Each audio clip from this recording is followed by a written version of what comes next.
Hello, I think I am live now. Uh, I am probably not going to announce this super widely. I am mostly just doing this because I am going to be working for the next while, and I haven't streamed anything in like 2 months.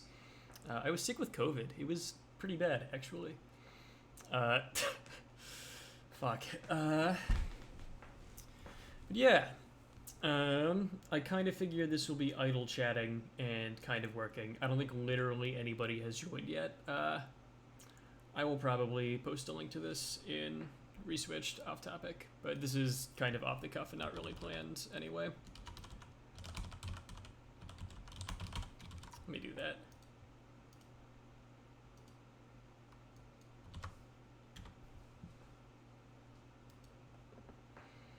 Yeah, no, I am not crazy interested in having a lot of people for this, so it'll be fine.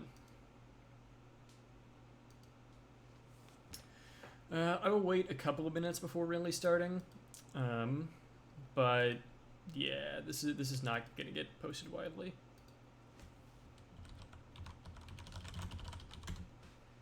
Also, I'll message Hedgeberg about this, since it would be nice to have Hedgeberg here.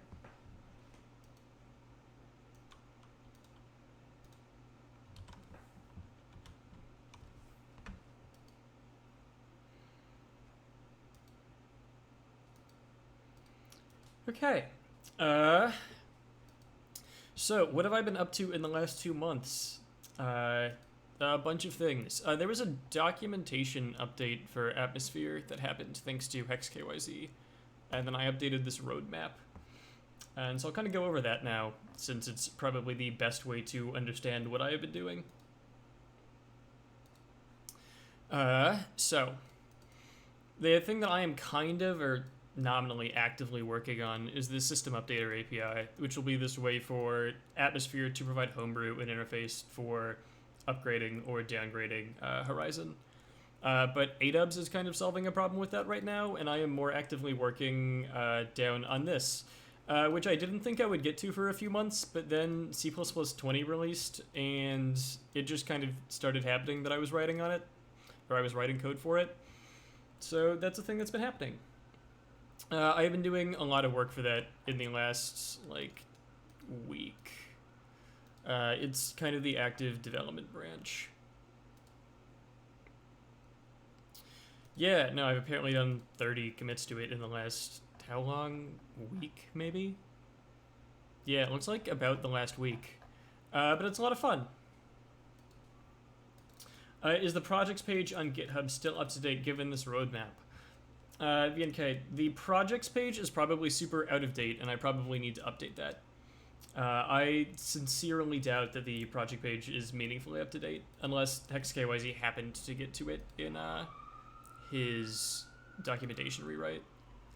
No, this is very out of date. This was last updated in 2018 or 2019. I should do that. I will do that sometime today or tomorrow. I am distinctly uninterested in updating this literally right now, especially since Mesosphere is significantly more in progress than this indicates, and this is significantly less in progress than this indicates. And this bar makes no sense for what's going on in Stratosphere, and I don't even know what Troposphere is doing in 2020. And this is not really for Emunand anymore, it's more for debugging, and Tux has taken over it entirely. So this probably needs me to talk to TuxSH and HexKYZ to figure out what the fuck is going on with all of this. But you're right, I really should. Okay, my plan is kind of to idly chat if people have any questions about what I'm up to, and kind of just work on Exosphere 2 code in the meantime. 10.0.0 released recently, and I did my whole trust zone update for it, and Exosphere 2 is based on my 10.0 IDA database. And I did the thing where I actually labeled the whole kernel. And so I pushed about this publicly, I think. But Mesosphere will be based on this. All of the lib Mesosphere code is already updated for the changes, but I have labeled and given type information to literally every function. Yes, I do have Windows updates to install. You're right about that. I've given names to literally every function in the 10.0 kernel, so everything is documented, and that's really nice. It is really nice to have a fully labeled version of the latest kernel. Is a bit of the right side cut off? Huh, it is. Let me see what I can do about that. So I think the problem is that this window is, like, not precisely 1080p. It should be. Let me see if I can do anything about that, because this is a VM window, fundamentally. There we go. That's probably a little better, I think. Probably. It might be a little black on the edges. Let me expand it a little right. Yeah, okay, that is probably still a little cut off at the end, but I think that'll be better. Thank you for that. Okay. I will probably get to work, and any questions that people have, I'm happy to address. All of this, I'm also hoping, will be very low-key. And it also seems like VNK is the only person here, which is great. I am not particularly interested in having a big audience as I do the streaming thing for the first thing in forever. So, Exosphere 2 is a much better reflection of the secure monitor than older Exospheres. The older Exosphere code is so bad, and I hate it all. So, like, modern Trust Zone does this thing where it uses LZ4 to decompress. I never labeled this. Decompress 2 segments. And so I have this little loader stub that does exactly this. No, that's the uncompressor, and I want the main for this, where it uncompresses the, like, primary image to TZRAM, and then it copies the bootcode image to the end of IRAM, and then uncompresses the bootcode image, and then jumps to it. And now we do that, and the primary motivation is that Exosphere is, like, within 1 kilobyte of running out of space, and 10.0 required me to add, like, 2.5 kilobytes of data to Exosphere. And I am genuinely concerned about future updates, especially if we are going to try to support Mariko, theoretically, pushing Exosphere over the limit, and it is already compiled with OS, so there's no savings there. And so we're rewriting it all, and we're doing it in C++ this time, and I'm actually really happy with this approach that some people will laugh at me for, probably. But Exosphere is, as with all things, very much kind of a library now, where libexosphere is now a thing. And what's cool is the same code. How much C is in the code base? Fuse A will still be all C, but that will be it, to be honest. Fuse A. Nothing else. But libexosphere is the same code that is compiling both for ARM64 and ARM, and like the go to sleep entry firmware, I rewrote in C++ entirely already, and assembly, and it is linking against the same code as the secure monitor, except being compiled for ARM32 instead of ARM64. And I am really happy to have that finally be a thing that I can do, since the build system rewrite that I did forever ago being February, was aimed at being able to do that kind of thing. And it's nice to see it working. But yeah, the thing that is kind of next on my table, the way that I debug, I should mention, is and this is super stupid, have this logic in the secure monitor in SMC handler, where I get some number of secure monitor calls, and I have it set to, you know, if I log a certain number of messages, fail, or fail being reboot, so I can see where it got. And if I get to something that I haven't implemented, I reboot, and I note that with this magic number. And if something fails, I also get magic number output. And right now where it's getting to is it's getting pretty far into boot, but the SSL system module is reaching out to decrypt its private key, and I need to implement that secure monitor call. Yeah, no, these magic numbers are entirely, I know what these codes mean because I use them pretty consistently. Yeah, this is debugging code, is the thing. This will be deleted when the project is complete. Like, this is not going to be if zeroed, it's going to be literally deleted from the code base. And I don't feel so bad about the debugging code that is only for me being magic numbers. that's super fine. I'm a big fan of the named constants for everything, but this is just not. I don't care enough for temporary code that I will delete to adhere to those rules. So I actually made not great choices when I was designing this, where I have decrypt device unique data and re-encrypt device unique data, but these actually can't be in this translation unit, I realized. If I go to a decryptor import, which is what I call it in my database, it accesses this like list of seeds, which I currently have as a constant in here. These like seal key sources, and so turns out I need to do it in this translation unit, so I will move that out immediately. We will still use this translation unit, but for different things.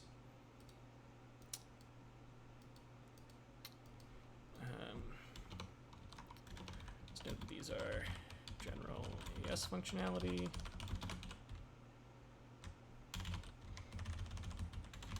This is device unique data functionality. This is legacy device unique data functionality. And this is the last rows of summer. Okay, so with that taken out of the way, let me take these prototypes and copy paste them in here.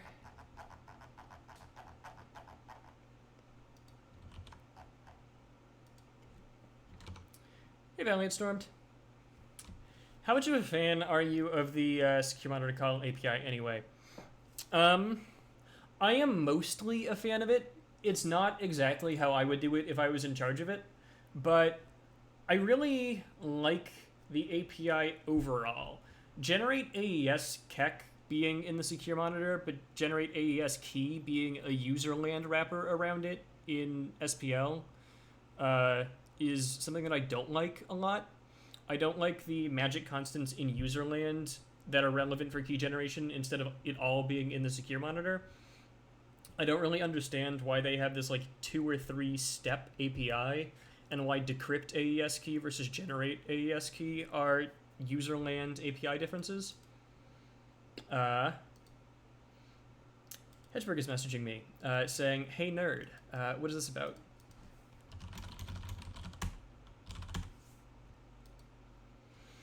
But yeah, I would say that I am mostly a fan. The difference that I would make if I was in charge of it is I would have some of the logic that is userland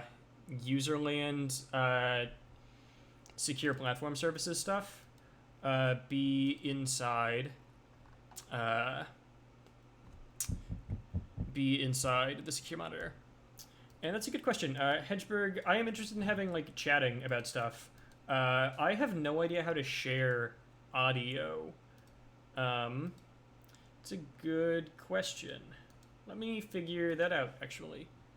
Good question. I think Hedgeberg will like actually chat in real chatting ways, and that'll be fun, hopefully. Let me figure out how to set that up.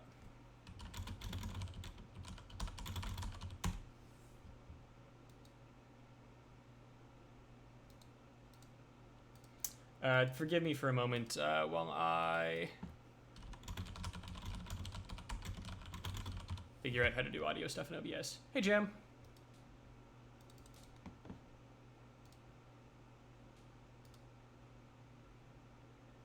Hey. Hey, how you doing? Okay. Yeah, no, I should not chat with you too much while people can't hear you. That's weird, I'm sure.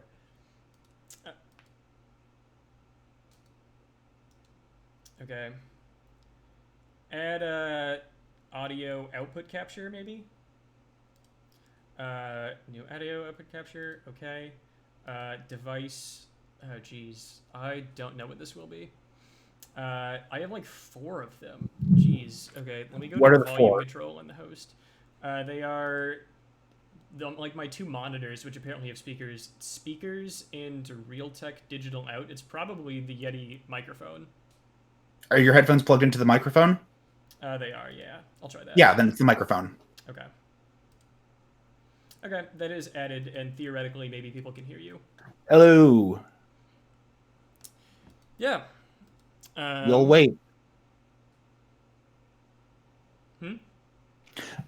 See, unlike Mike, I have good good mic habits, Yeah, and as a result, I have good audio mastering, and so my audio comes through clearly, and Mike's does not. You should consider not doing that. Have you considered lowering your standards to meet mine? I already have chat open, Jam. Did I already paste this in? It looks like I did. What? Yeah, okay. I just need to tag these. Yes, functionality. This is So, what are you working on? So I kind of talked about this a little when I started, but I'll catch you up. But so I did this roadmap thing when HexKZ updated the documents about what I was going to be doing. Mike, you need to balance me in OBS. In OBS, you need to go ahead and lower my audio input. Okay, that's fine. Okay, how's this?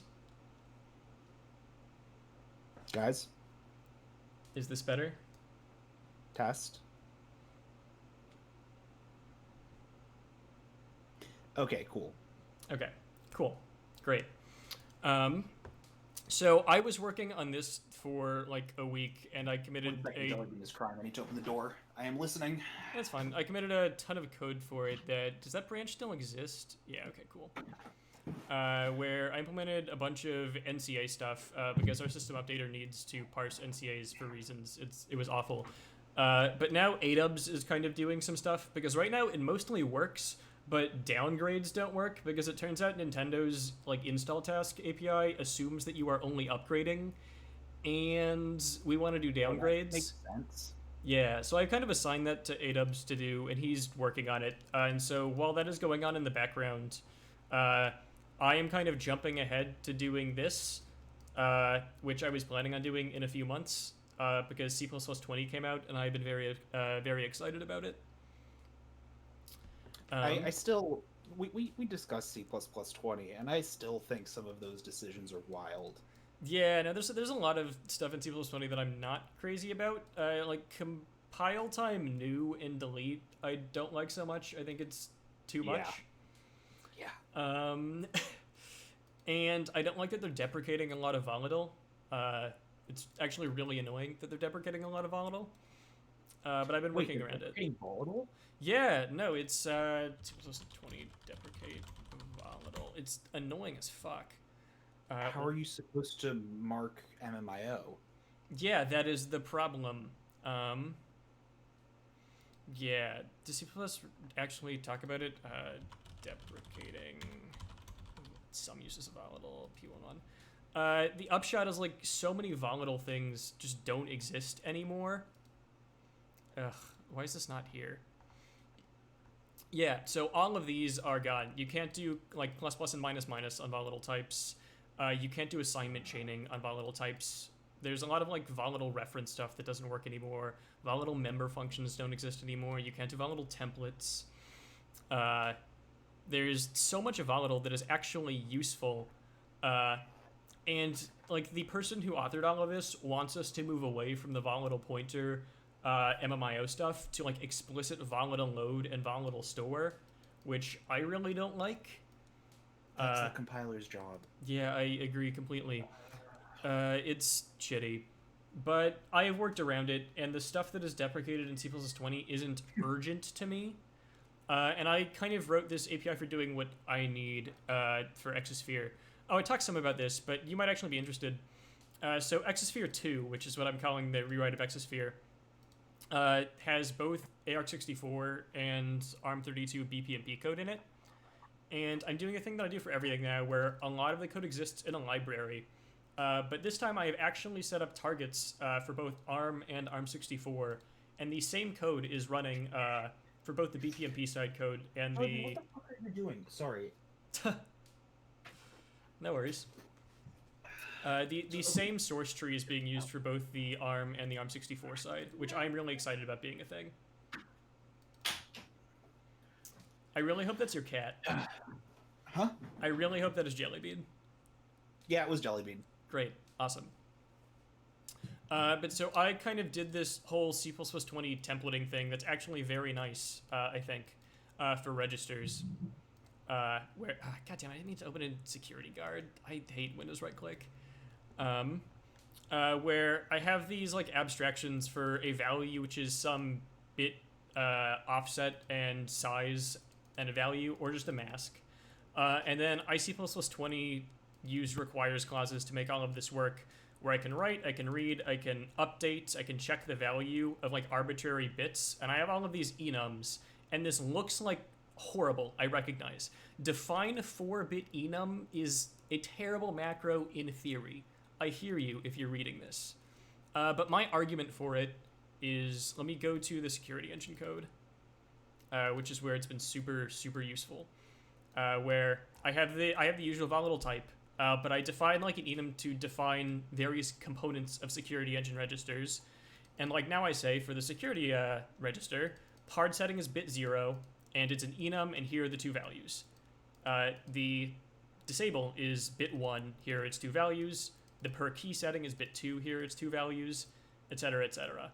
Or like if I want to do an operation, that is a 3-bit enum starting at bit 0 with all of these values. And then when I want to like do stuff, I can encode registers by like specifying their values and their enums. And when I write, I specify the register, and my templating takes care of this being a volatile reference. And I say, I want to write to this part of the register, this enum value. This part of the register, this enum value. And it is very easy for me to reason about, and it makes my code resemble the TRM a lot more. And I'm really, really happy with how it has turned out. Question though, why would you want the code to resemble the TRM considering the TRM is full of mistakes? Good question. Valid point. Answer, Atmosphere has too much code for me to remember how all of it works, and everything being explicit like this means I don't need to remember what parts of registers are where. I just need to remember the names. Remember what mistakes the TRM makes. Yes, exactly. If I remember the mistakes, then I can reference everything else. I would not trust myself to remember all the mistakes more than I would my own code. I write too much code for Atmosphere for that to be realistic, which is good and bad. But yeah, so what I was saying right before you joined is my process for working on Exosphere 2 has basically been, I have all of this shitty debugging code where I have two things. One is a logger, which logs the first n, it logs n secure monitor calls starting at some offset and ending at some offset, and then reboots afterwards, and I can get a log of the input and output to all secure monitor calls for a range if I need it. VNK, the last time I wrote code for anything other than Atmosphere was 2018. It's been a while. And then I have this shitty stuff where if I haven't implemented something, I write a magic number and then I reboot, and if something goes wrong and fails, I write a magic number and I reboot, and then I literally look at the output in a hex editor and see where I'm failing, and then just go do that thing. Which works well enough, mostly, except for when I have to spend 7 hours debugging stupid mistakes. You might be amused by this. This commit fix bugs here. I had marked this const volatile, which doesn't play nicely with my templating, as I learned. And I had a copy-paste error here, and this was missing like the second half of this condition. And this took me 7 hours to debug, looking at output and tracking down like individually where every secure monitor call was going wrong. I am kind of very babied by all of the debugging stuff that I have set up in Stratosphere that makes it really easy for me to solve errors.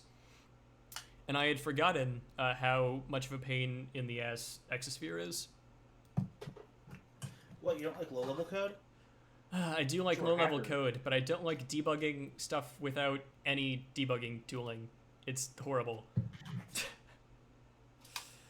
No. Just write everything out to UART. It's true. I can do that now, can't I, actually? I have the UART stuff set up. Why am I not doing that? You are completely right about that. I will set that up after the stream, probably. You could even if you really, really hated yourself, you could set up a GDB server. Just don't write bugs. Huh? So, someone in the chat said, you're making this way too complex. Just don't write bugs. Yeah, that works too. Yeah, Getting good is always an option. The answer is don't be a plebe. Don't be bad. I should have known better. What am I missing? But yeah, currently where we're failing, as of like 2 hours ago, is it's getting pretty far into boot, but then the SSL system module is asking to decrypt the SSL private key. And so I'm gonna implement that, I think, while chatting. Sorry for all the noise in the background here. I'm trying to get out all the adapters and everything that I need to make to test the conversion chain that I need to do to actually get my streaming setup working. Yeah, no worries. I am looking forward to you streaming again in the future. Yeah, if I can ever get it working again. So I need to get so I've got my video microscope, which outputs S video, and I have an HDMI to SDI converter. Yes. And I have an SDI capture card, which is going to be the way that I'm going to be doing things from now on, because SDI is a lot more expansive. And so I need to get, in order to get SDI video from my microscope, I have to convert S video to HDMI, HDMI to SDI, and then do SDI capture. And the issue is that somewhere in that chain, something's breaking. Oof. And I can't figure out where, because it's like a it's a 4-step long chain. So I have to set this chain back up, and I actually have to go ahead and see if I can hook up SDI to my oscilloscope and actually see if I'm getting SDI video out, or if it's the capture card that's broken, or what. You know, I will be honest, I would not know where to begin with that, mostly because I don't even know what SDI video is. SDI video is a coaxial video standard. Oh, okay. It's basically just digital video. It's high-speed digital video using a coaxial cable. No, I actually can track that. Never mind, I was not expecting to be able to track that. I'm good at explaining things when I want to be. I know. I just don't like people understanding the things I'm saying, usually. Okay, where the fuck am I going to plug this? So, comments on a quirk that I have developed. I had to for templating stuff. I had a type that overrides operator ampersand, and so I had to use std address of once. And since then, I've just kind of decided I'm going to use std address of literally everywhere. It's verbose, but I kind of like verbose code these days, and it is a style thing that I have very much picked up in the last couple of months. That I think is probably like the most objectionable thing in my current code style. Let's see. I need to find another one that has an option. Am I declaring them as a bit packs? So this args3 gets like decoded into bit stuff. So okay, I am doing options. Great. And I'm kind of doing this like very straightforward layout for these secure monitor calls, where I am like decoding arguments and then validating them and then doing the thing. And I think it is helpful for me to have everything laid out in a structured way. Hey, Dubs. Yeah, no, I talked about you earlier. It was all horrible things. Don't worry, you can watch it later. God, no, I don't want to fucking update.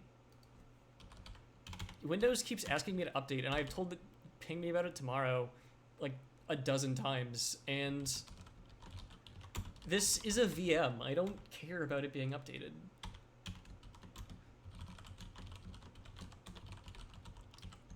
It's the option, and then 4 and 5 here are the data and the data size. And what did I call that here? Data address and data size. Okay. Const T. It should be a size of T. Bar. I do that a lot, where I make that typo.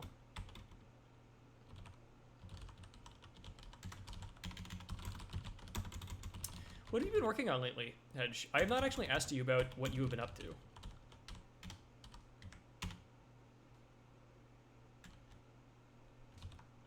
I haven't been up to much.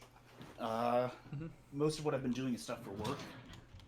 And it's only recently that I've actually had the focus to finally get my shit sorted out to be working on recreational projects.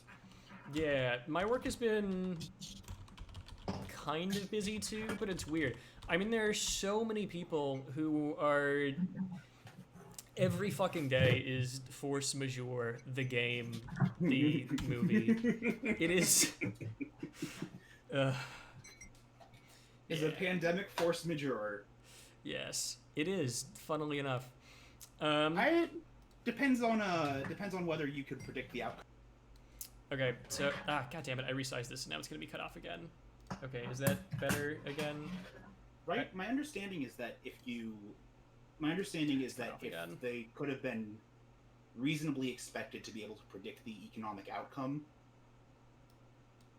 then it does not qualify for force majeure, right? Basically, it is very, very case dependent, and it also depends on how much people are interested in paying to have arguments made. To be frank, there are strong cases that can be made for basically anything being force majeure in this environment. Right, the world is so in chaos that basically anything is fair game. Okay, I need an enum for this. Enum. Do I want to... Am I going to reuse this for encryption? Like, the question in my mind is this device unique data type or, like, decrypt device unique data type?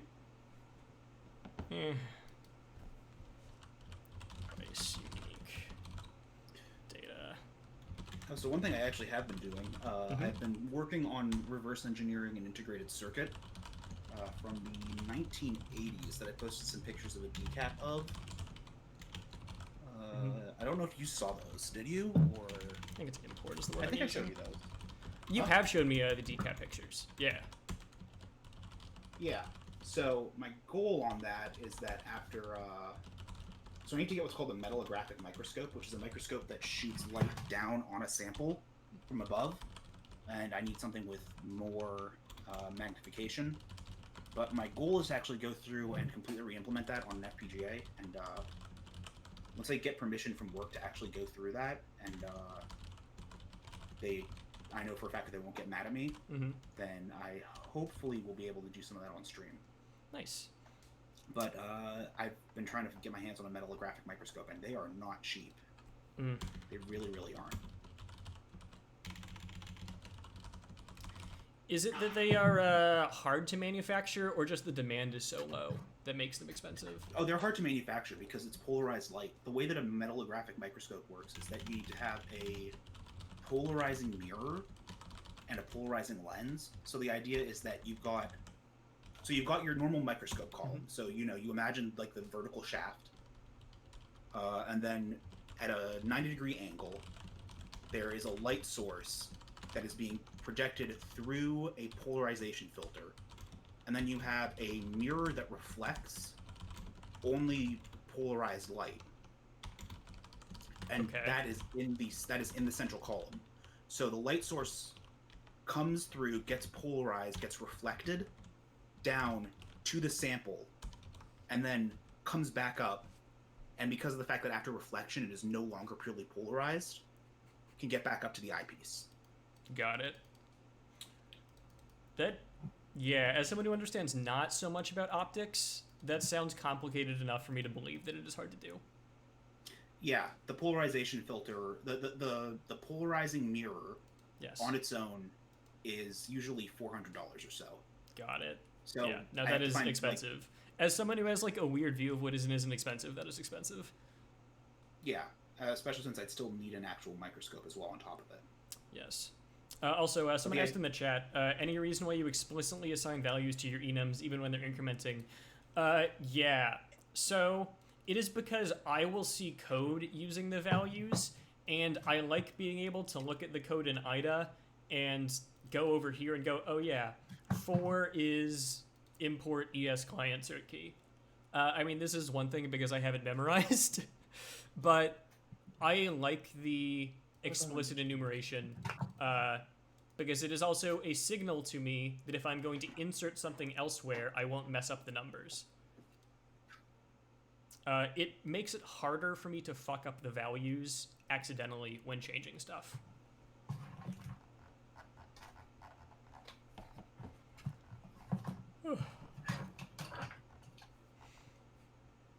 Also, kind of not super related, but just to comment on it, since I don't think I've really commented on it too much. Coronavirus is awful. Really recommend not getting coronavirus if you can. Unless you're asymptomatic, and then it's A-okay. That's true, but... Totally great. It's just fine. You have no risk of infecting your family. Ugh. And that just must be such a, like... I don't need a cast, because I'm really glad that I don't have anybody over 35 in my apartment, because that would make things really fucking nerve-wracking. Yeah. No, I mean, I had a fever for some time, and my throat hurt like hell for a while, and I am like vaguely asthmatic aside from this, and it was like there was this pressure on my chest every day for like weeks, and that was awful. And I am very glad to be pretty much better.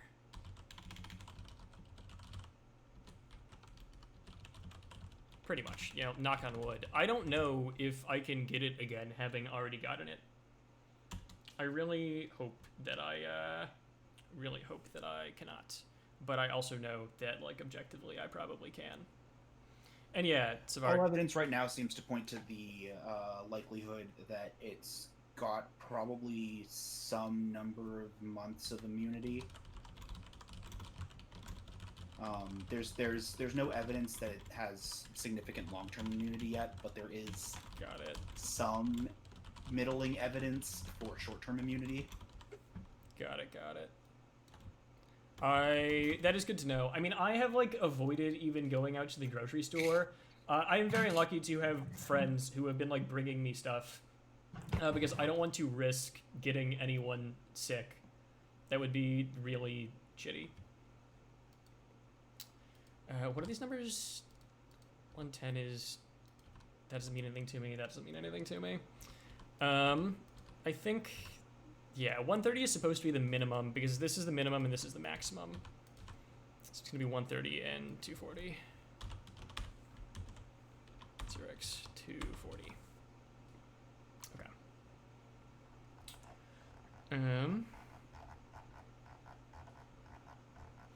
Also, it is... Hey, having a... Oh, sorry. Nah. Totally say whatever you're going to say.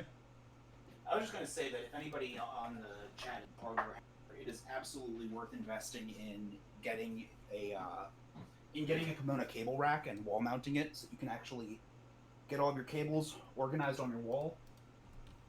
It is really nice to be able to just stand up, go over to the wall, grab some cables, and sit back down. That's all. That just finally got my office nice and organized, and as a result, everything's kind of much easier to find.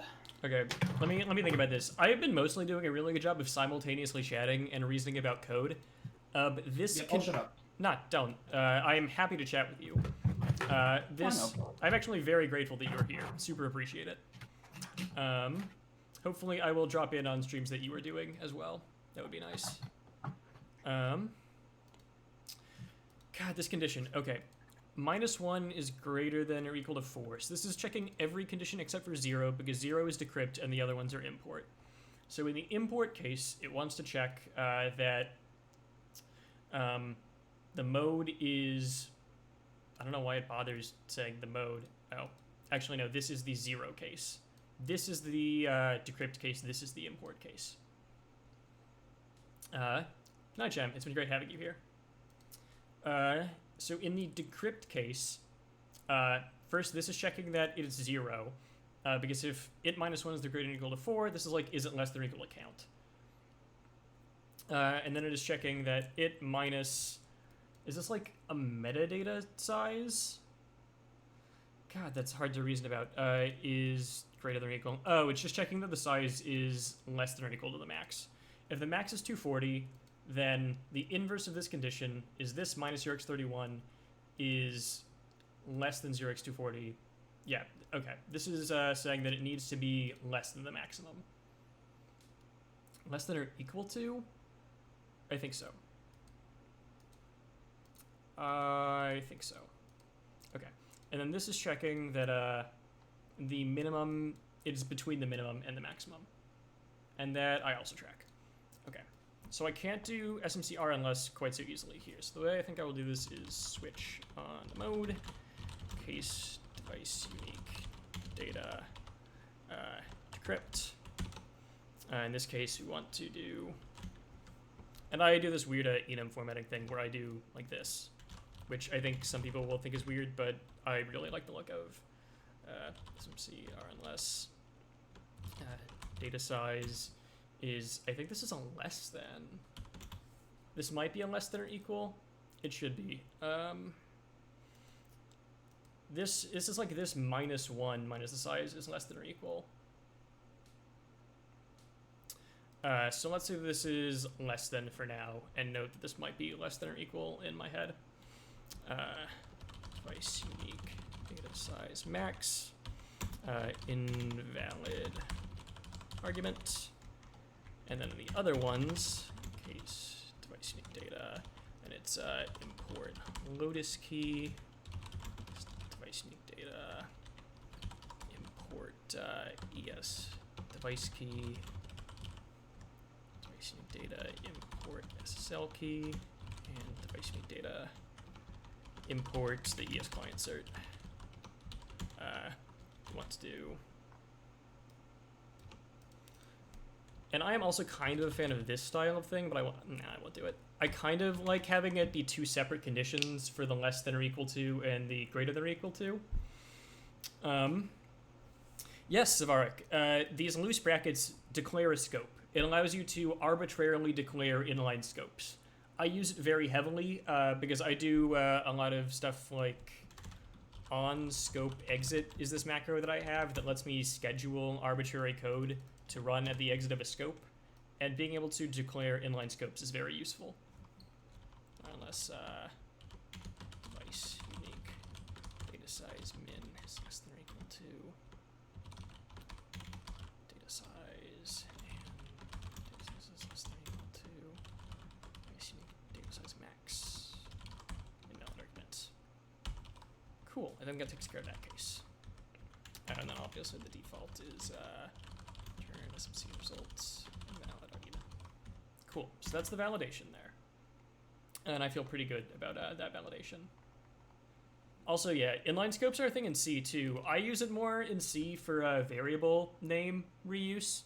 Like if you need a temporary variable that's like size or something in different parts of the function, it means you don't have to come up with like fake stupid names all over the place.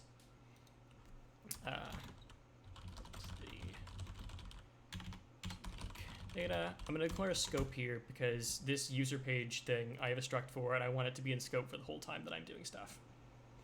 No, don't worry. Absolutely ask questions. Explaining questions so that people understand how stuff works is like the whole point of these streams. Well, also chatting with Hedgeberg is the point of this stream in particular. But yeah. Which is not happening right now because I have my... You cut out there, but also whatever you were going to say, this is super super low commitment, super low stress. I'm happy to have you here in whatever capacity you are here. Yeah. Okay. And then DRM address, data address. Okay.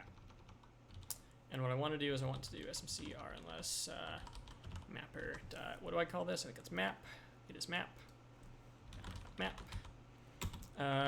Invalid arguments.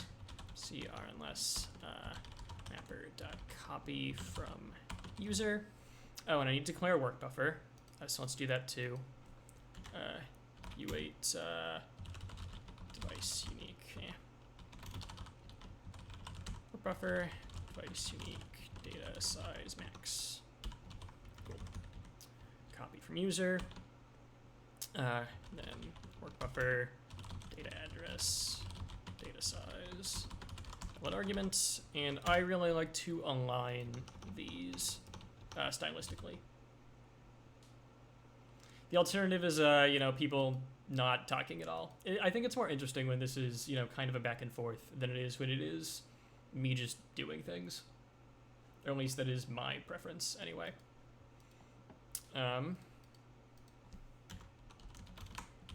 Yeah, just doing stuff on your own can get real boring. Yeah, exactly.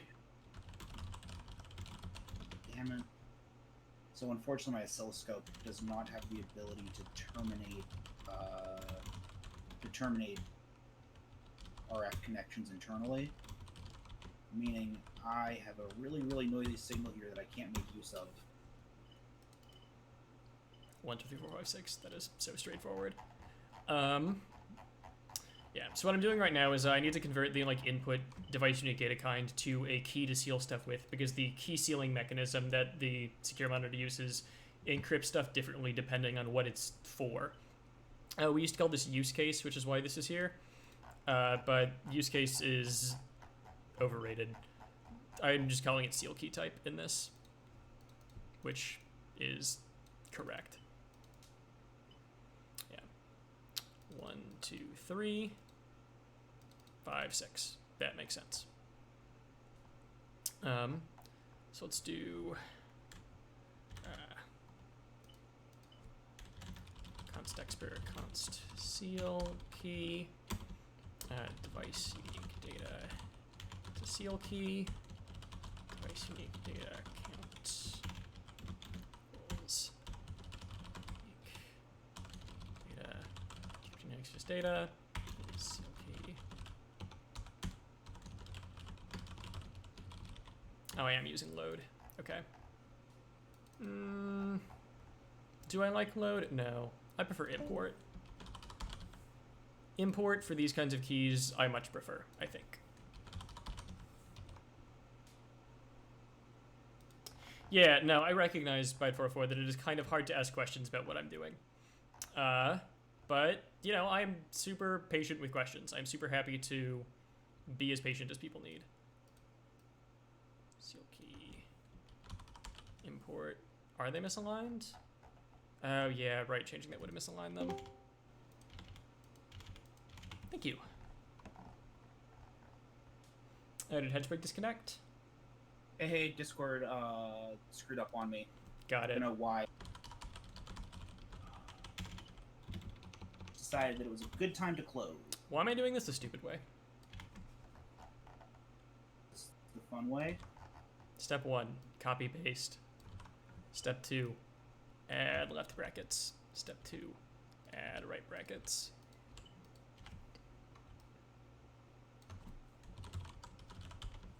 Right, okay. That cuts out a lot of the drudge work.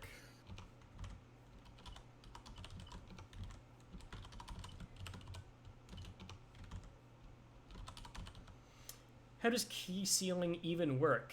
Actually, I will explain that. I'm happy to explain that, because that is a good question. I like the key sealing mechanism, actually. It is smart, and it is secure, and it is not complicated. Cool. This should be a correct definition for this. Basically, there are 6 or 7, okay, right, because 0 counts, different kinds of keys that can be sealed. General AES keys, which are used by generate AES key and load AES key, are one type. There's decrypting device unique data. There's the other 4 kinds of device unique data. And then this one is for manufacturing. It is not used at all in normal firmware, but the manufacturing thing sends a encrypted blob over to the switch, and then the secure monitor decrypts it and re-encrypts it for the specific device, and that uses a different kind of key. And the mechanism behind this is basically there are these 7 different sources that are used to derive the seal keys. And there are also these masks, and these are also not online now. And these also need to be imports. I'm not perfect at updating stuff.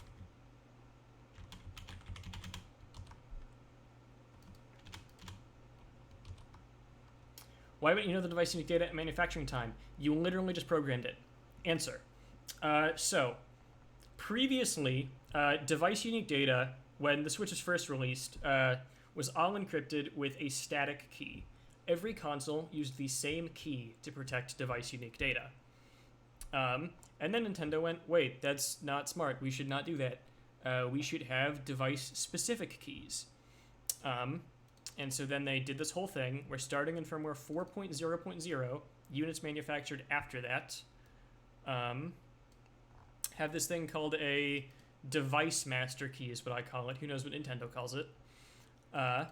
Where every device has its own unique key for every key generation after 4.0.0. And the calibration now stores what key generation the device unique data is encrypted with. And so they encrypt the device unique data with the static fixed key on the PC that they provision with, and then they send it over to the Switch. And the Switch knows I am provisioning with the latest key generation. And so it asks TrustZone, hey, here's this thing encrypted with the static key. Please encrypt it for me with my unique key that is TrustZone only and uses the latest key generation. And that is what that is for. The device unique data is known, but the key that is used to encrypt it is console unique, and it is TrustZone only. Yeah, I hope that makes sense. Where was I? How does key sealing work? So there are these 7 different sources and these 7 different masks. And the steps, which are really easy to see and generate AES key for sealing a key, is step 1, you generate the seal key.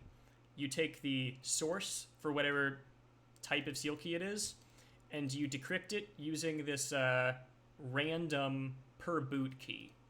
This key slot is initialized with random data and is TrustZone only every boot. This is unique every boot.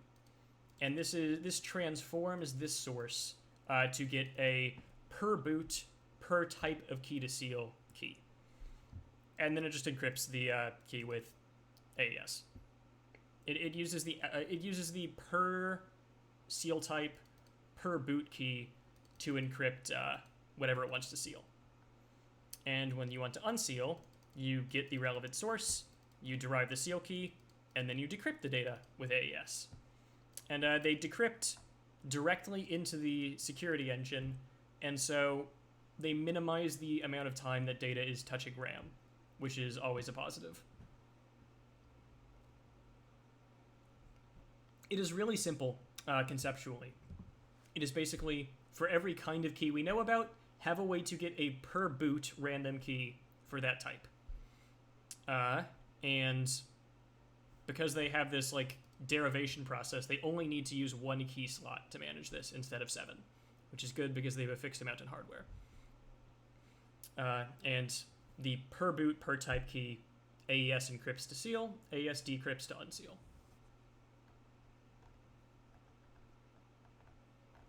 And I actually really like it. It is simple, it is straightforward, and once you understand it conceptually, it is easy to implement.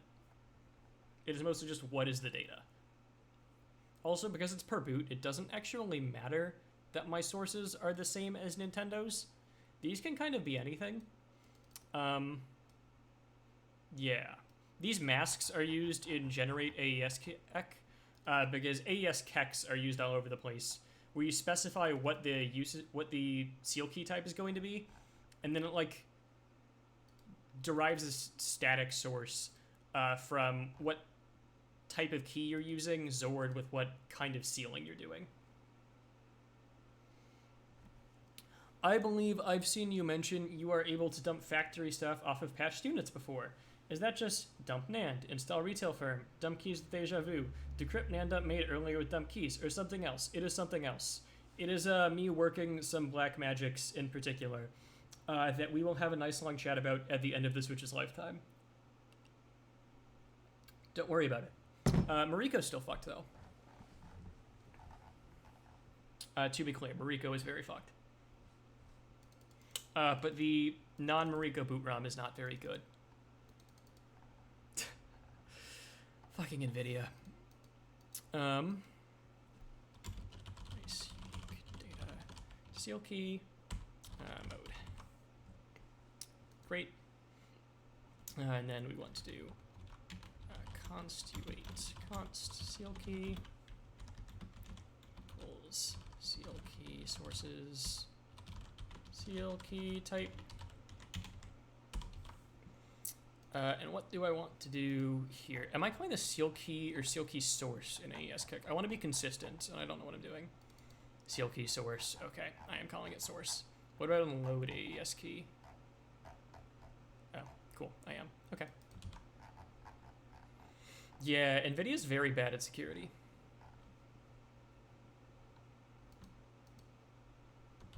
Is Mariko the hypothetical Switch 2 or the Redbox models?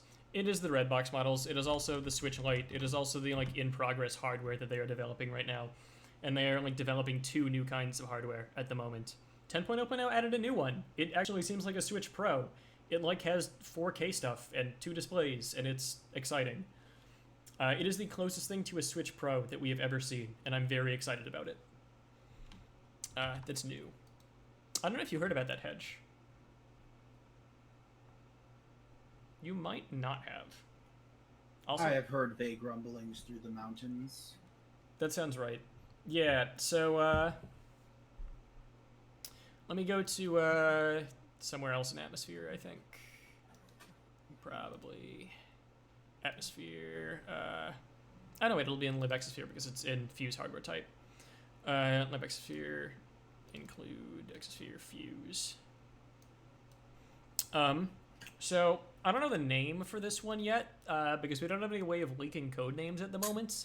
Nintendo, as you watch this later, please consider leaking the code name for this to me so that I don't have to call it 5 in my enums.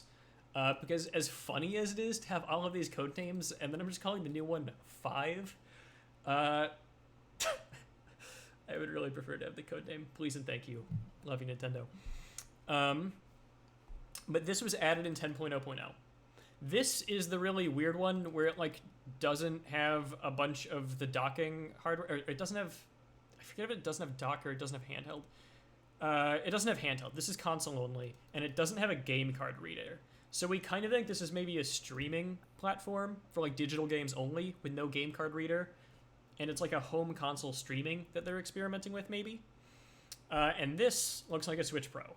This looks very much like a Switch Pro. I'm very excited about it, because Calcio was originally copper, and then they just went, okay, we're canceling doing it on the older chips, and we're now doing it on the Mariko SoC. This is literally the same thing. In fact, there's this super good comment I have in libexosphere at the moment. If I go to Fuse, and I go to the API where I'm doing this, get hardware type. Great. So it's this value in fuses, and they're doing this one-hot encoding, where 1 is Ecosa, and then 2, if it's Mariko, is Calcio, otherwise it's copper. So this is very explicit. I kind of love it. And then this is the Mariko Redbox Switch Iowa. This is the Switch Lite. This is the new, probably a Switch Pro that I'm excited about. We don't know if it's 4K or if it has 2 screens. It just has new display stuff, and it has new enhancement hardware, which has not been a thing previously.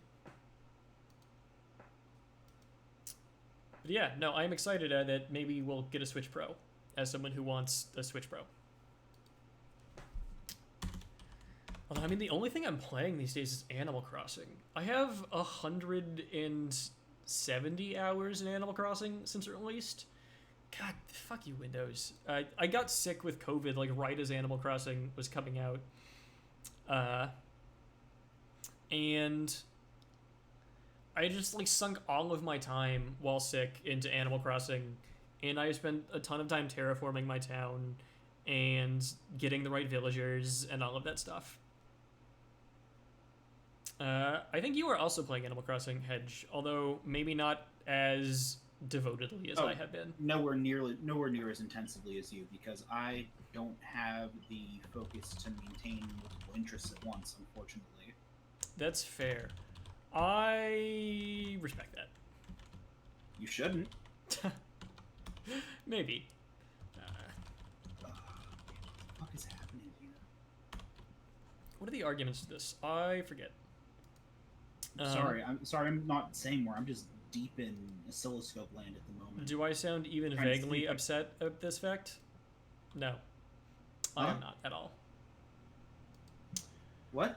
I am not even vaguely upset about the fact that you are chatting only idly. I'm glad that you are chatting at all.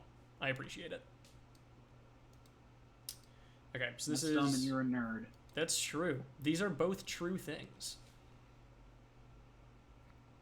Yeah, Binding of Isaac requiring a new 3DS was a super what the fuck. It's not a complicated game. And Valiant Storm, I wish that were true, but fuck, I love Animal Crossing so much. It is like, I know that I'm the Pokemon guy, but I enjoy playing Animal Crossing so much more than I enjoy playing Pokemon. Destination size, something, seal key size, access key size, key source size, source size. Don't I used to have been playing Pokemon more? Yeah. What is this again? What is A3? Is it used? Oh, it is the output device ID. Got it. I got very burnt out on Pokemon with the 3DS stuff, yes. I still enjoy data mining it, and I really enjoy understanding how Pokemon games work, but I'm burnt out on playing Pokemon. I have played more of both Animal Crossing and Fire Emblem than Pokemon.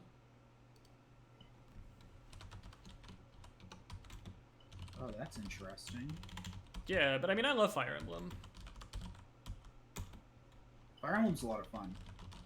Okay, so I can control the frequency that this thing is communicating at by switching the resolution upstream that the S-video to HDMI converter is using. But I can't get a good eye diagram out of it. This is too long of a line. I have a policy in Atmosphere that no line is too long, but this line is too long.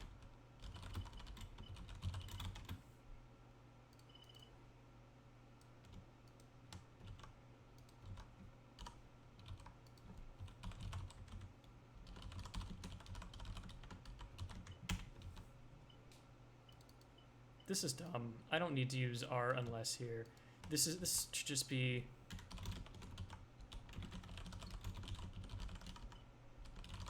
That's better.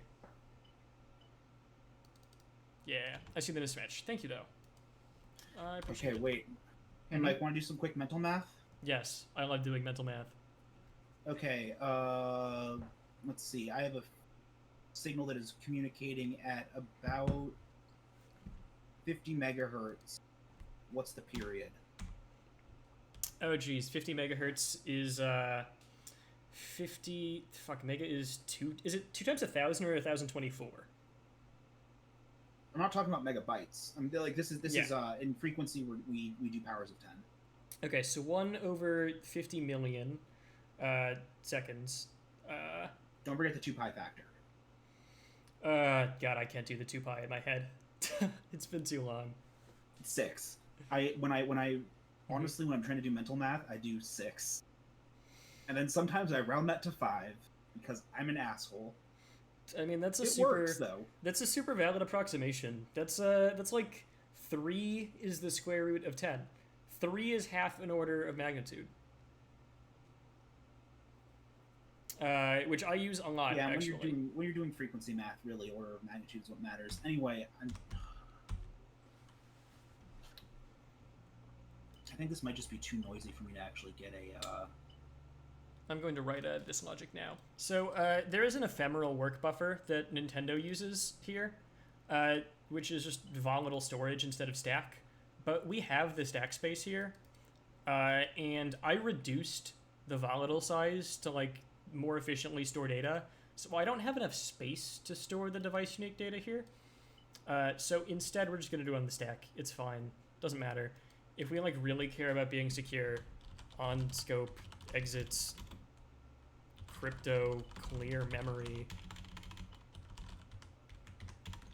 work buffer, size of work buffer. Great. Now we have as a guarantee that this will be cleared whenever the function is done. This is looking like real data now. Oh, nice. Savar comments in the chat that 50 megahertz is around 20 nanoseconds. Yeah, okay, that's about what I thought. Thank you. Yeah, no, thank you. I got distracted by code. I appreciate that. I'm going to write the ending of this function now. So this is not a... implement this. I'm going to take a quick picture and send, like, I don't know if...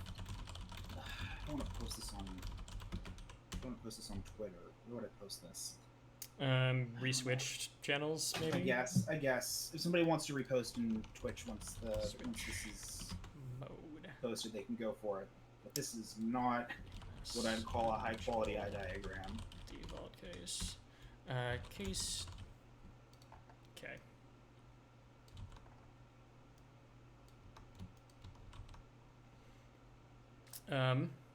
So, in the decryption case, we are going to copy it to output. And so what we're going to do is we are going to say, I have mapper. Is mapper still in scope? Is mapper still in scope? Okay, this needs to be in here then.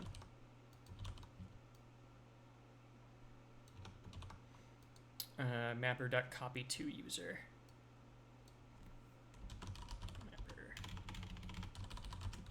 copy to user. Data address. Work. Buffer. Data size. Actually, this is going to be in another thing because I need to check whether or not this succeeds. It's going to be SMC. Okay, if anybody wants to repost that from Reswitch, they can. It's in Hack and All. Cool. See if I can get this cleaner with equivalent sampling. Better. Cool. And Lotus and SSL only import the exponent. Only the ES keys import the modulus right now. Lotus and SSL do deferred processing. So what we'll do here is we'll have dual cases because these are handled together and those are handled together. In this case, I will go look up what I called that function. It's in secmon keystorage.hpp, but I don't remember what I called the function. Import RSA key exponents, and this is the provisional modulus import. Yes, great. There we go. Okay. Import RSA key exponent and import RSA key modulus provisionally. ESDRM cert. God, why are these so bad? I guess these will have to be separate enums because this is a different enum than the other one. Actually, no. I love implementing Nintendo faithfully, but kinda fuck that.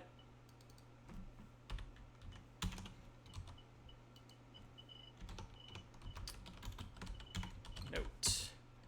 Lotus and ESDRM cert are switched here versus official enum. However, this considerably simplifies logic. Hey Mike, when you have 30 seconds and you want to see something fun, you should take a look at the image I posted in Hack and All. Okay. Let me do that. I can't do that in the VM because I don't have Discord in the VM. Let me look at that.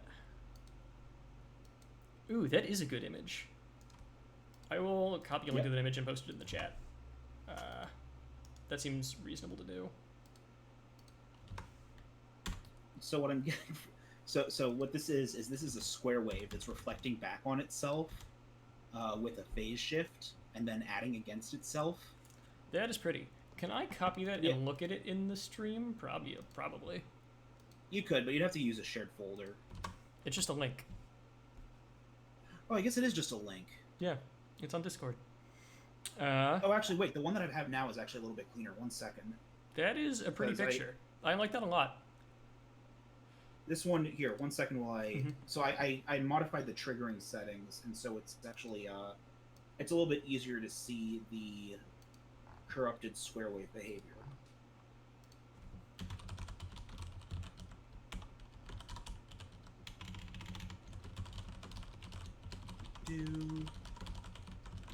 On phone.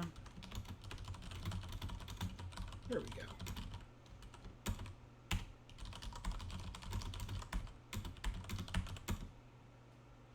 There we go. Now, if you look in Hack and All, you'll see the you can see the corrupted square wave kind of cleanly. Not cleanly, but you can kind of imagine how it got to what I'm seeing. On Yeah, the screen. no, especially like that part right there, where the like Yep. blue and purple go off like that. Very much so. Yeah. So what the idea of an eye diagram is that it's a heat diagram. So the closer it is to red, the more common the event is. Nice. God, so one of these days I will get into hardware and you will teach me these things and I will buy an oscilloscope and that will be fun. But I don't have the time right now. You wouldn't be able to do this even anywhere on most low-end oscilloscopes. Let me make sure that these match. Input RSA Lotus. Okay. I need to get some kind of dew reflection in here.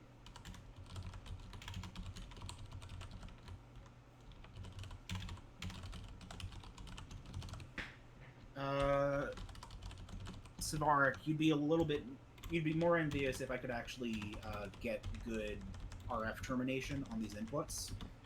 Because the reason I'm getting all that signal corruption is because of the fact that I do not have RF termination on these inputs.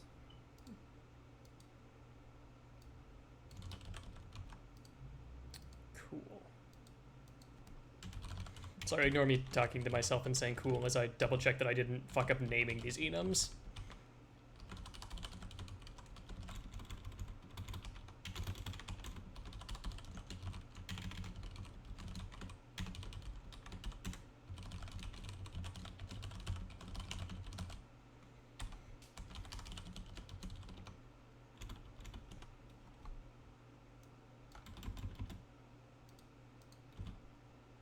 Also, it'd be nice if my scope wasn't so loud. These things happen.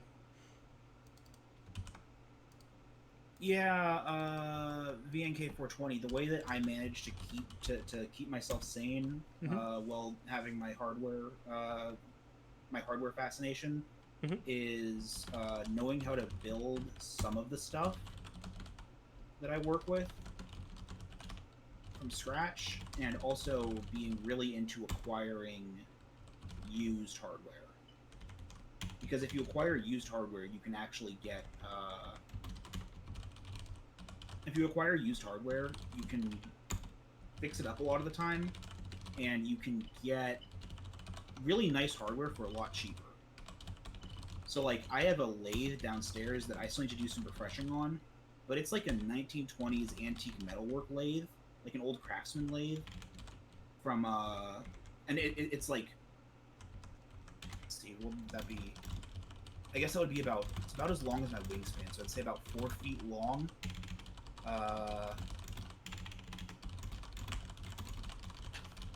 About 4 feet long with a 9-inch stage. And, like, metalwork lathes are really expensive. I got this thing for $400, and it's almost completely functional. I mean, if anything, it is functional. I just want to do a few things to modernize it a bit. So, like, if you want to get into hardware stuff and you're willing to, after you do get over the initial learning curve, if you're willing to put in the time to troll Craigslist and eBay really frequently, you can find a lot of really nice stuff for impressively cheap, and that can go a long way into setting up a lab. And in my experience, it's kind of an investment, because you'll make use of these tools later. You'll always have a use for these things, and as a result, it's really not wasting money. Like, in a sense, you are kind of investing in something, or investing in saving time down the road when you're fixing something.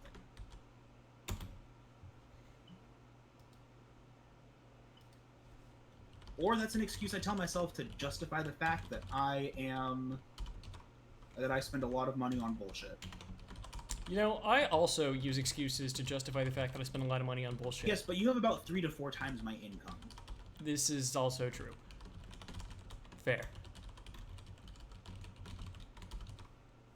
And I don't have a low income, so that's saying something. Yeah. It's fine. Everything's fine. Okay, that's a really cool picture. I currently own 13 Switches. I will probably own more soon. Or, well, I won't own more. Hedgeberg will own 1 or 2 more. I mean, I'm shipping them. They're still yours. Sure. That's... How do you count ownership really? I mean, can you actually own anything? What does it mean to own something? Do you own the information on the electronics that you own? What is information?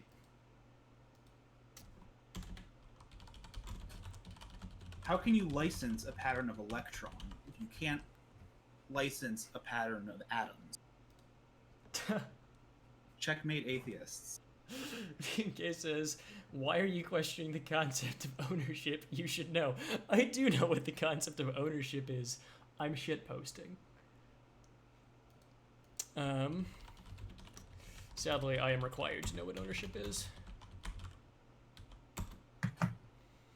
I think, is this outputting the whole device ID? It should be.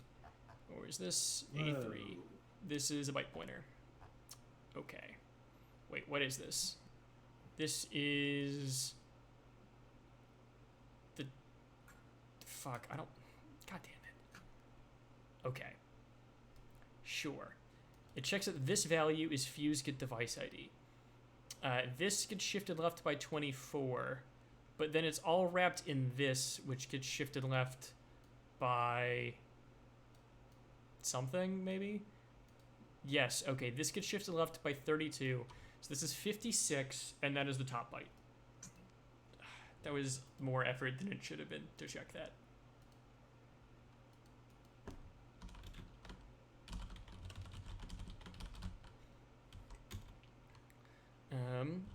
Const void seal key source. Seal key source size. And this is the part where you will see that I believe atmosphere lines can never be too long.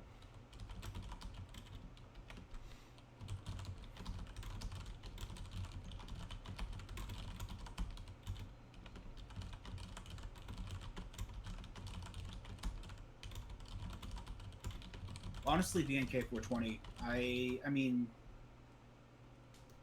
engaging in discussion of copyright among hackers can be a very complicated topic to get into, so we probably shouldn't. I will avoid that rabbit hole tonight. But yes, I agree that there is a lot of complication. Did I just declare this inside the C++ file instead of the header file? I am a man of talent. It's fine. I need to do that anyway, technically. Yeah, okay, so this converter is working, so it's just the capture card that's busted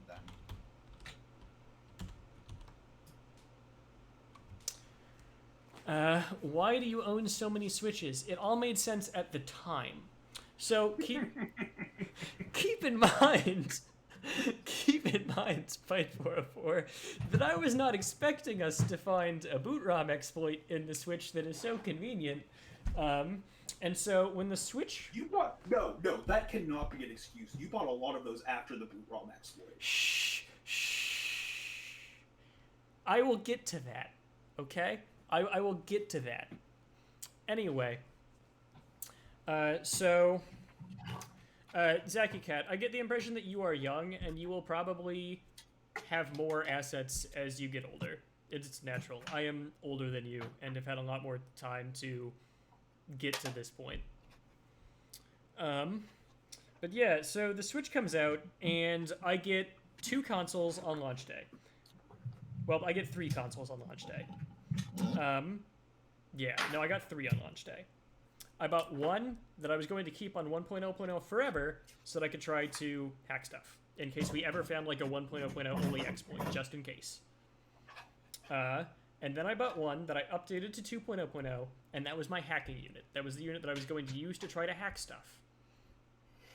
And then I bought one to play games on. So those are the first three. And then 3.0.0 released, and we found the SM bug. And I went, shit, keys are different now on 3.0.0, but we have this great bug. I would love to be able to hack stuff both on 2.0 and 3.0. Switch number 4. And then, with the SM bug, we got to the point where I was able to, using the, like, unlimited service access that we had, dump the contents of... Such a good bug. Such a good bug. Such a classic. It was such a good bug. Actually, to go off on a tangent about that, I will get back to why I own so many switches. Are you familiar, probably you are, with the reason why that bug happened? Me? Yes. I believe it was that, I know I knew this at one point at the very least. Something about when SM reinitializes. So, let me get to it. I will explain it in detail, because I don't think you know the specific part about it that I'm referencing, which I only really realized this last year or two. Okay? So this is fantastic. Yep. So, the SM bug is fundamentally that objects are slab heaped. SM didn't check if you had initialized the process because they assumed that process ID. They assumed that they checked if your process ID was valid. That SM knew about it, and if it didn't, there was an error code for that. But the SM bug was if you didn't send the initialize command, the C++ object that contains your metadata would be 0 because it's allocated from the slab heap. And 0 is the built-in FS process ID, which has access to everything. So if you didn't initialize, it would see 0, which is the uninitialized value, just because that's how the slab heap works, and you would get full access. Yes, it is basically the same thing as serve PM on 3DS, which is very funny. But it gets better. This is the layer of super irony that I hope you appreciate hearing about for the first time, Hedge. So in the kernel, memory can be allocated with some different things. And on debug, on release, on production, everything is initialized to 0. But on debug units, stack memory is initialized to X, IPC memory is initialized to Y. These are the actual characters, like it's the character X, the character Y, and the character Z. And heap memory is initialized to Z. So, on debug units, the uninitialized data for SM would not have been 0. The uninitialized process ID, yes, I want to change the file size, would have been ZZZZZZZZ. And this is an enormous value, which wouldn't have corresponded to anything. Oh my god. And so, they probably had tests for this, where on debug units, on dev units, where to help catch uninitialized memory bugs, the value would have been such that the SM bug didn't exist. But on release, where stuff is 0, the SM bug occurs. And so there's this beautiful irony to this, where their mechanism for catching uninitialized memory bugs caused them to not catch this uninitialized memory bug. And I mean, the real lesson is, of course, run your tests in release configuration, but it is such a beautiful irony, and I love it a lot. Yeah, it's pretty good. Yeah, it makes that fantastic bug even better. But yeah, so that bug was a thing, and I gained the ability to decrypt the eMMC internal NAND of the units that I had. And I went, hey, wait. On the 3DS, we got a lot of interesting stuff from factory leftovers. I am really interested in dumping factory leftovers. And so, I bought a Switch. I dumped it. Or, actually, let me back up a step. I dumped the 2 Switches that I had, the 2.0 and the 3.0. And they had different factory contents. And so then this I got is where the real rabbit hole begins. Yes. And then they had different factory contents. And then I got reswitched to dump theirs, the reswitch theme.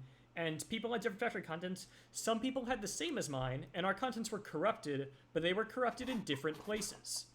And so I realized that if I just kept dumping the nans of units, I would be able And to be clear, you had to do this before you did anything else. Yes, I had no other bugs at this point. If I was, just dumping all of these nans, I could piece together these factory programs, and I was very interested in that.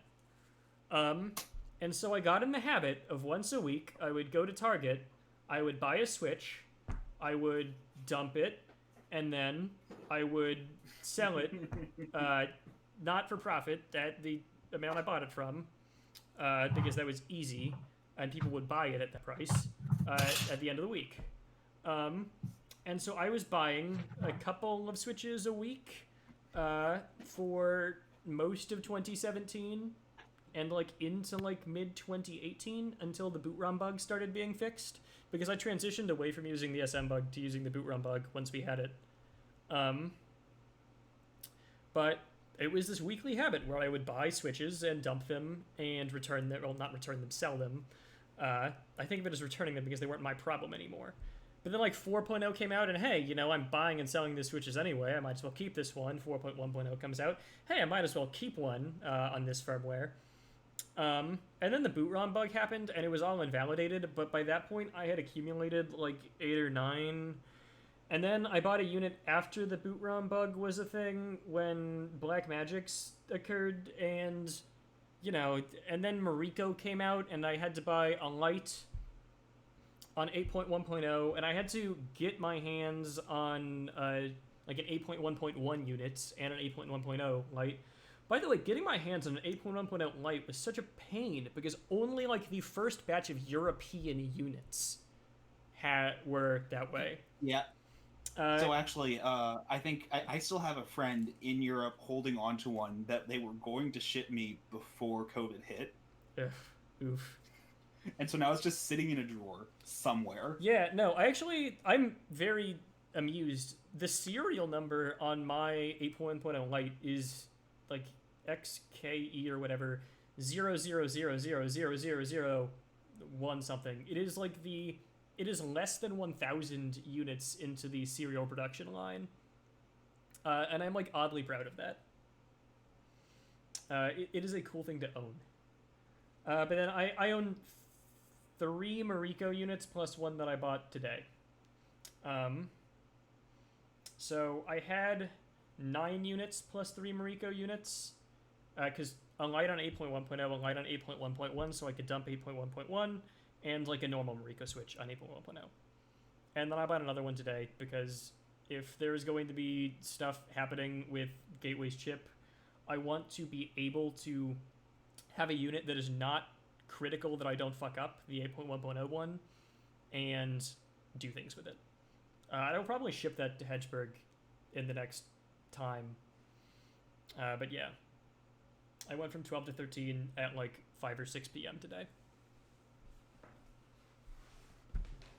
So yeah, that is why I own so many Switches. The answer is I'm a hoarder at the end of the day, really. That is a lot of words to say I'm a hoarder. I don't know if it's necessarily being a hoarder if you're only hoarding a single item. I think that's the difference between a hoarder and a collector. Maybe. Maybe. How does this function work again? I should name all of these things. Decryptars a keylob. HDMI port is right. Void. Screw it. I'm not going to mess with an HDMI setup size, right now. Byte out. Const void access key. Seal key. Mouse. No, Windows. I don't want to update. I told you to ask me tomorrow. Why are you asking me every hour? Because you're super nagged. Fuck. Is const void access key. Access. I think at this point it probably means that you've been putting off updating for. The real answer is this is the first time I've months. booted into this VM since March. Yeah, that would do it. There are Windows only does this when there are multiple critical security vulnerabilities. Yeah.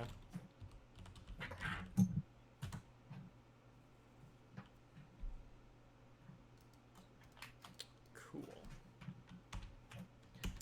The size, and this is source size. Great. Okay. And there's like 0x30 of metadata in some layout that I never remember. That I will try to piece together as I'm looking at this. I know it's like 16 bytes of AES CTR. It is 16 bytes of AES GCM MAC. And then there's the device ID and padding, but I don't remember what order they go in. That's annoying. But it's fine. I will deal.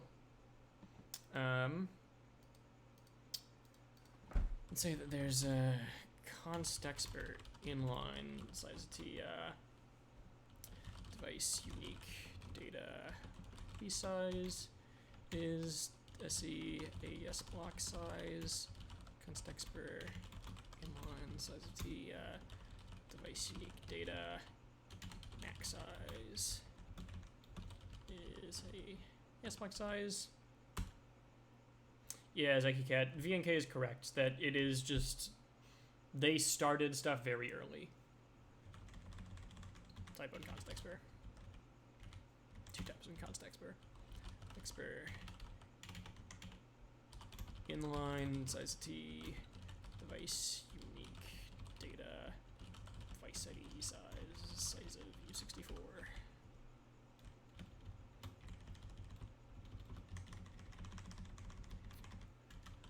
Expert inline size T. Ooh, this is gonna be fancy. Device unique data padding size is SE AES block size minus device unique data. There we go. Those are nice definitions. I like those definitions. Wasn't the earliest known manu firm built in September 2016? No, the earliest one I've seen is like August 2016? Early August. I have a copy from various shenanigans when the CDN had a bunch of stuff on it that it wasn't supposed to, of signed for retail firmware 0.8 point something, and it like requires 0 fuses and everything. So they definitely manufactured stuff on 0 point whatever, and then when they finalized 1.0, they updated stuff and burnt stuff's fuses, which is funny to me. Do we yet know how the 3DS menu boots into CTR aging? Isn't that just like the home menu looks for the specified cartridge title ID, and if it's so, it launches it, and then that launches CTR aging? That is my understanding of it, but that might be wrong, and I don't know if that's actually true, or just make that sounds like it could be true.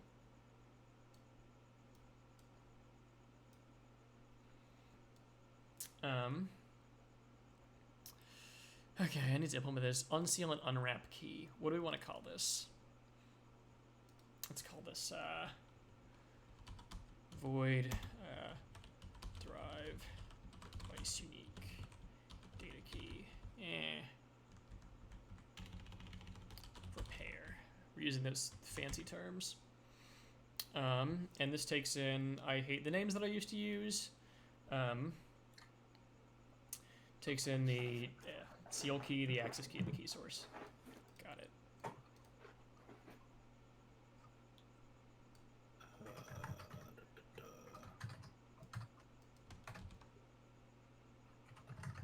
Yeah, no, it is always advantageous to get into the game early if you are into this kind of bullshit. It is always advantageous to get into the game early. Oh, fuck me. Why in particular? Gradle. Ooh, I hate Java. But then, you know, I pay $5,000 for the privilege of avoiding Java. Yeah, so you can't build software at all for the tool that you're using. That's true.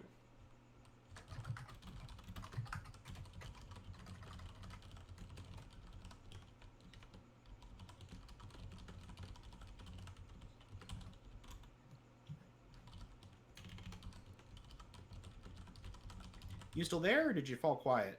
I felt quiet. Okay, cool. Yeah, no, I'm typing out enum names right now and trying to talk while remembering what the fuck I named these key enums is oof. Let me pull that up to make sure that I'm not totally screwing this up. SD key slots.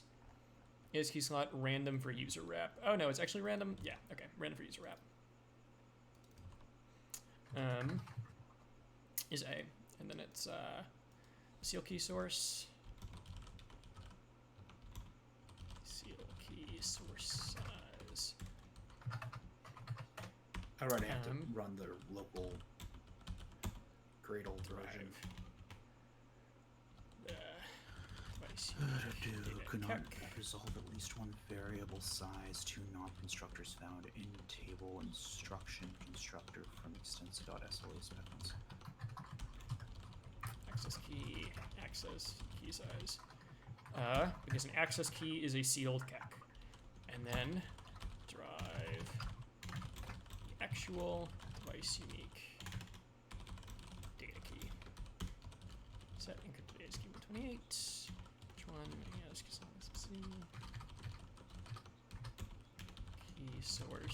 key source size. Cool, so we got that out of the way. That's good. Then there's copy in the IV from the first 16 bytes. Okay, great. So the IV or the CDR, or Nintendo calls it an IV in their actual crypto code. So I've been trying to do that, even though it's really a counter. It is a lower effort for me to just use the word IV globally than to remember which functions I need to use IV and which I need to use counter for. And that is maybe not great, but it's fine. Okay, so we're gonna add defines for 0x30 here too. And this is gonna be const expert inline size of t, device unique data meta size is device unique data IV size plus device unique data max size plus device ID size plus device unique data padding size. And then the const expert inline size of t device unique data. What is a good word for this? I want to refer to the metadata without the IV. So just the MAC and just the device ID and the padding. What is it good for the metadata without the IV? The metadata for the metadata that is decrypted, or that is initially encrypted and then gets decrypted. Decrypted metadata size, maybe? Decrypted meta size. I don't love that.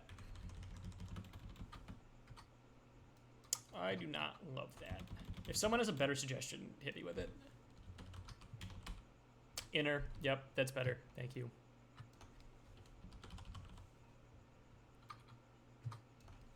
That is a strict improvement. Data meta size minus IV size. And here it is checking that the input size is big enough to have the metadata, and the output size is big enough for how much data size that will be encrypted. So the way we're going to do that is ensure that our sizes are allowed. Be AMS. Yeah. Or unless oh, fuck.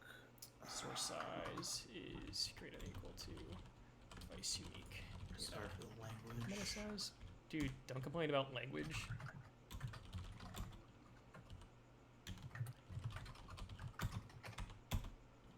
Source size minus.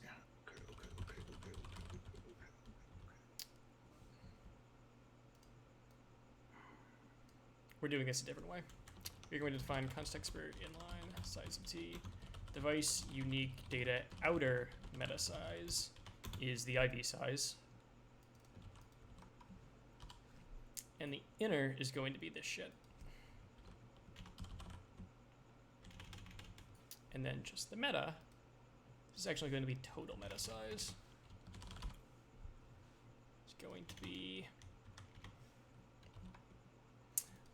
the outer plus the inner. And that's a better set of definitions, I think. Idaho seems like stupid bullshit. It doesn't include decompilers. It is paying $365 for the privilege of disassembling one architecture. As someone who has purchased Ida Home is the stupidest bullshit. Like, it is Ilfec being deeply out of touch with what people actually care about. Or knowing what people care about and just not giving a shit. Yeah, no, it is. I like how he like did these tweets where he's like, yeah, this is the solution the hobbyist reverse engineering community needs. No, fuck you, Ilfec. A hobbyist reverse engineer does not only do one architecture, and he doesn't need a disassembler. If he needed a disassembler, he would use Gydra, because Gydra provides a decompiler. If you are going to good scripting. Yeah. No, if it was like $365 for one decompiler, that actually I could see as being super worthwhile. You could actually add decompilers to your license after purchasing. Oh, also, if Idaho doesn't let you add additional architectures, which is also stupid as fuck. Actually, so here's the thing. Remember how I was talking about how that they didn't give you the ability to add new architectures through scripting? Yes. And they weren't supporting us on that? Mm-hmm. I remember that. That's why. Huh? I remember that. I'm pretty sure this is why, is because of the fact that Ida Home was something they were planning, and they did not want to enable the ability to add new architectures from Python scripts. So they phased out support. Oof. Okay, the destination size needs to be, Thanks, Elfac. Yeah. No. Oh, are they really not even providing the IDA SDK? Jesus. I mean, the IDA, wait, they're not providing the IDA SDK for... yeah, for home, according to ADubs, who I would expect I'm not even slightly surprised. I'm not surprised by that, but that's bullshit. They're just not a good company. Like, I want to give Ilfak the benefit of the doubt sometimes, but he really just is such an asshole. I am paying for IDA, and I think this is, like, stupid, out-of-touch bullshit, and Ilfak being a holier-than-thou dick. He also just clearly doesn't fully realize the threat that Gidra presents to his business model. I think he's in clear denial. Yes. I agree. Oh my god, the Ida Home, like, meme contest, with the, like, super stupid picture of the Ida lady on the horse with a spear against Gydra. As someone paying for Ida, this is not at all the situation we're in. Like, if I was not doing only ARM64 stuff, the, like, one case where Ida is better, I would be learning Gydra and using Gydra because it would be a better use of my time and money. I mean, I am all about the, $5,000 better joke, because it's a funny joke, but... It's a funny joke. Putting that aside for the moment, it is a joke, and in a few years, IDA is going to be pointless because the open source community will have made Gydra a better product. And I am not expecting to be so active in, like, 4 years, because I am sticking to the Switch and not moving onwards. So the Gydra cost equation for me is very different from anyone else. But, fuck, Ilfak, you're so not understanding what's happening. Or in denial, or wanting to assume that the way things have always been is the way things will continue to be. And I think this is the first time I've actually talked unironically about IDA versus Gydra, probably. Which I guess I'm really just doing it because I acknowledge this to you when we're talking, and we are talking in front of other people right now. Yeah, probably. But, fuck, Ilfak, what is wrong with you? As someone who buys your product, you are so bad. Sorry. I digress. Honestly, especially after especially if Binja continues to get improved. Yeah, They're I'm interested in to such see deep shit. Binary Ninja's decompiler. I haven't played too much with it. I think Adubs has, so Adubs can. Okay, so the better than layout I is the can. first 16 bytes are the IV, and then it's encrypted data, and the metadata is going to come afterwards. So this is going to be setacast source. And then where is this output? It's going to be Cannot just resolve at least one plus the deck variable size. This is the device ID, so it's the device ID, the padding, and then the MAC, and that makes sense because the MAC is also including the device ID. Great. Wait. Enc. Static. Cast.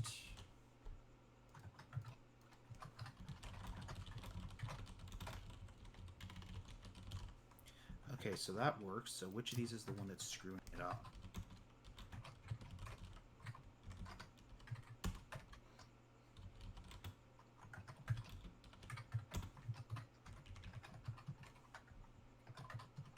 He's not going to change.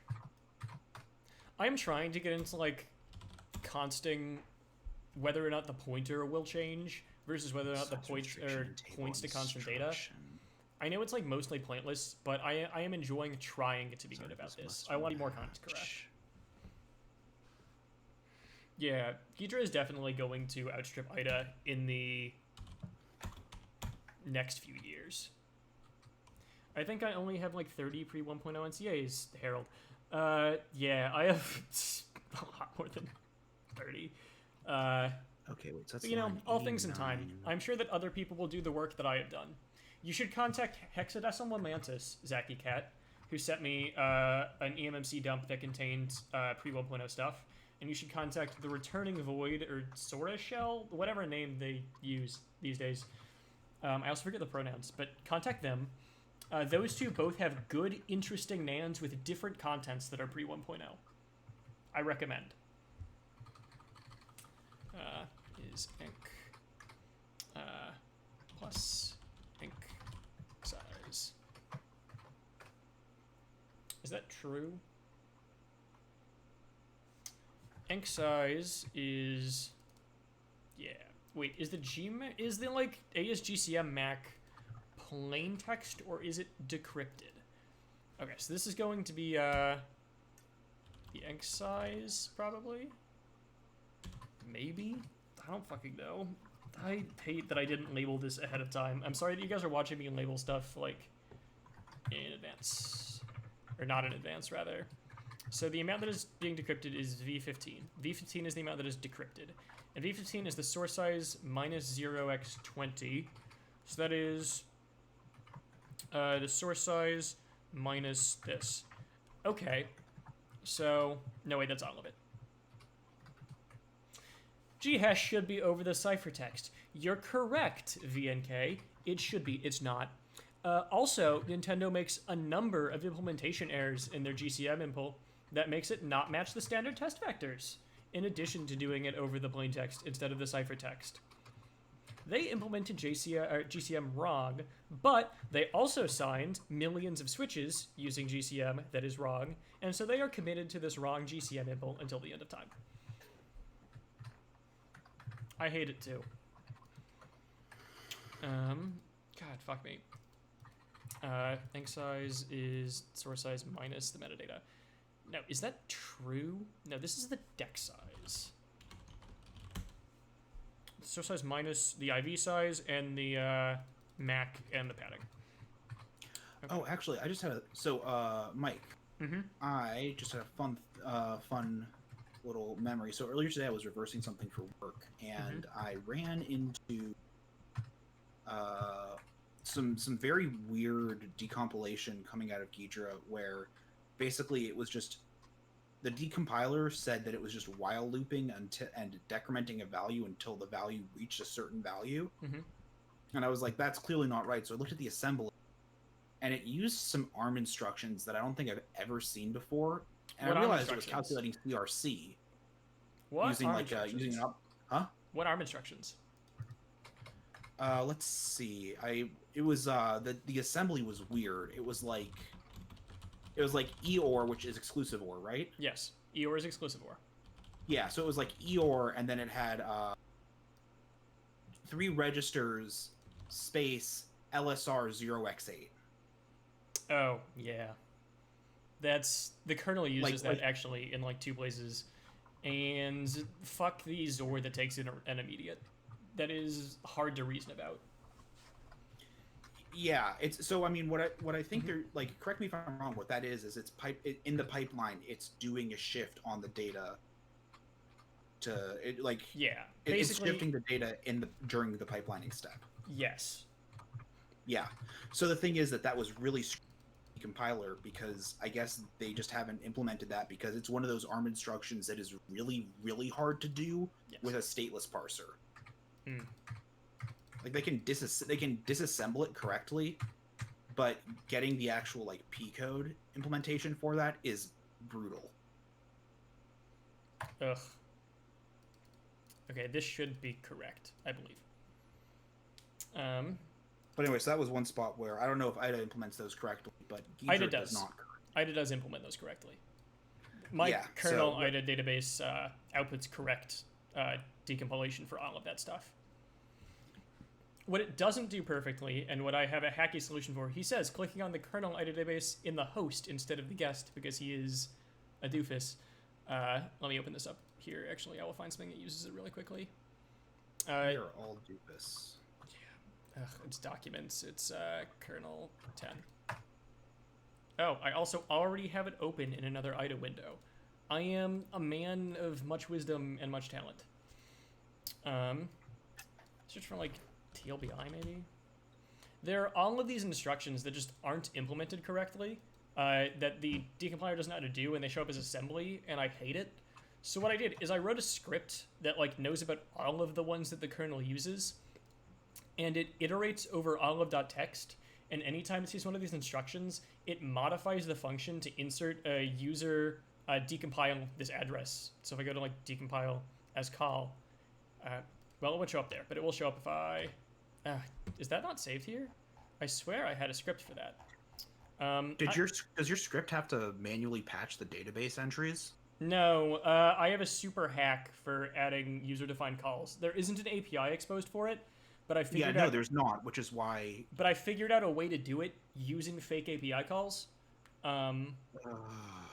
Yeah, kind of similar to what I did with the switch statement shit. Yeah, no, it's shitty. I'll have to run the script on this then. I didn't realize I hadn't done that. I did it on the 9.0.11.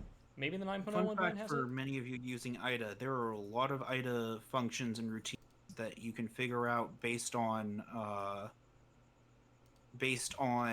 using the API to get objects out of the database, and then modifying those objects and reapplying them to other locations. Yeah, there it is. My script was run, and so it declares a user call with the name of the instruction, and then taking in the register that is in the instruction. And I parse using like Python the disassembly of the instruction to determine what register it's using, etc. And insert a custom user-defined call via my stupid hack everywhere. Yep, that's how you got to do it. Yep. Dumb as fuck, but it works. So, you know. Yep. Dumb as fuck, but it works. So, is it really dumb as fuck? The answer is yes. Working with IDA's API is like pulling teeth. It really is, as someone who has written a lot of IDA scripts in the last few months. Like, I understand how to write IDA scripts now, and it sucks. I hate doing it. It's so bad. Yeah. It's so bad. And if you need a new feature, you have to ask them for it and wait like 6 months for them to release a new update. And they don't... Like, it's just a flat API. The entire IDA API is flat. Yes. There's no nesting. It's just a flat API subdivided into like 12 or 16 different This is not const. sections. It's just bad.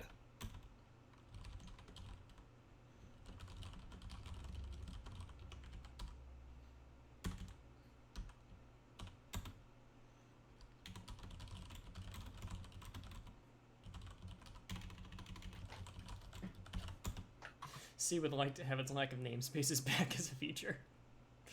Oh man. I used to decrypt the data. Pair. Place new data key. seal key source. Okay, source size, access key size. I love that I know these functions well enough to mostly not be looking at the IDA output as I'm implementing them. That's so bad. I shouldn't be doing that. There, temporaries. And Nintendo doesn't do this. Fine. Let's be good kids, and we're gonna on scope exit. Clear memory. Why are you Temp giving size me of temp IV. Clear memory. fail to Calc Mac. disassemble at... There we go. It's always nice to do things that are a little better cryptographically that don't matter at all that Nintendo doesn't do. It's a nice feeling. Want to prepare the key. Want to copy the IV to stack. One copy. Temp IV. IV. Size of IV. Then we're going to want to decrypt the data. It's going to be SE. I think it's compute AES CTR 128 or AES 128 CTR. I don't remember. Let's check. I also don't remember what order the arguments go in here. CAS. It is compute AES 128 CTR. Okay. Just size slot source. Okay, sure. It's going to be just size. Then what is it? It is slot package 1 AES key slot index SMC source size. No. Do I want to? Yeah. This shouldn't be just yeah, it should. No. God, why am I struggling so much with this? What does Nintendo do here? They do disk size, but why are they decrypting all of it? They are decrypting more data than is valid here. No, I guess they're just copying it there. That's fine. Severick asks, how does your scope exit macro work? Smart pointers? I'll get to that in a second. First, VNK, didn't you add a constant time RSA signature verification for the hell of it? Yes, I validate RSA PSS in constant time. Or, well, I don't do the modular exponentiation in constant time, but I do the padding verification in constant time, which is just fragrantly unnecessary. You can't timing attack RSA padding verification, but constant time is kind of like... Constant time in crypto code is kind of like salt in food, where you are always better off adding it if you're not sure whether you need to. Let me pull up the scope exit macro. This is actually from Alexandre, what's his name? Alexei, the fuck, C++. I thank him in the notes, it's fine. Vapors, util scope guard. Andre Alexandrescu. God, his name is so long. Scope guard. Yeah, it's from this C++ 2015 con talk, declarative flow control. I also am a fan of constant time everything, but basically the way it works is you have this type that is a scope guard and it is templated on some function. This is like a lambda, basically. And it's non-copyable, and I think you can move it. Yeah, you can move it, which I use somewhere. And it stores a copy of the lambda that it invokes, and it stores whether or not it should activate. And it takes in the lambda, and it starts out as active, and it can be canceled, which makes it not execute. And if it's active, then at the end of scope, when the destructor executes, it calls the callback. And this is always inline, and so this is no function overhead. And so this is a mechanism whereby there's this template, which I stole from that guy, and this type, which has this, fuck you, Windows, which has this operator plus. And then you've got these macros. Where a scope guard is an always inline lambda, which guarantees there's zero overhead. This is a zero cost abstraction. where this plus stuff automatically makes one of these types with no overhead that destructs to call the callback. And scope guard is my macro for a cancelable one. And on scope exit is an anonymous variable that is a scope guard, which basically just prevents me from canceling it. Which has this fucky Windows. Yes, also true. Source plus source size. This is just enc, and then this is the this is the enc size, and then it takes in the IV because the IV is always fixed size. Oh, it does pass the IV size. What do you want to bet? Hmm. What do you want to bet that my function prototype here is wrong in IDA? Why is it not letting me type? Okay. Now I want to do underscore keyword A6. Ah, god damn it. What did I do wrong here? There we go. 16. Come on. Nope. Okay, they don't take in the IV size. That's fine. We're going to take in the IV size. Size. Source. Oh no. Enc size, I think. Yes. IV size. No, wait, it's IV. And device unique data IV size. Okay, now I need to go ahead and... There we go. That's how you do it. Always inline is a hack. You are correct about that. It is a huge hack. If I go to defines, always part inline. of your dev cycle isn't a huge hack, though. None. It is all huge hacks. It is inline go. attribute always inline. And for lambdas, you can't use the inline keyword, but GNU has an extension where if you do this attribute on a lambda, it is the same thing.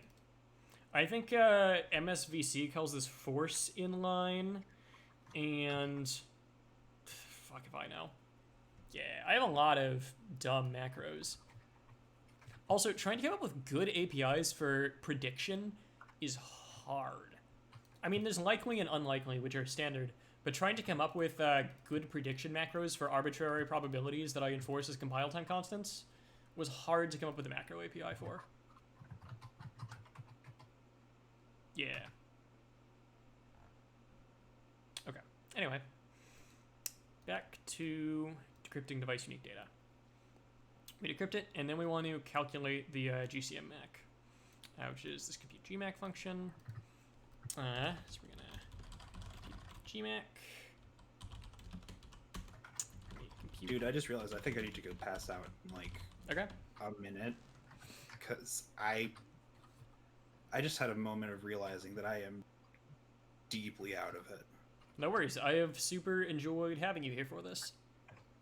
Yeah, it's been fun. It's honestly nice to get back into doing streaming things at all. Oh my god, I hate tabbing in XML. Okay, I'm going to give this a shot though first before I do so. I'm trying to make some changes to my to the Slay spec that I was writing for Extensa. Okay. To get to get some good decompilation for ESP32 stuff. And it is very frustrating. I'm sorry. Because I don't remember what I was going to say. I'm not doing well. These things are hard at the best of times.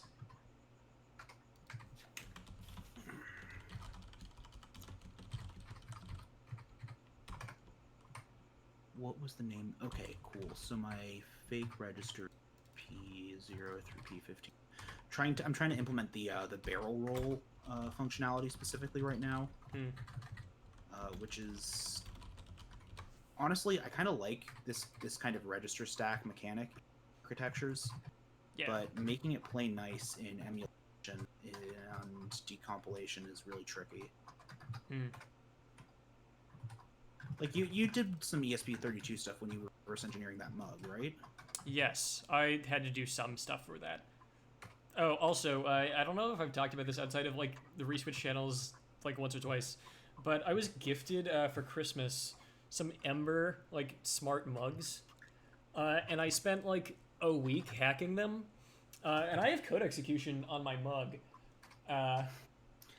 but It's just a great sentence. it's a great sentence, and also their like system update API for downloading new mug firmware takes in a hardware ID parameter, and I like got firmware for a new hardware model that they haven't announced yet, and have bugs in their unannounced hardware model, and that is such a fantastic meme.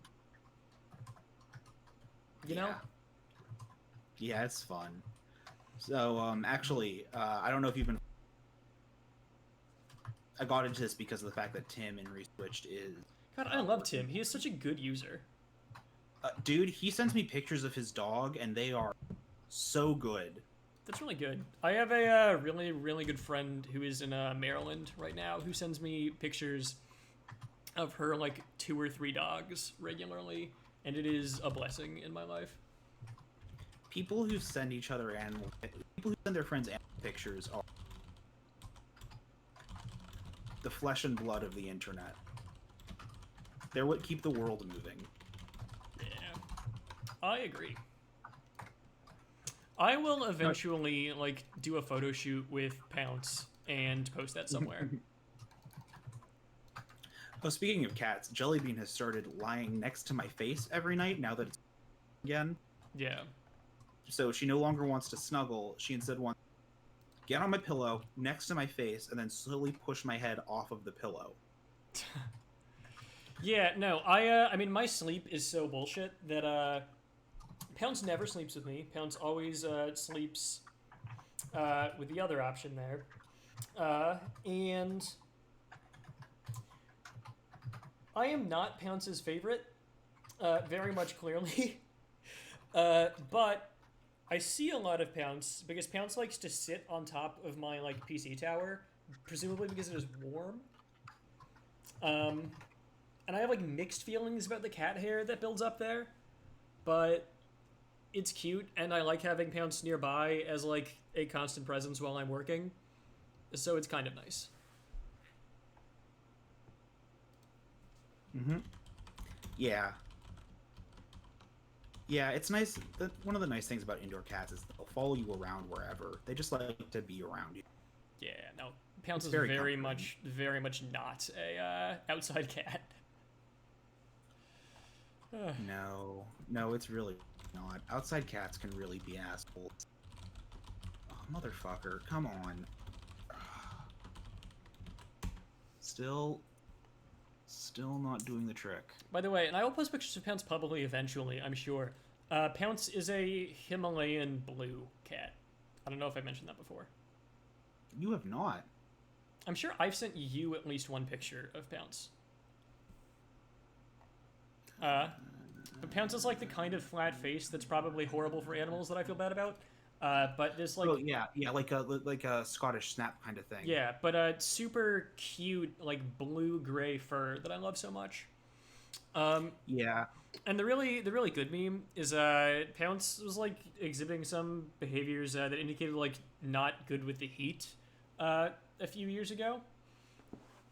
And so we were thinking about how to deal with that. And like the vet's just shaving off Pounce's hair. And so we did, but during the summer, we will shave off Pounce's hair except for the bits around the feet and like the little tuft at the end of the tail.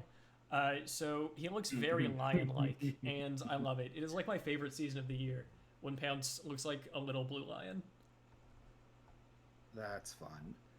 I love my cat. I really love my cat. Okay, I should have went commute GMAC. So Nintendo backs up all of this uninitialized data stuff is either being like, hey, all of the FPU registers are being backed up here. And then we restore them later. And presumably they have like some scoped type to do that. But let me be clear on one thing, and one thing only, by which is to say I will be clear about other things later. All Exosphere code is being compiled with general reg only, because we do not want to fuck with the floating point state. I don't even know if you like are guaranteed that the FPU registers are accessible at this point. Like if user mode has the FPU turned off. Are you? FPU state is not automatically changed on exception level change. How does that work for Nintendo? Maybe Core 3 always has it on, and this SMC is always guaranteed to execute on Core 3 because Core 3 is the sys core. But that would be such a stupid hack. Fuck, how do they deal with that? Do they, like, do anything with the state here? They don't. There's no way that's safe. What the fuck? Oh, I have to manually unroll this, don't I? Use C++ templates, get it unrolled for you. All the cool kids do it. I'm writing Slay specs. Never mind. Let's not do this meme right now. Yeah, that's fair. That's very fair. Getting good decompilation is a process of suffering sometimes. Yeah. I have deep respect for the Ghidra devs. I think Ghidra is a great piece of software, and I think that there is so much stuff in here that can be ported into other projects. I think the decompiler is awesome, etc., etc. All of that being said, there's so much about the way that the Slay spec is designed I fucking hate. Especially the fact that they decided that a stateless parser was the way to do it. Because I guess regex matching is faster, but it produces such frustrating behaviors when it comes to emulating complex architectural issues. I have not worked enough with Slay to have meaningful contributions to this conversation, but as someone who mostly understands what you have said in the past about it, I'm sorry, it's frustrating. I mean, like you know how regex matching works. Oh yeah, absolutely. I am a wizard. I'm a wizard with regex because it makes me so efficient in Notepad++. Yeah, so the thing is that Slay is literally just a language that gets compiled down to regex matches at the end. It's an arbitrary syntax tree. It gets compiled down to an arbitrary syntax tree where leaves on the arbitrary syntax tree are parsed using regex. Okay. And the issue is that means that you're doing stateless parsing of... You're using a stateless parser convert raw binary into disassembly, which works well for certain things, but for other things it really doesn't. Think about ARM and thumb mode switches. Oh, yeah. No, that's... Okay. That is an analogy that I can understand very well. Like, yeah, the entire ARM thumb mode switch is very much a hack in Slay. They have to basically implement two completely different architectures and then handle switching back and forth between scripts. Oof. That's super oof. I mean, it makes sense. I think Slay was designed for x86 and certain other architectures where you can directly parse instructions trivially into another. You can trivially map binary to instruction. But there's a lot of architectures for which that doesn't work, and everything on top of Slay that they've added to make that work has been a hack. Got it. And I just wish that they would allow you to... I wish there was a way to use a stateful parser instead. Yeah, I understand. Ugh. That's... It's just like... It's one of those bits of technical debt that... but if you're a good functional programmer, you know that you can just make state be a parameter. Although I don't know if you can do that in Slay, can you? No, because it's a... I mean, no, that wouldn't work. Okay, never mind. Damn. Like, again, it's all compiled down to regex. Ugh. Yeah, no, that's fucked. Like, there's no function calls. Yeah. It's a regex matching tree. Yep. Right. Fuck, that's so bad. So I'm gonna have to implement this type, and this is gonna be a bunch of clusterfuck stuff, but if you like cryptography, you will probably have a really good time with the parts after Hedge goes to sleep. So I'll be here for like another hour or two, because I'm having a good time. Let me actually check. Do I have anything interesting going on?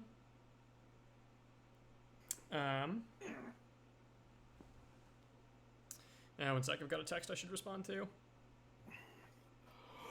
Ooh.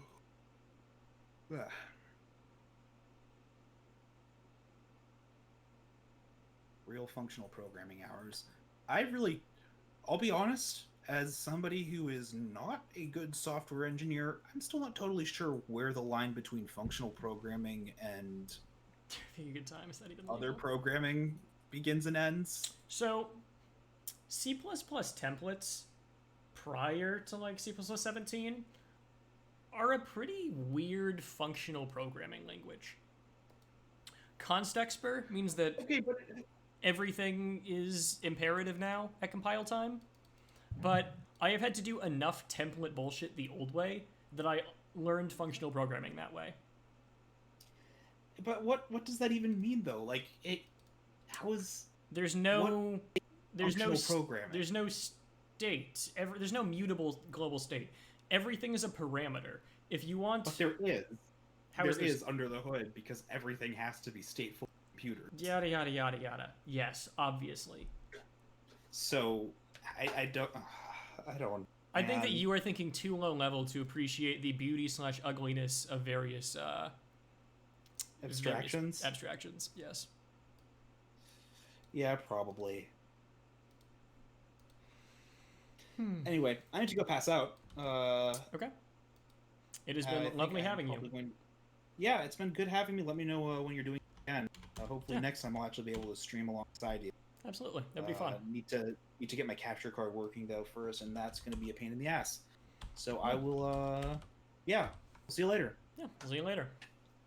Yep. Have a good one. Enjoy the rest of the stream. Where is Discord? There we go. Yeah, See you soon. I will mute the computer audio. Amazingly, nobody has sent me any Discord PMs. You're probably in streaming mode. Am I? I doubt it because I'm streaming in a VM. That's true. Wait, are you running OBS in the VM? No, OBS is in the host. But I don't have. Yeah. I don't run the Discord app. I use Discord Web. Yeah, but it doesn't matter because Discord Web is still going to figure Discord it out. Web does not because- see me as in streaming mode. I don't know, man. I don't know, me neither. Okay. It's been really good having you. Talk to you later, Edge. Yep, it's been good being here. It's honestly good to get back into streaming. I Yeah. will hopefully be doing a lot more of this. So I'll see you later. Cool. Later. Let me mute the computer post audio. You know, if someone had sent me like a direct message during that time, you would have heard pings. And amazingly, no one sent me any direct messages in that time, which just like never happens.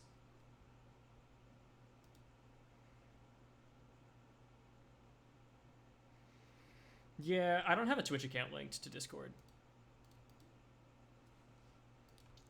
Let's start by copy pasting AES encryptor. Nah, that's bad. Ah, fuck! I'm gonna have to change AES encryptor. God damn it. Okay, what you guys are about to see is gonna be a huge pile of hacks as I wrangle this to work. Because if I look at my types, which I like looked at the userland GCM stuff because it's identical for this earlier. The GCM stuff is an AES encryptor and then a GCM encryptor. I turned off the host audio, so it won't matter now. So let's do, like, I'll just copy paste this because I just need to copy paste a file for the copyright header. Crypto AES GCM encryptor.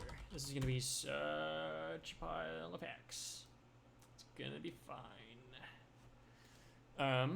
Because we need crypto AES encryptor, and then we're also gonna need like GCM impl or some shit. How do I do this in CTR? How do I do this in counter mode? I have CTR encryptor and CTR decryptor are separate. Okay, that sure I'm going to do that, but god damn it me, why are things complicated? God damn it Nintendo, who designed this? Okay, it's gonna be GCM encryptor and then impl crypto GCM mode impl, which is gonna be like a bunch of bullshit. Okay, it's fine. How does AES CTR encryptor do? It includes AES encryptor. It includes CTR encryptor. Great. Okay, GCM encryptor is going to want AES encryptor and crypto GCM encryptor, which currently does not exist, but we will write it later because we're doing all of this on the fly. And I'm really going to want like the AES-CTR encryptor class to use and not the AES encryptor class because the encryptor class is not the real abstraction that I'm doing. And I have multiple AES implementations here too. Fine. we will do this the right way. We will take all of this and we will copy paste it. We will replace all of these CTRs with GCM.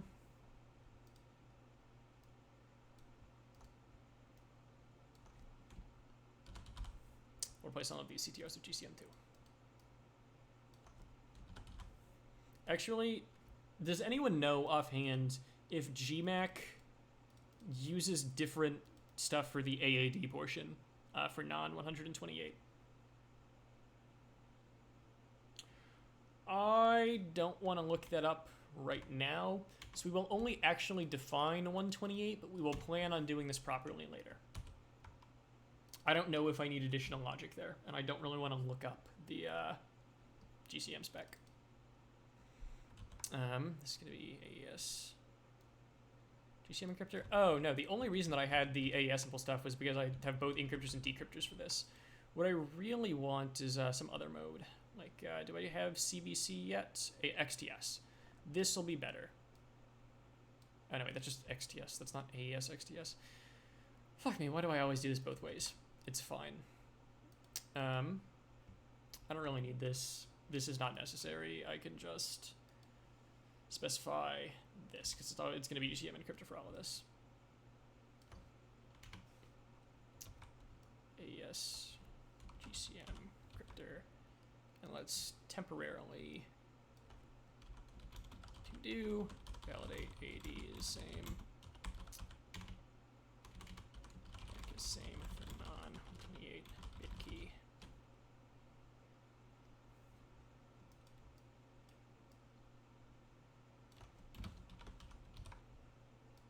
Okay, that'll be fine then. Want AES GCM encryptor. And the only thing that I really want is the AES simple. Do that. And I'm gonna want using GCM impl. It's gonna be like impl GCM mode impl, which is how all of this always goes. Is that right for like the counter case? CTR encryptor. Yeah, okay. Yeah, CTR mode impl block cipher. Yes, okay, that's fine. Oh no, wait, it's actually going to be GCM encryptor of AES encryptor is how it's going to be, because it's going to be GCM encryptor is going to take in the AES encryptor as a template parameter. So this is actually going to be GCM encryptor of AES simple. Okay, that should actually be right. Then we're going to want key size, yes. We're going to want block size. Do we want block size for GCM? Does that even matter? I mean, I guess. It's really AES-able block size. I'm gonna want max size is block size. No, it's just gonna be 16, I think. Fixed, probably. Maybe. That's actually the block size for all AES stuff, so that should be fine too. And then we're going to want the AES simple, and we're going to want the lowercase. Sorry that this is such a ridiculous thing for me to do templating on the fly for. GCM impl. GCM impl.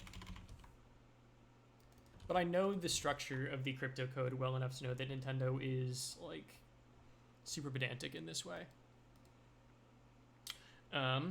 And what API do we want? We want initialize, we want update additional data. GCM will be AES, you'll have to have separate ones. I think the AES is fine because the AES encryptor is a template parameter. So long as it is not like using the key size to determine how big the like block sizes are or anything, I should be fine to just plug and play the AES encryptors. So I'm going to write it the way that I would and then validate that later.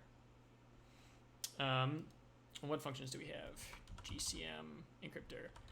Okay, we have... these are actually like GCM mode impl functions that I misnamed here. We'll do fine. We're going to have initialize, we're going to take in a key and an IV.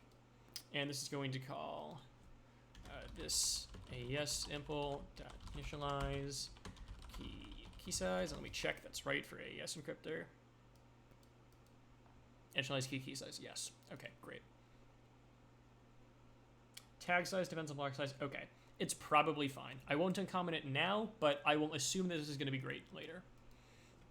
And we're going to do this GCM impl dot initialize address of this AES impl, and then the IV, and then the IV size.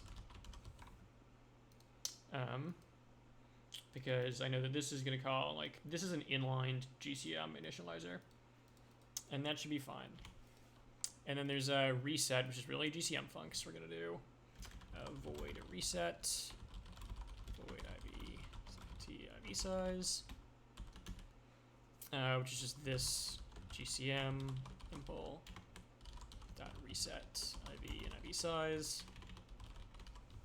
And what else do we need? We need update and update AAD. Update isn't included in the secure monitor because it only does additional data. But I'm pretty sure update does encryption, and that's is it a size? Yeah. Okay, we're gonna copy this. This is gonna be the same update. That should be fine.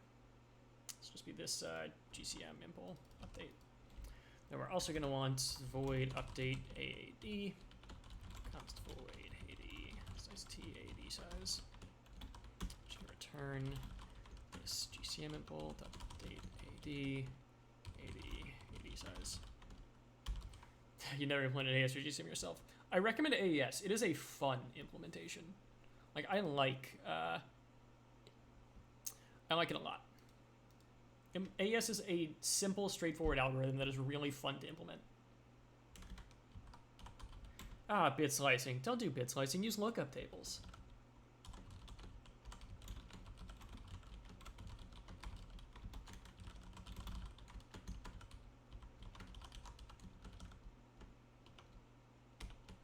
Lookup tables on constant time. That's true. You got me there. I can't argue with that. You're right. You are right, and I am wrong, VNK. And so it goes. Okay, now I need to implement GCM encryptor, which is a template class taking in the block cipher. Great. Let's copy CTR encryptor. Crypto GCM encryptor. This is going to be fine. We're going to be totally fine doing this GCM stuff, despite the fact that I... What do you mean, why am I right-clicking to rename? In IDA? I'm not. I'm hitting the N key to rename. You can do a single click on the name of a selected file to rename it. No, I can't. A single click opens the file in Notepad++.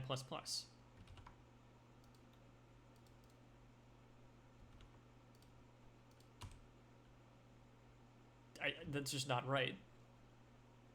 No, that's the default single click, I think.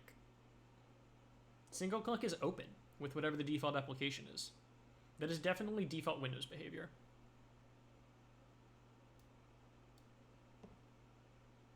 Just gonna take in crypto GCM mode impl.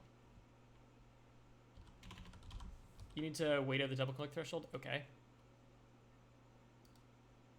Oh, huh. I had no idea that was a thing, like, at all. I was completely unaware that that was a thing that existed. Implement. Interesting. Okay, thank you. Good to know. GCM encryptor. If you can't tell, I am planning on eventually making these concepts, which will be good. I like concepts a lot, but I haven't done that yet. And what do we have here? We have the block key size, max size. Great. So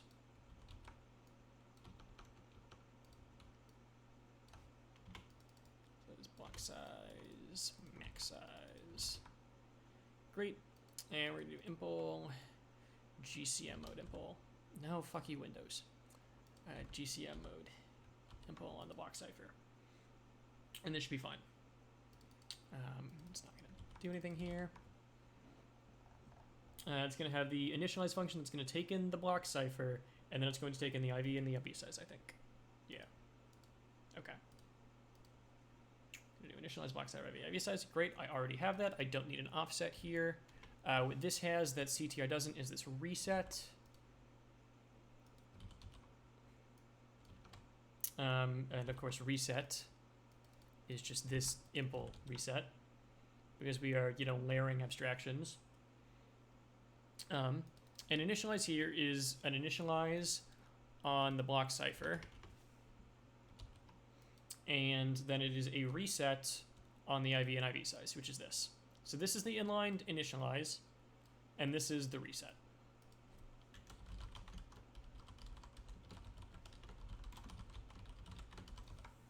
Okay, and that's going to be fine. Switch message doesn't exist. We want update, and we want update AAD. So let's copy AAD. And that should be fine. Okay, it's going to be this impl. Yeah, no, welcome to Nintendo cryptography code. It is all this way. But, them's the breaks. Then we want get Mac.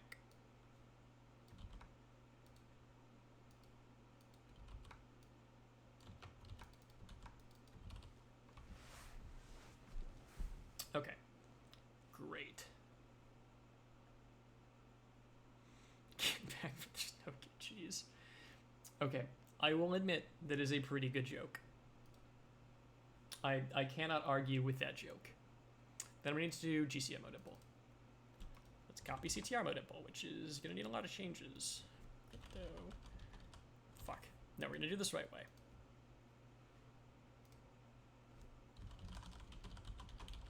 I will have to train myself to do that. Thank you, though. I'm sure that it will save me time in the long run to know that that is the thing that I should be doing. Do I need anything? I need crypto memory clear, and I want AES encryptor. Yeah, okay. Because we're going to have, like, a special version for AES encryptor. So let's do GCM mode impl, which takes into block cipher. And then we're going to want key size, block size, max size. And the max size is going to be the impulse block size. I'm sure that I'll get a feeling for the timing eventually. Like, I actually fully believe that. And I have the state enum in here for me to use. Local types, GCM state.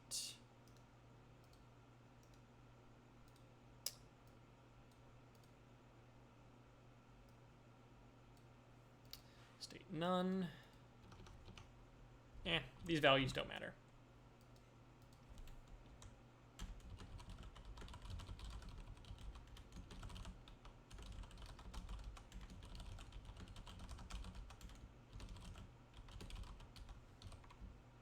Okay, those are the states I need. And what are the members of the GCMO dimple? I'm gonna need to define this block type because it uses this weird like block type. That'll be fine. State obviously is the first member. State. And then a pointer to the block cipher. Yes, and then it's going to have a cipher function. So I should also define that. Using cipher function equals void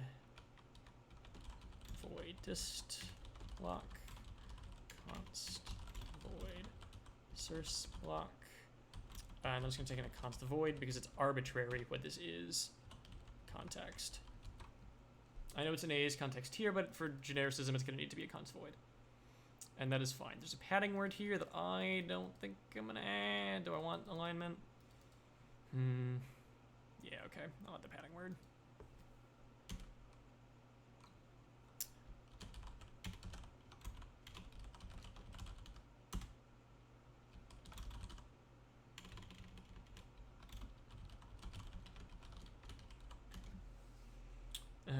There's all of these blocks. These blocks are, this is an 8-bit aligned, or 8-byte aligned type, this block. And it's basically just a fancy union, but that's fine. Let's define that too. Struct block 128. going to be a 64-bit high part, a 64 low part. Yeah.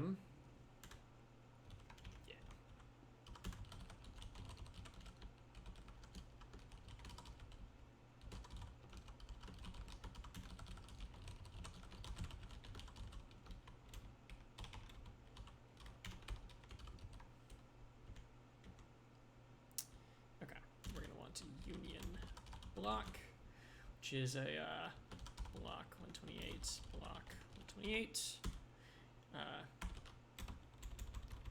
block 32, and block 8.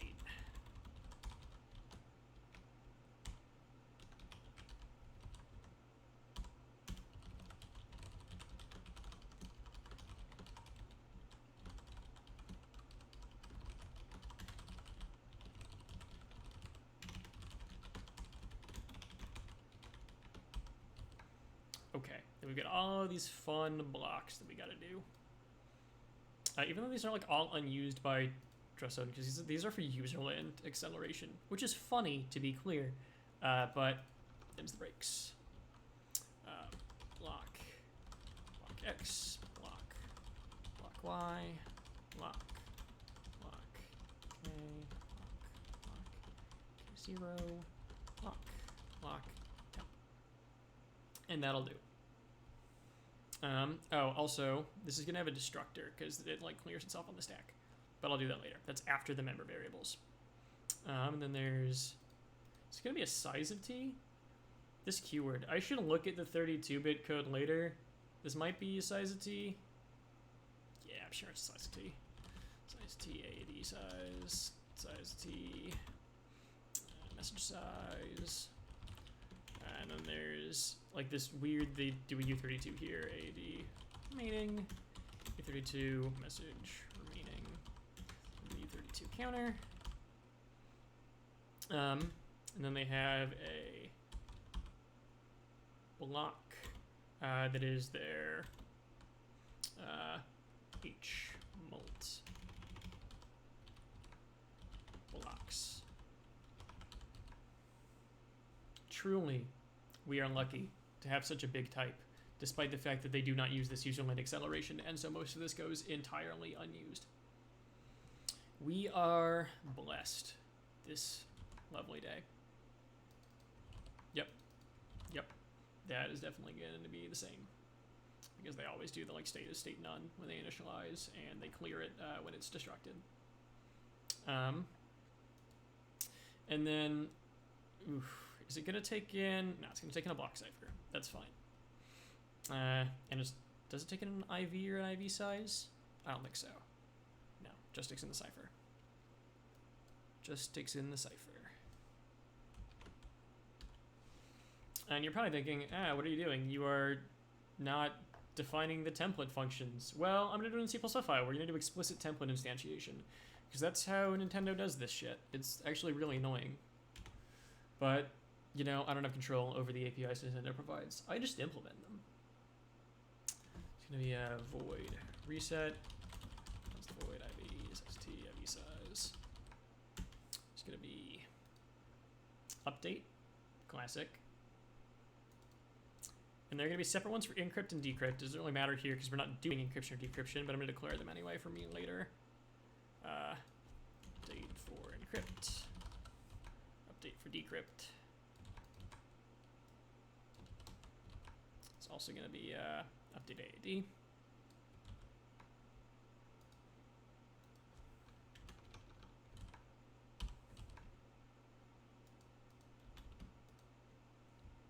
Meh. I don't need the 4. Then we're going to have getMac.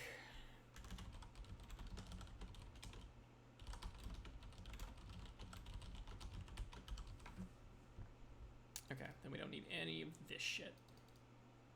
We don't need any of this shit.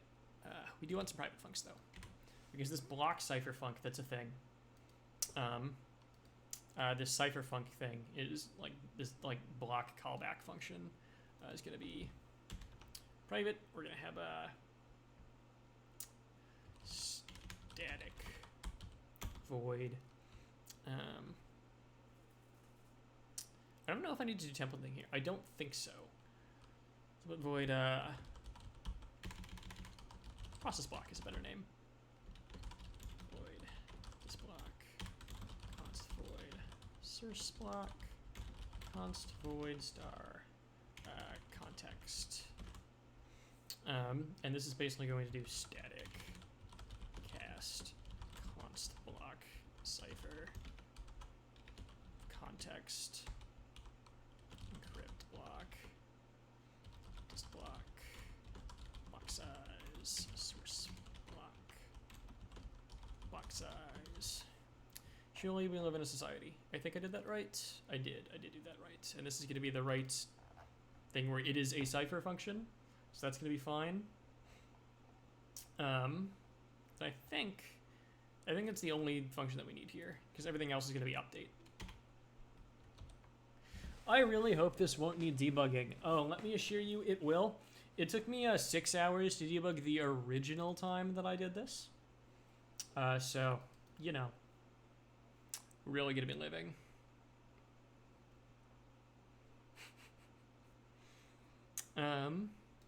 This should be okay. Okay, so it's going to be the declaration for GCM Audible, and now we're going to need to declare the source. Oh, wait, I'm forgetting something. I'm forgetting the part that I'm going to have to do here that's going to suck.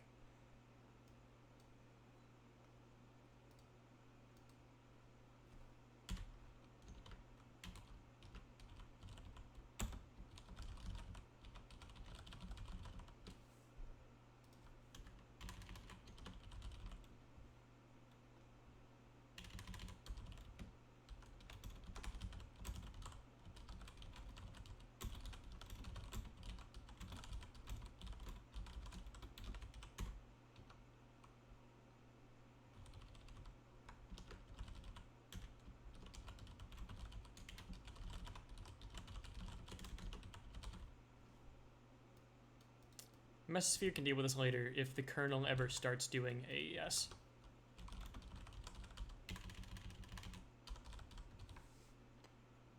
Great. That, I think, should actually be fine, although this is also going to need to be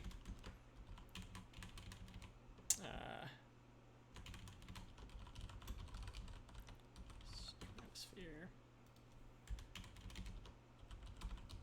That's fine. And the implementation, I think, already has, like, if-def atmosphere is stratosphere around it.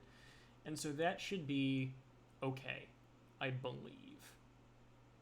Like, I think that is totally fine for me to do. Probably. So the first thing that we should do is we should add this source for using the security engine to this. So we're going to want... Is this ARM64? Yeah, this has atmosphere as stratosphere here. Else... Okay, here's where we're gonna live.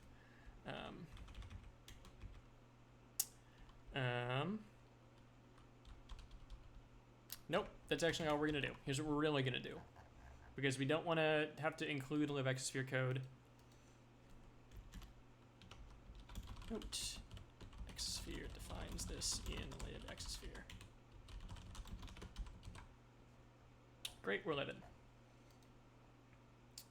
Going to libraries, exosphere, source, crypto.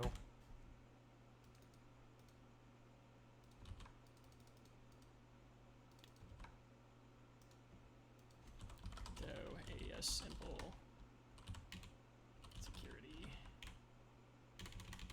Yeah. Nah, I think I prefer the security engine.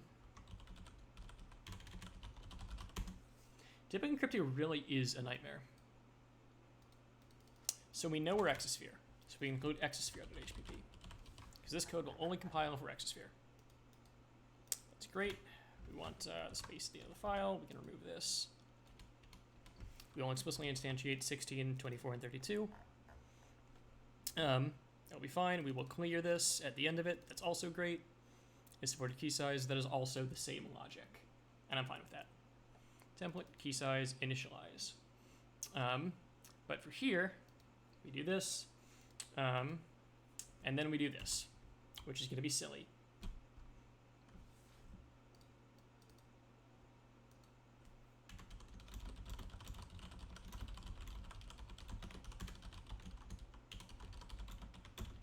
Hey, Masan.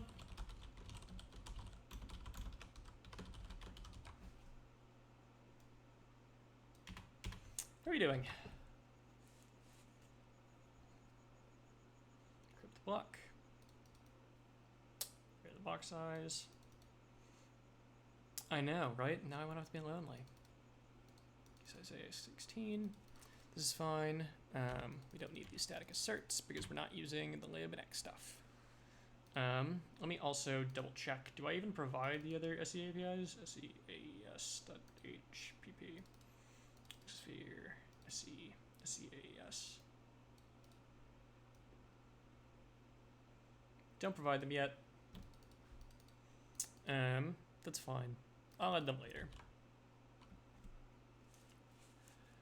Wasn't lonely without you, but I had Hedgeberg on stream, like actually chatting with me using voice for most of the stream. And so it is only since she has left that it has gotten to be a bit quieter.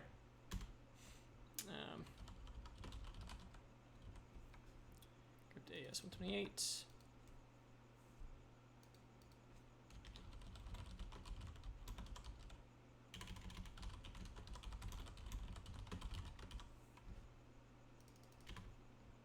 Truly, explicit template instantiations make the world go round.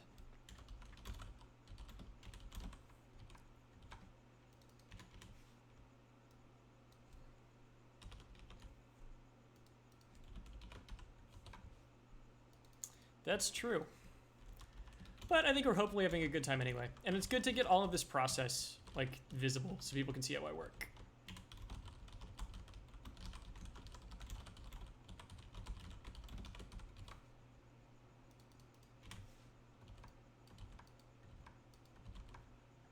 Okay, and this should all be fine too.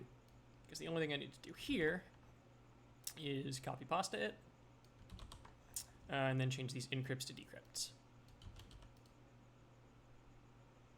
Decrypt. Decrypt.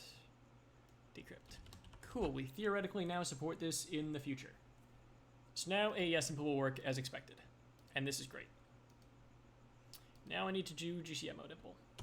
And GCMO dimple I will include in lib vapors.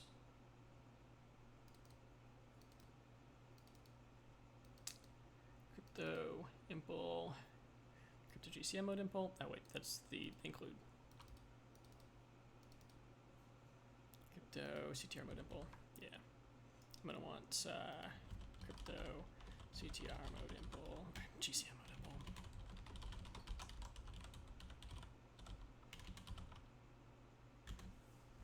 Okay, and that should be fine. And then I'm gonna have all this shit, and I'm going to do all of this later. And actually, because I don't want to do this, it's kind of gross. If defined atmosphere stratosphere, else do non-EL0 implementations, that's fine too.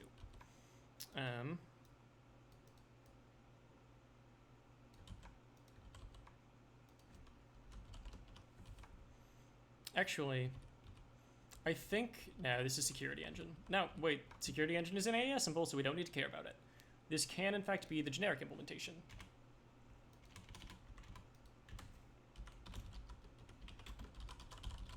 Because AES symbol could do something different in Mesosphere. Truly, templates are, really something, is all I can really say on the matter. God, shit is so crazy with templates. I'm gonna have to explicitly instantiate stuff too. But I can do that later, I think. Also, I'm gonna pull up my Exosphere code, my like original Exosphere code. Because I don't want to use the floating point unit, and I had an implementation for Galois field multiplication in C here that I will steal. GCM.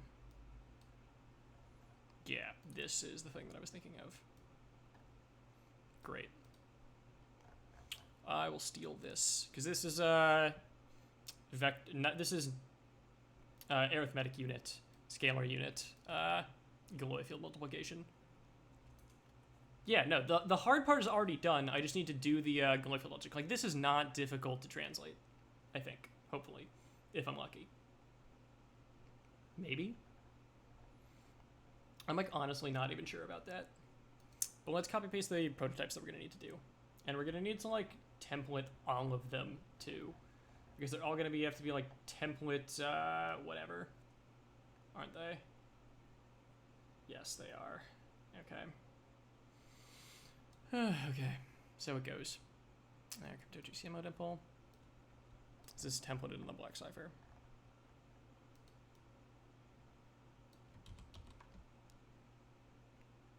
That's fine. Actually, is that true? Yes, it is. It's fine. I won't have to use the template, but I'm gonna have to do like a template class on AES encryptor at the end to instantiate the whole thing. Void. This is gonna be all of this is gonna be templates class block cipher. It's gonna be GCM mode impl cipher.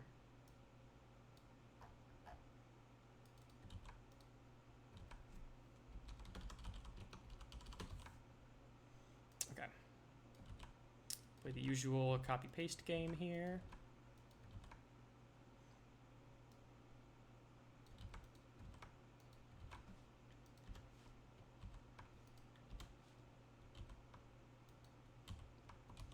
Now I just need to implement all these functions, which will be fine. Well, actually, these ones I don't need yet, because secure monitor doesn't use them yet. So I can put that off, and I can also put off update decrypt, because I don't need it yet. This will be a linker error if I ever try to use it later, but that is a problem for a future me.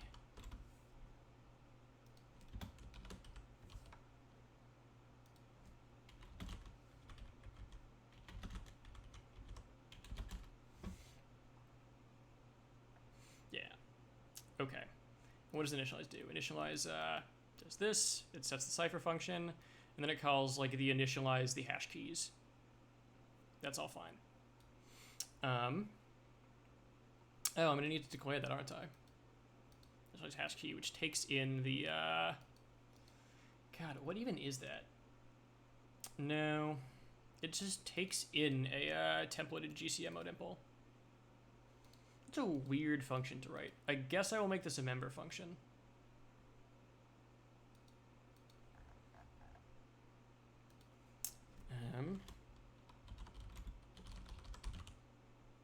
That's always been a thing, Masan. You just have to like explicitly instantiate them. No, that's like C++ 11. Initialize hash key. So we'll do that too.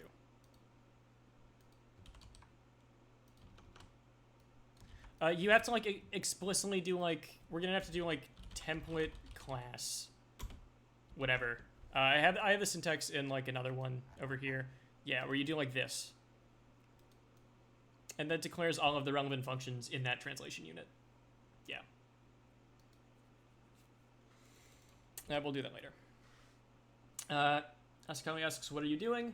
I am implementing secure monitor code for the Nintendo Switch. I am implementing this code for the Nintendo Switch's secure monitor, which is like the most trusted piece of firmware. It is fun. Okay, initialize hash key is easy because in the EL0 case, it doesn't do like all of the unrolling, and so it is just the singular encrypt. Where this is just like take the encryptor, encrypt. It encrypts an empty block, doesn't it? That's kind of annoying. But that is just encrypt block. Do I have something like that? I should. Actually, I don't even know if I have that. GCMO dimple, do I have that? No, I also probably need to add that then.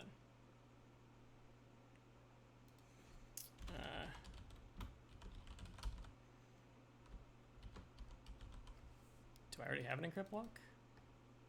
Oh, wait. Process block. I have process block. That will be fine then. I can use process block. Great. I'm really glad that I thought to do that. Because I can just pass this block cipher as the context. Great. So this will just be this process block. We'll need to declare an empty block. So U8 empty block.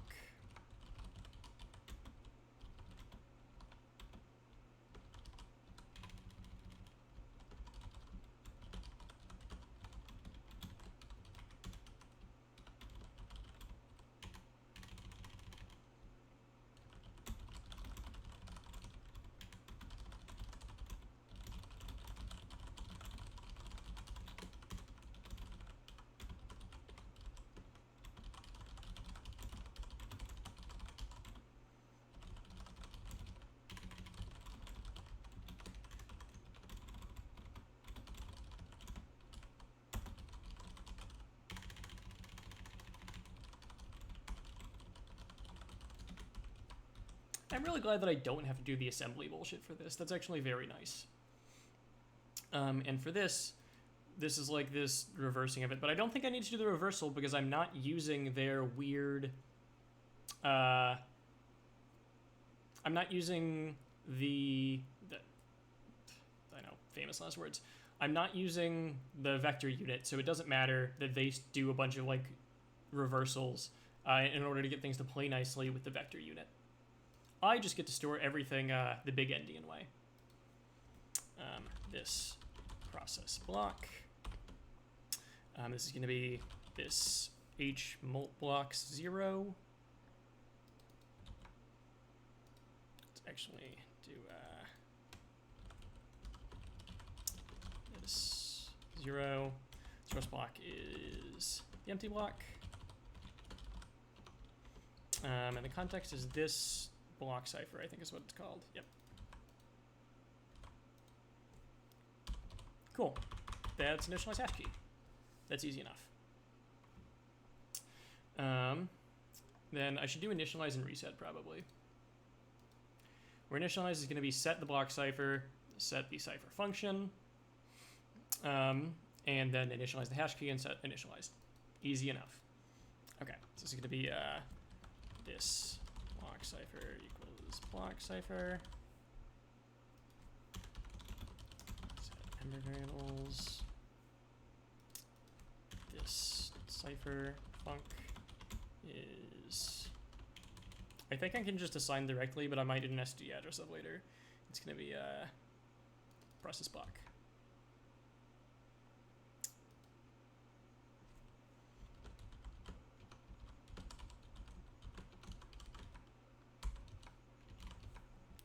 Safer to do the SD address of. Then we're going to want to initialize the hash key.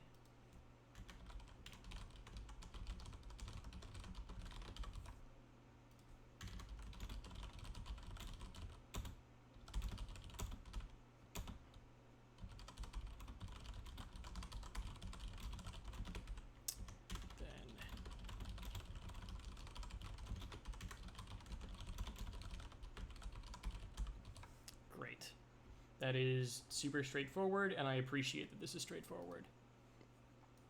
And this one is going to be much more of a pain. Fine. So the first thing to note is Nintendo always validates, I think I do this here too, in like CTR encryptor. Let me check that. I want to make sure that I do the same thing syntactically in different crypto files. Where is this? Atmosphere, libraries, lib vapors, source, crypto CTR mode impl is what I'm looking for. There's my AES acceleration, which is fine. Is this all super accelerated and so I don't even have it? Whatever. I don't know what state is enforced here.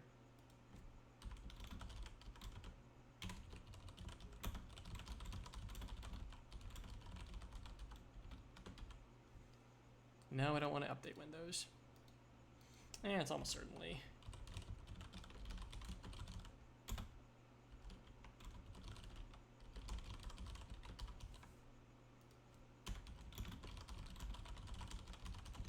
How do you get started with reverse engineering? I kind of dove into it first with Pokemon data mining a long time ago. In 2014, I knew no programming, and I joined the Project Pokemon IRC. I don't want to read it in the middle of a stream. I'll do it afterwards. Totally lost my train of thought. I started out by staring at data in a hex editor, finding patterns in Pokemon data that people who knew what they were doing helped me to look at the time. And then I learned to program C#, writing tools to manipulate the Pokemon data I was working with. And once I knew programming, I just dove in trying to reverse engineer binaries. I mean, it took a lot of effort, but I worked at it every day, just diving in by trying to reverse engineer something that was not too hard, was around my skill level. Reverse engineering things that I knew what they did already. And once I knew how to reverse engineer things that I knew, I started reverse engineering things that I didn't know. Hello. It's always good to see new people joining in. Okay, so this is clearing a bunch of variables. It's clearing the X block, it's clearing the temp block. And I think what we probably want to do is we want to have a always inline void clear this high 0, this low 0. Great.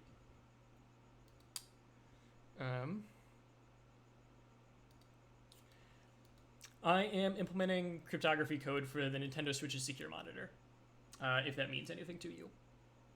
But yeah, no, the reverse engineering stuff was just doing progressively more difficult things every day for like several years.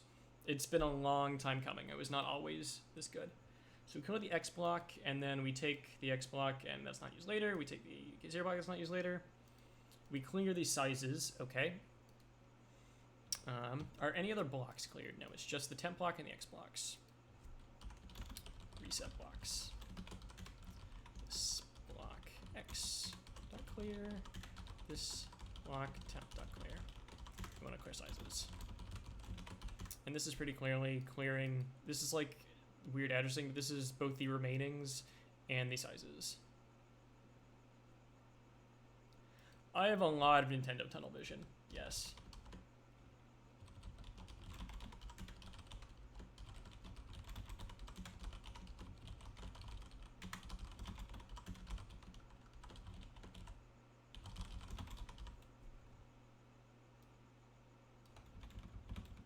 Okay, so that's done. And then we set the state to processing the additional data.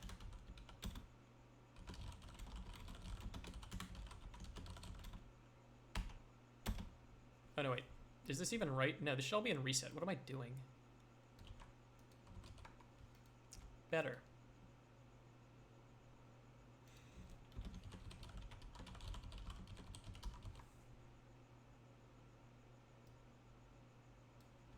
I'll do this later. This is going to be the hard one. And right, there's this like super weird thing where GCM is a different thing for 12-byte IVs versus non-12-byte IVs.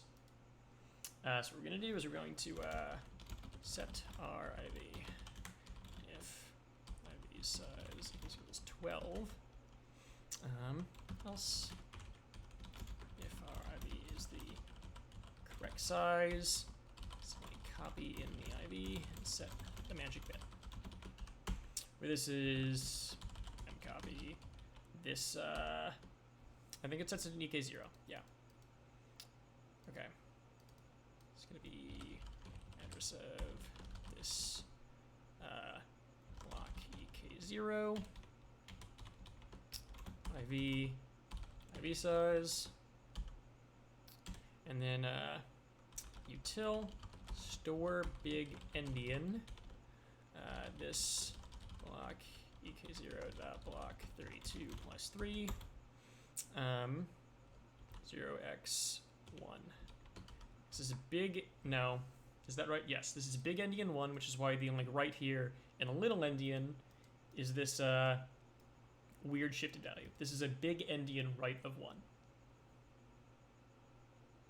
So we are all good.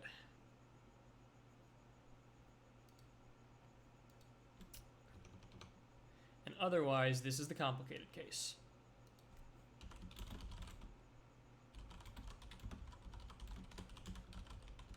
Block ek0 dot clear. Update using the IV as AAD, IV size. Yeah, this kind of is a pain. And now we set the message size to be the AAD size, and we clean AAD size. This treat the IV as 171. Thank you. That is message.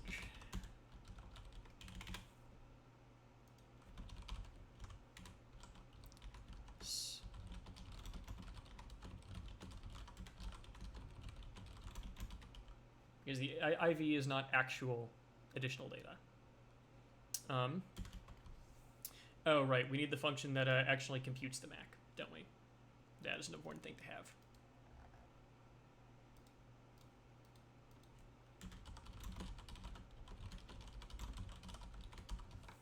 Silly me for getting all these functions that I need to implement. If only my life were so easy. I also forgot here. I remember the template, but I did not remember the member function declarator for initialize hash key. And we'll get to that. Should I do that now? Is this... I'll do that later. Fuck that.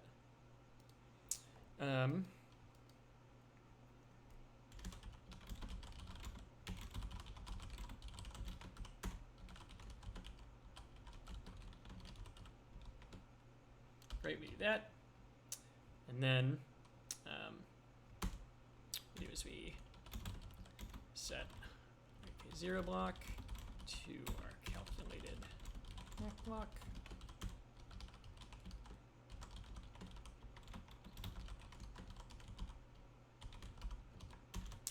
And then what we do is we clear MAC block.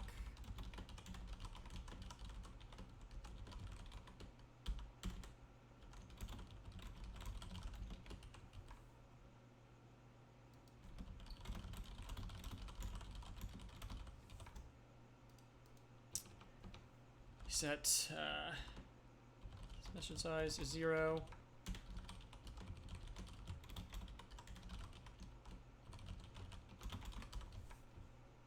Great.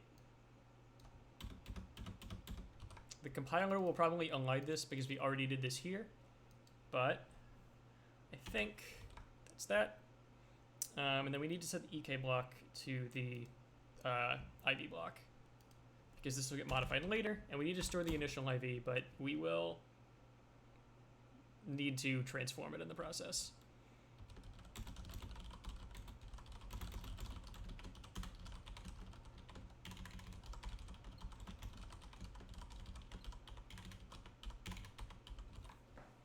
Okay. And that should be reset, looking at all this. Do I want to do update AAD or compute CMAC first? I can do them in basically any order.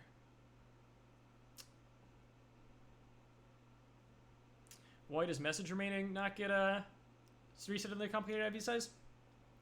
Message remaining will only be set to non-zero by update encrypt or update decrypt. Update AAD will never set message remaining, but I guess for parity. That's fine.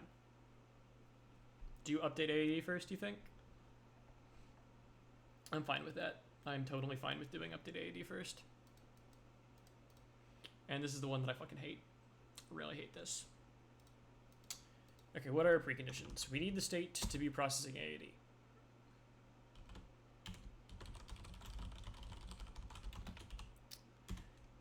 This state processing AAD.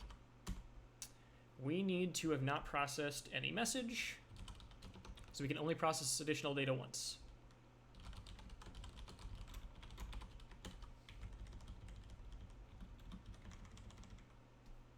Do we need anything else? I think there are restrictions in GCM on how big additional data can be, but I don't know what they are, and I'm not going to look it up. So, it's fine. So the first thing this does, besides, you know, local variables, etc., setting this to this, and this is a working size, I guess, is this adds to the AAD size immediately.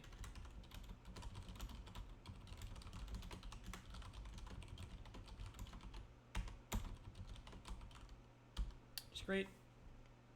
And then it's going to basically do, this is really AAD size. If we have any remaining stuff.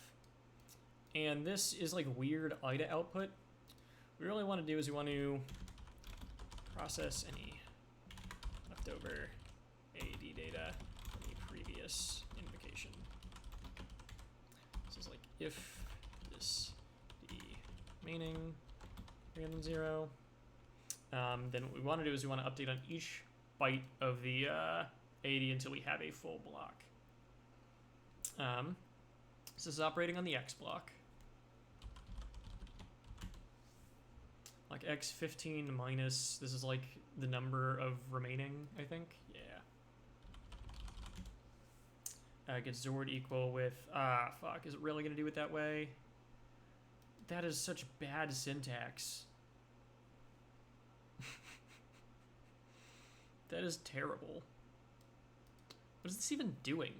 -1 will decrement by 16, and then this will increment by 15? What does that even do? That's just IDA output. I mean, I will have to parse this, but I think it should be okay.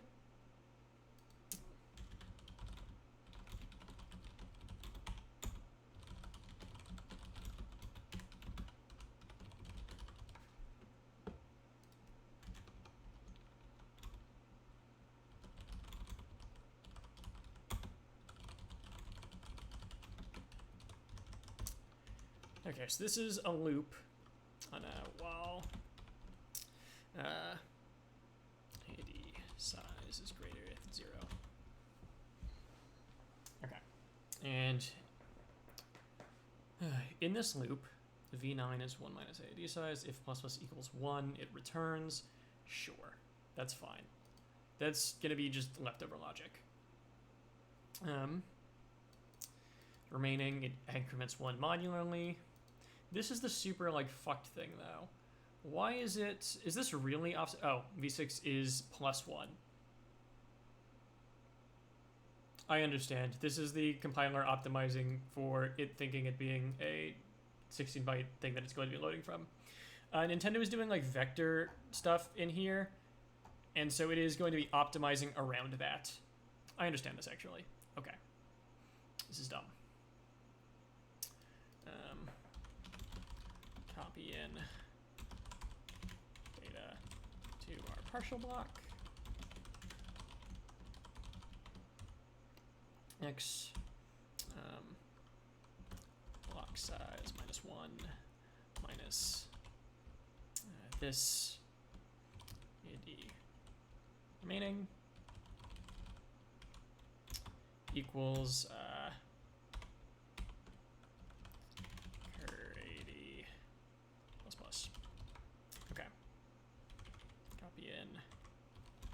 data.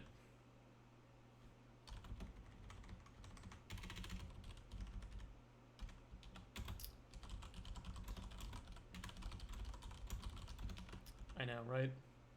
Oh yeah.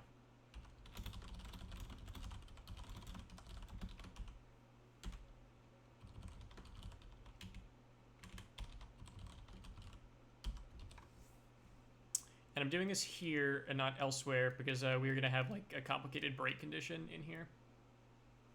Where we're going to do if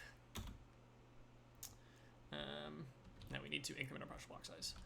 This AD remaining equals this AD remaining +1% block size.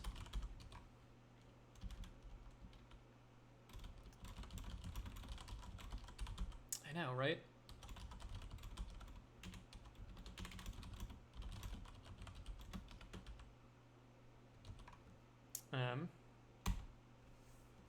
I'm going to declare this Galoy field multiplication thing up here. Space. What is the signature that I have for this here? It's probably just, yeah, okay. Void, const void. X, Y, destination. That makes sense, because it's a multiplication. So let's declare this as void Galoy field mul dist const void LHS const void RHS. And we'll do that later. I can copy paste that in a bit. I want to get the logic for AAD done. What I want to do is we want to do Galoy field mult, and we want to multiply into this block X. I also wish the language would help more. And the left hand side is block X. And the right side is, what is V4 here? What? What is going on here? Where was V4 set? Code style. Totally just code style. Really? Oh, V4.block 128. Why is that not going yellow? Oh, right. This is the H1 block.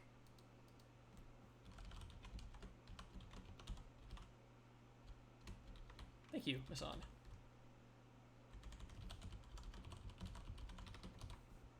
Cool. That should be all. That should be all good. Okay.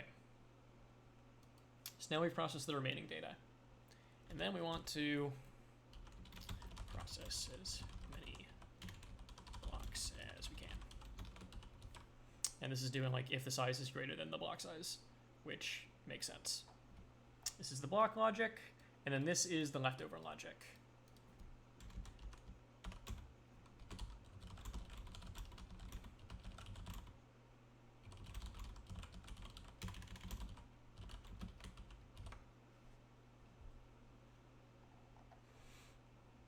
Folklore has it that some old, poorly optimizing compilers would generate better code for pre... There's just no way that is true in a world where we are with GCC 10. It's a code style thing. I used to be all about this dash whatever plus plus, but I've gotten super into pre and post recently. Like within the last 2 months, this has been a style change that I've undergone. Anyway, while 80 size greater than or equal to block size. Now we want to process a block. And processing a block is literally going to be call Galoy field mult, I think. They're doing this like weird Zor, aren't they? Okay, yes.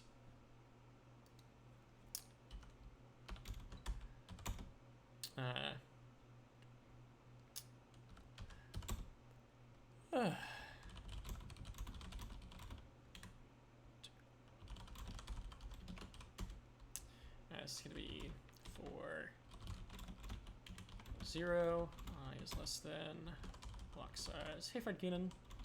Plus plus I. This block x dot block 8I.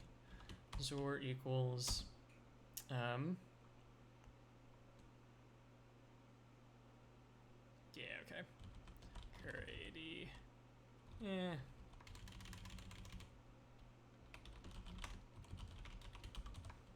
It's probably still better.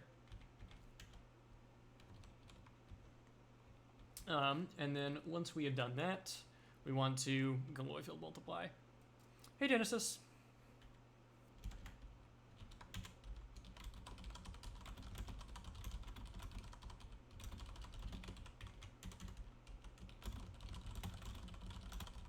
Nope, we already advanced it. The advancement happened there.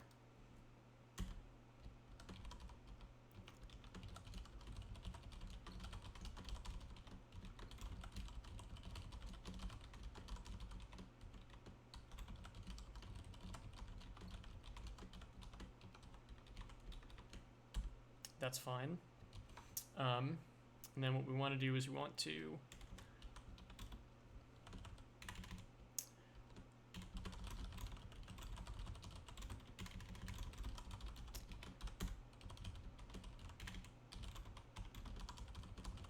this is weird compiler bullshittery. We don't need to care about it. Cool. Okay.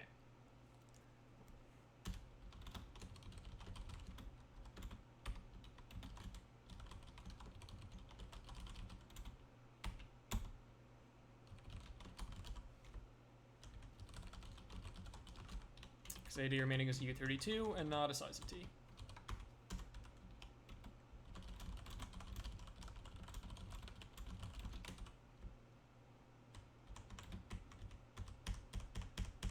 And then we want to Zor it in.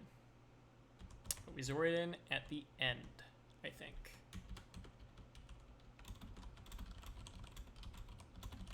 Oh, right. Actually, it's always Zor reverse. That's why this reversal is happening here. Gotta remember that. We Zor in backwards.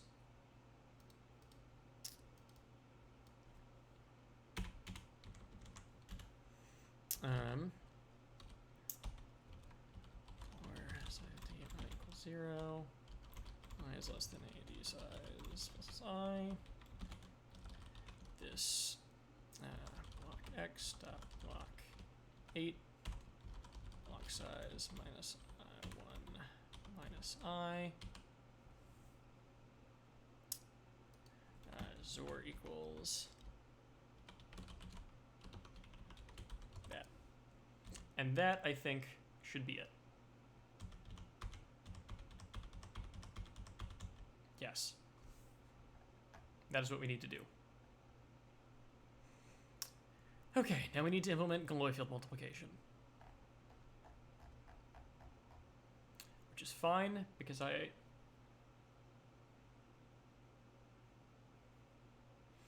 which one? On 121? Oh. Actually, I think that's a good catch. You were right about that. Thank you. That should be a Zor. That is always a Zor. This is just me like forgetting that there is a VORC here to do a vector exclusive OR. Thank you, actually, for catching that. That would have been awful to debug. I very much appreciate your pointing that out. Like the Galois field, the GCM thing is you Zor in the current AAD to the block, then you multiply it.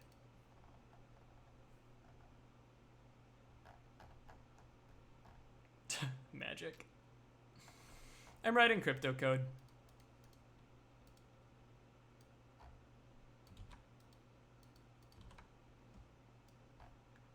I'm not actually going to use this, but we are going to have a copy of it for my reference while I'm working on this. This way, I am unlikely to make multiple mistakes.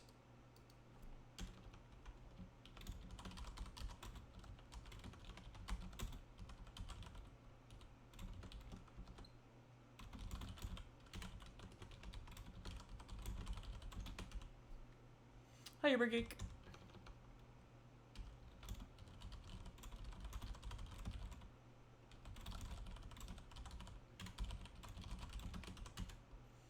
going to want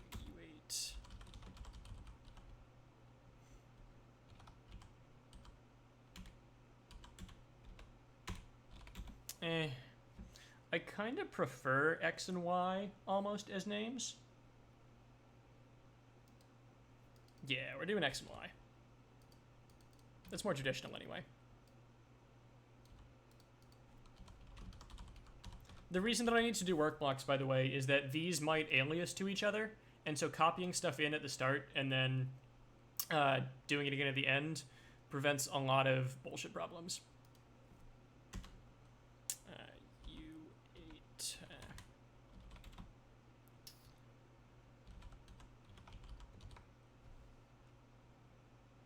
Yeah, I understand that from the EC perspective. That is super reasonable.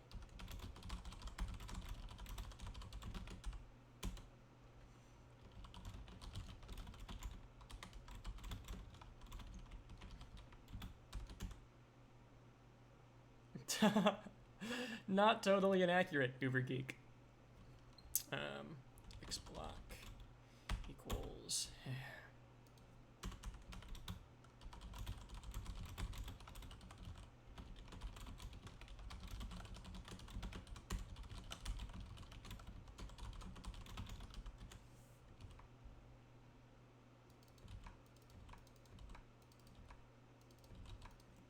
X block I is static cast u constellate x block size -1 minus I. Hello, Nintendo. I love you. I hope that you're doing well. I hope that you are staying healthy with coronavirus going on. I love your work, and feel free to reach out to me if you would like.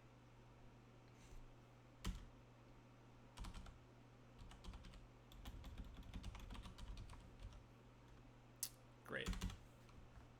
That's all of this shit taken care of, I think. Ooh. This 64-bit work, that's ugly. It's really ugly.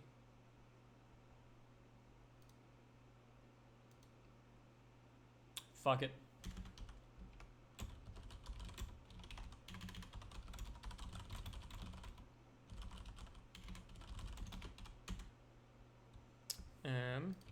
What type did I use for this before? He says, regretting immediately having deleted that.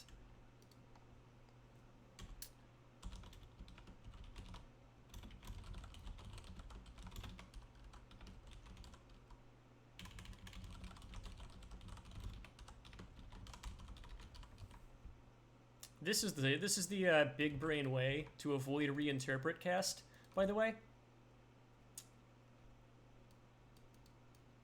So, little trick here. This is a C++ standard violation. But GNU supports it. GCC and not CLang, so this won't work on CLang, but I don't care about CLang, allows you to static cast anything to void, and then static cast void to any plain old data type. That is totally allowed by GCC, despite being a standards violation. And this works in constexpr. And this means you can pointer alias in constant expressions in GCC. Force of habit, because it is a constant expression trick that I use. And for consistency, because I do it elsewhere to abuse GCC in constant expressions, yeah. Static cast. That's the dream. Totally invalid per the standard, but GCC is my best friend.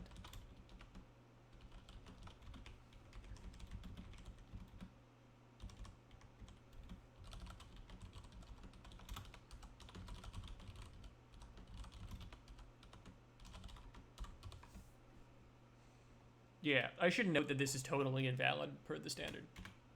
That is important. I mean, I don't care, but it is invalid.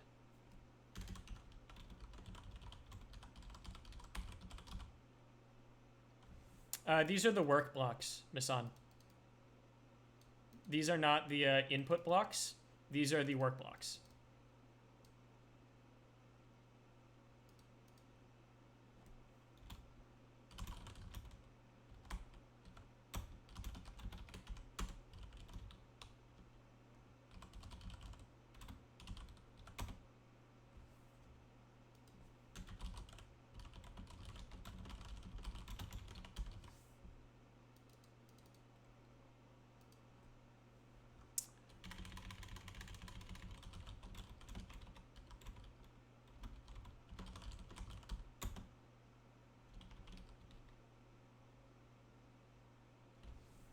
Remind me tomorrow, Windows. God, is this once per hour, I think? It seems like once per hour.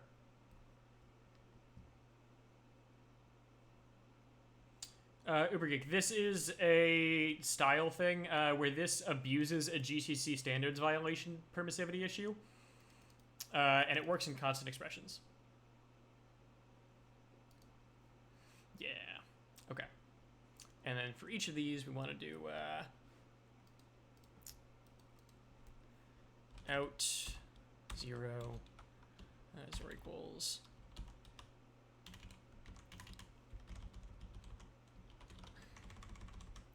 x64 0 times y block size -1 at the top bit, shifted left by 7. So this, if the bit is 1, this is a fancy way of getting the top bit. Q name that's really long. Can you explain for dummies what you were doing? I am implementing encryption code that the Nintendo Switch Secure Monitor uses. I'm just implementing crypto code in general. I'm implementing AES GCM in particular. Or, well, GCM in general for arbitrary block ciphers. But that's a detail. If the top bit is 0, which actually...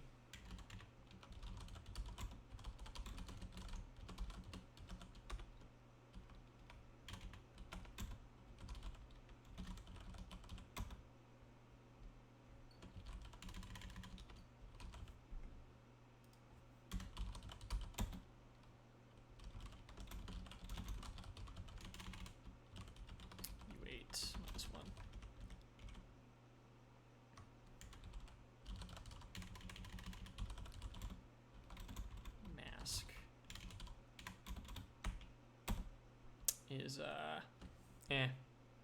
this should really be a U64 or an int really, but I'm gonna use U64 here anyway. Is when you shifted left by shift, return value at mask by shift. Great. That will give 1 in the case where the top bit's set, and 0 in the case where it's not. And that's going to be a little better.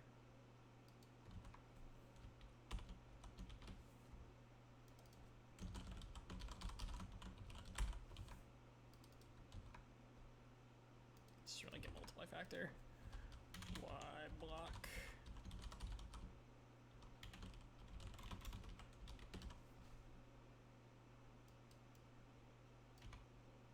Great. And we want to do the same thing for the other half. Yes.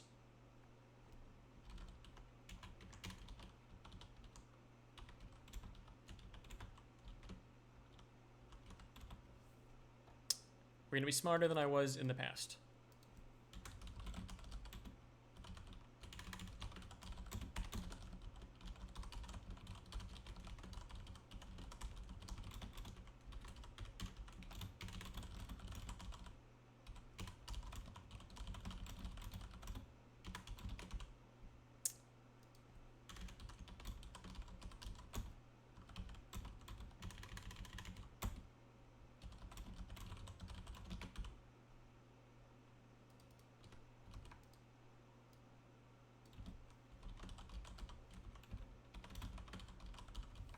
Okay, that's good. And then we need to shift Y left by 1 and shift right X by 1. And then there's like this magic. How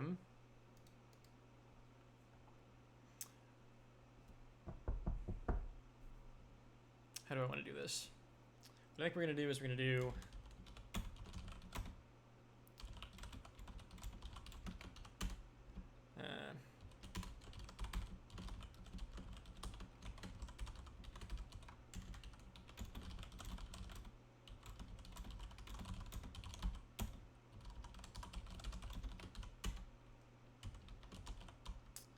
X work. Go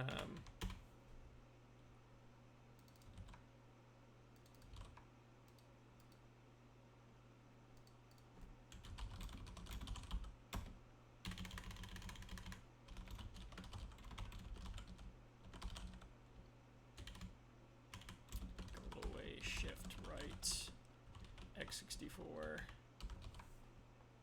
And we're gonna do X work block size -1, XOR equals mask.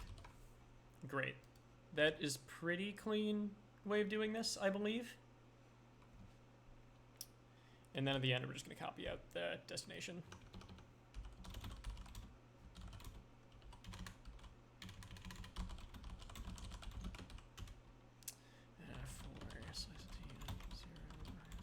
Block size.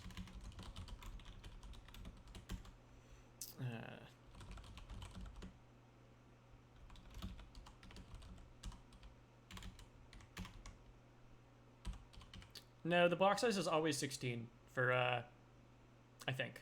We'll worry about it later. Block ciphers have 16 size blocks. That's a fact. For all block ciphers, I'm sure.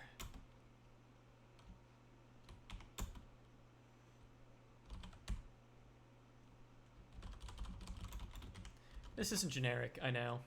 It's fine. It is generic enough that I can deal with it later. Are you interested in the Nintendo Switch in general? Yes, I am. I am very interested in the Nintendo Switch. I am the primary developer and maintainer for the custom firmware solution for the Nintendo Switch.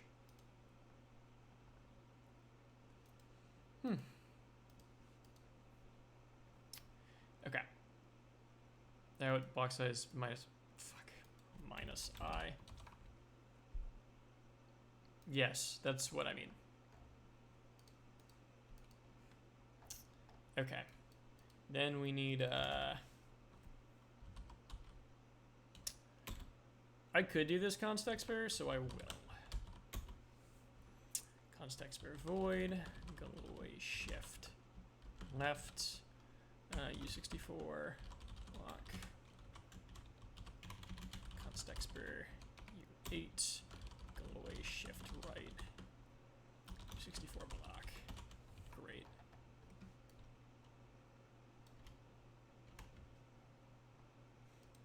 And we will implement this pretty readily. Block 1, shifts left by 1.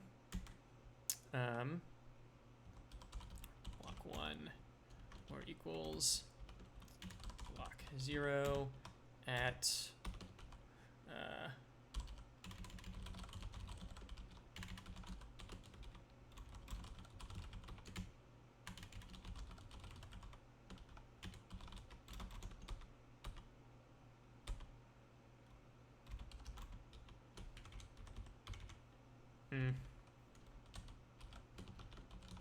This is a compile time constant anyway. Doesn't really matter. Cool. So that will or the bit in that we need to copy over. And then block 0, just left by 1. Other hand, here we do block 0, shifts right by 1. Oh wait, we need to calculate the mask.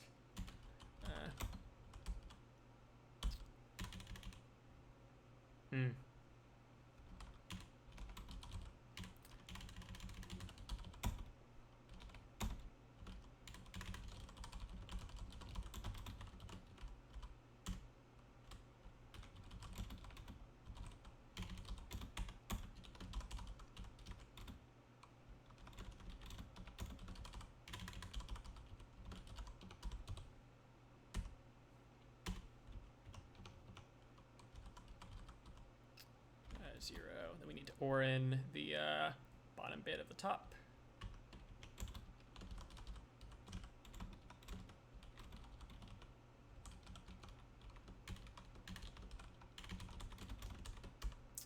Then we shift to the top, right by 1.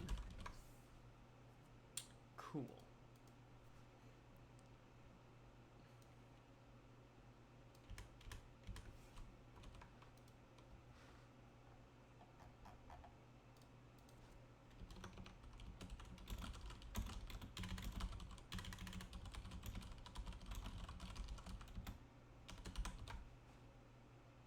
Yeah, directly addressing number bits would actually be very nice.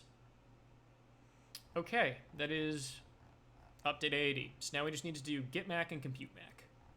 Great. Compute mac. This is fine. This is just like another thing. For the standards violation GCC abuse thing with the cast to void and then cast to U64, what does that do for you? it allows you to do pointer aliasing in constant expressions with GCC. You can't dereference the pointers, but it allows you to implement generically without templating a lot of interesting constexpr tricks. It is very valuable because you can do pointer arithmetic on pointers in constant expressions. You can increment arbitrary pointers by arbitrary amounts in constant expressions. The number one abuse of this in Atmosphere, if I go to lib vapors, include vapors, the built-in offset of where do I even implement this? This is in parent of? Yeah, I implemented it here. So the built-in compiler offset of doesn't work for giving you the offset of a member when multiple inheritance is in play or when the layout is non-standard. However, with constexpr tricks, you can do pointer aliasing arithmetic to brute force at compile time the offset of the member.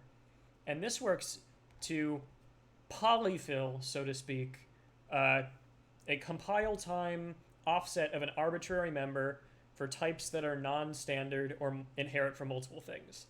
I needed this for compile time intrusive list logic for kthread in the kernel. And this is my dirty trick at the root of this. Is the super... Oh, I also use it for parent of members, where I can do arithmetic on members and cast the pointers, and that is constant expressions. How do you interface with the Switch? There is a boot ROM exploit for the original Switch that was released in 2018 that lets you do arbitrary code execution from the very first time it turns on. And so we use that to hook into the Switch. But okay, I need to compute the Mac. And that basically involves processing whatever the last block is.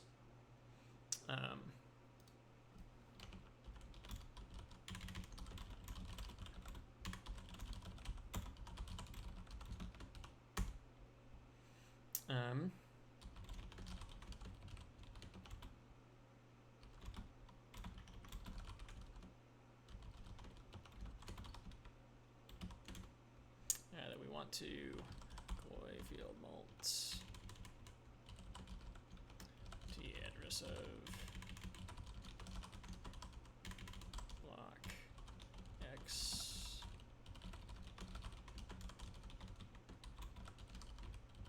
It is fixed in newer hardware models, yes.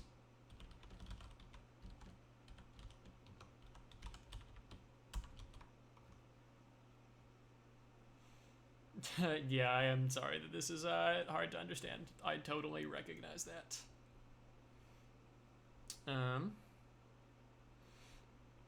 God, there's this fancy length logic that I never remember how it works. It's the message size and the AD size.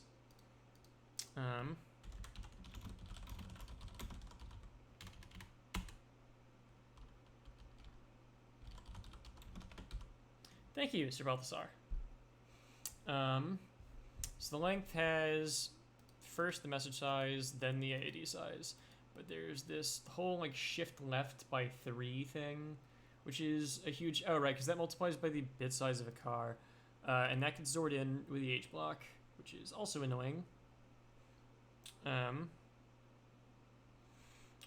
I don't remember how to do this. The good news is I implemented this over here.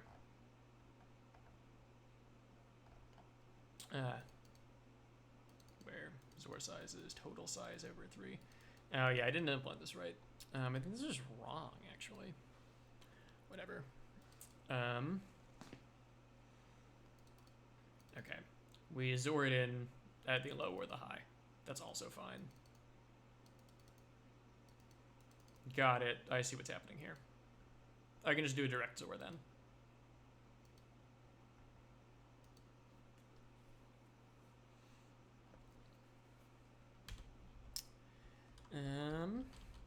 How do I want to do this? Block. What is the right thing for this? That'll do. High and then the low. Okay, message size and then low size. Okay.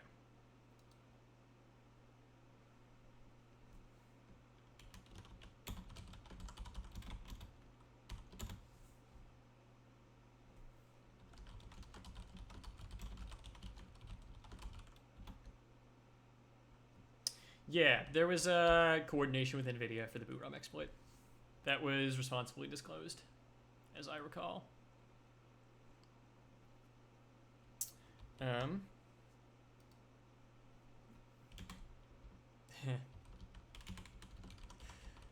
Heh.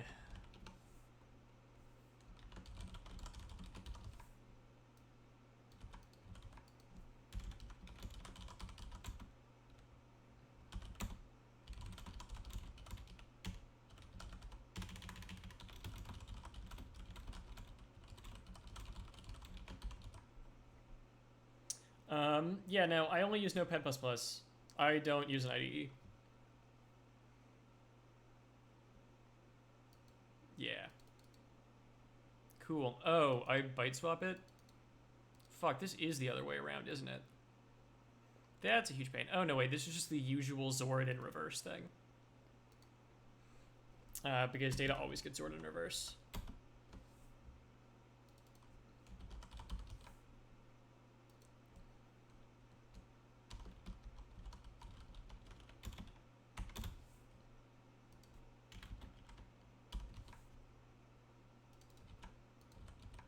There we go. It's because I enjoy it better. I find that I am more productive in Notepad++. IDEs can't handle my workflow because they crash with all the files that I have open because I never close anything. Like, I will often have hundreds of files open, and Notepad++ provides me a MRU stack. So it works out the way I like it. That's also true.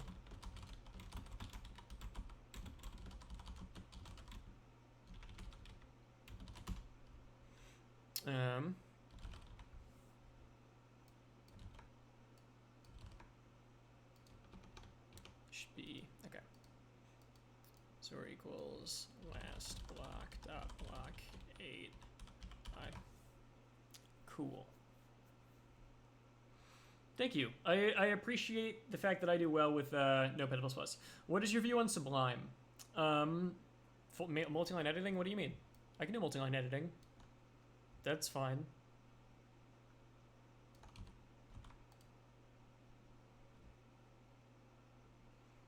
Then what do we do? Right, then it gets multiplied.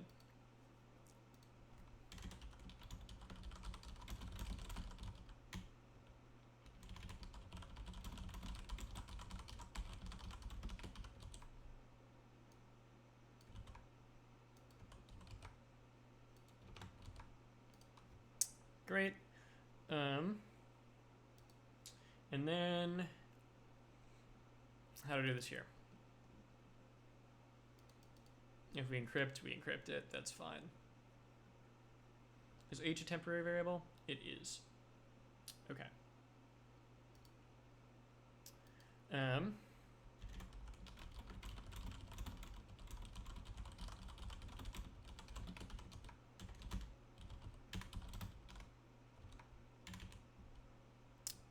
U8 encryption output block size.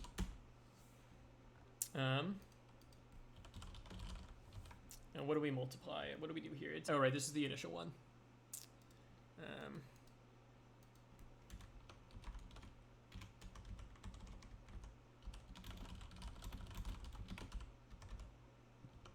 I don't know why they don't do this ahead of time.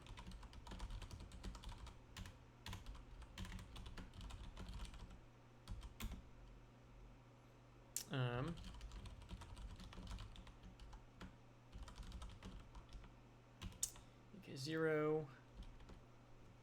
How do I do it elsewhere? All right, this block cipher.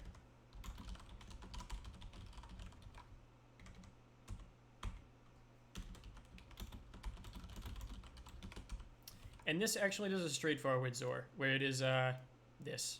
It's not a backward XOR.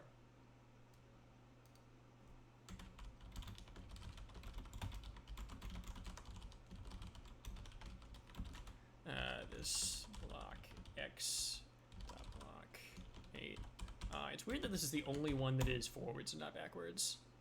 XOR equals enc results. But that is definitely what's happening here. And then we copy it out. Oh, no, wait, we don't. It just ends up in our block X. God, people are talking so much about IDEs in the chat. It's like amusing to me that people have such strong opinions on IDEs as someone who just doesn't use an IDE. Very funny. Very funny. Okay. Then we need to implement gitmac. Gitmac is going to require to at least be processing the AAD.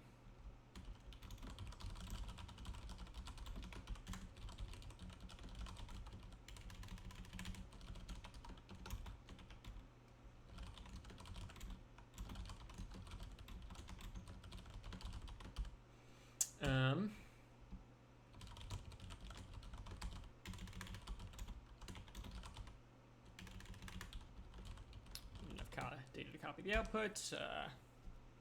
We need the output to not be a null pointer. And we need to not have anything left.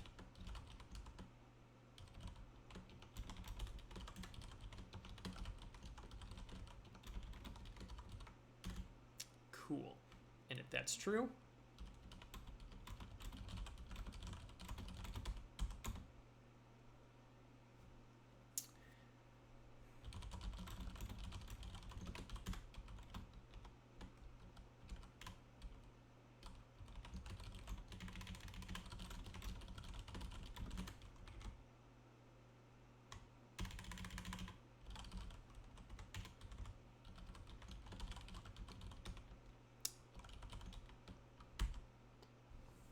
also, I should probably pull this function up instead of just implementing it.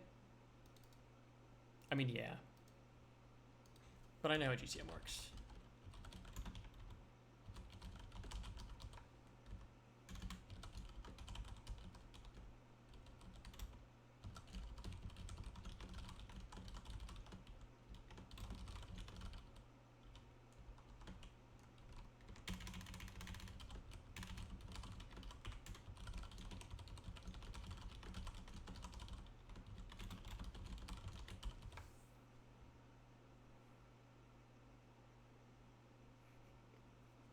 Oh, you're working on a new homebrew environment for the Wii U? That's awesome. I really wish the Wii U had better stuff for it. I just personally don't really care about it. Okay, so I've written a bunch of code here, and now we need to like template instantiate this shit. With a block cipher here, in our case, is going to be AS128. Because if we look back at where we forwarded this, we had AES128 going. Did I do that right in the security engine implementation of crypto? Did I? Recent.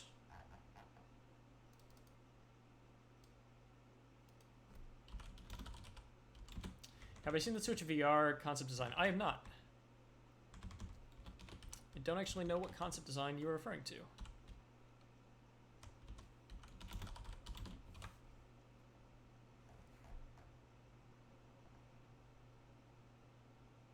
Good night, Zacky Cat.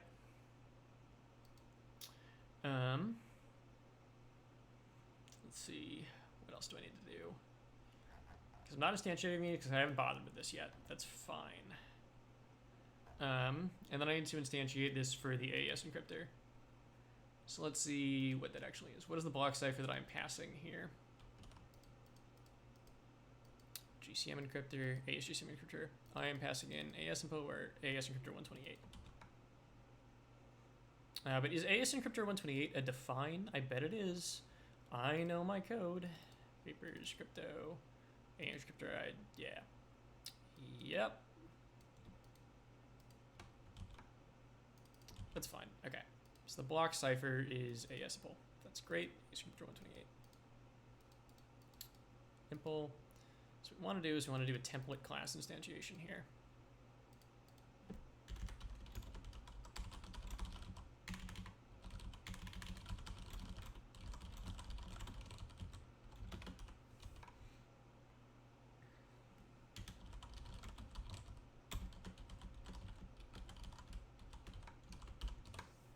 Cool. Will this compile? There is not a chance in hell. That was a lot of code I just wrote. But we'll give it a shot. Let's do the exosphere first. Exosphere. There's no fucking way this compiles.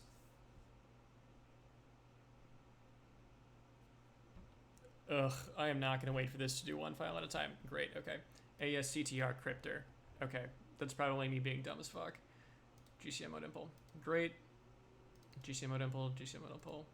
That's fine. I don't have impl defined yet. Am I an idiot? Oh, this needs to be block cipher, doesn't it? Okay. Where do I have AES-CTR? Oh, that's a copy-paste error. GCM encryptor. Where is AES defined? That's on 30 of GCM encryptor? Oh, AES GCM encryptor. Got it, that's fine. That's, okay, that's all that.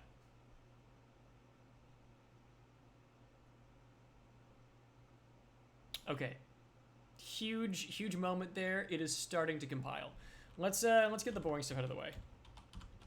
This is going to produce a lot of compiler errors, and I'm fine with that. Yes, great.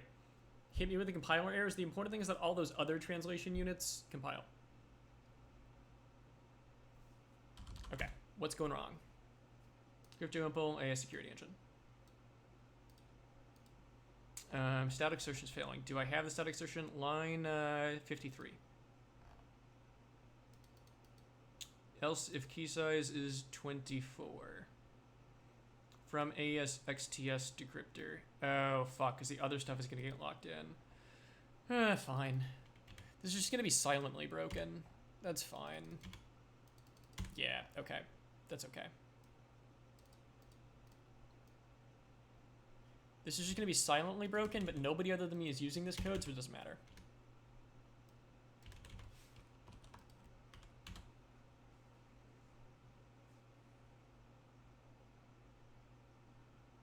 Yeah, okay. That's better.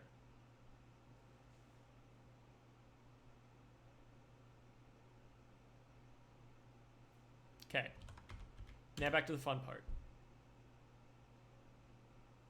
We're gonna have a lot of compile errors, but I'm prepared for that. Oh, huh.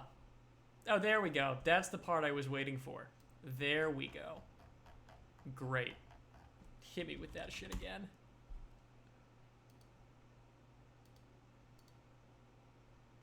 It's actually not that many compile errors. V47. Yeah, okay.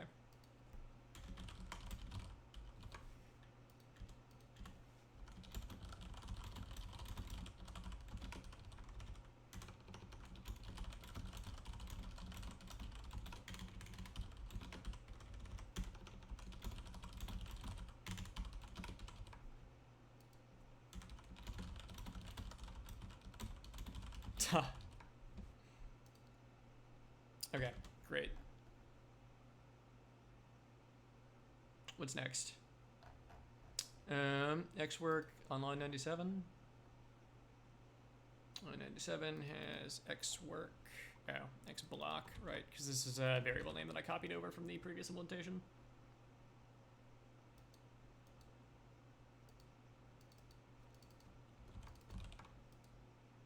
Cool.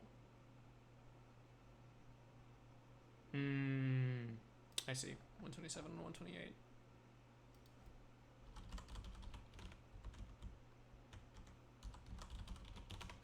Are you sleeping enough? No.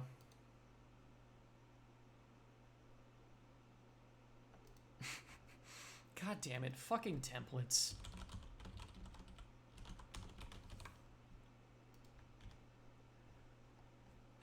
Fucking templates. No Windows. I don't want to do what you're suggesting. 146 and 162. This is surprisingly few compiler complaints. 0.block 128.clear and 162 is block x.clear.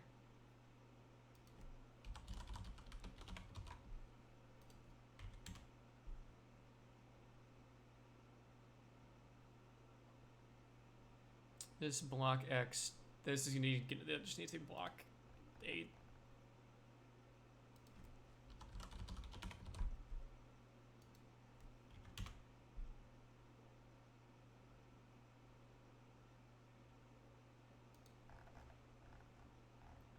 Hmm.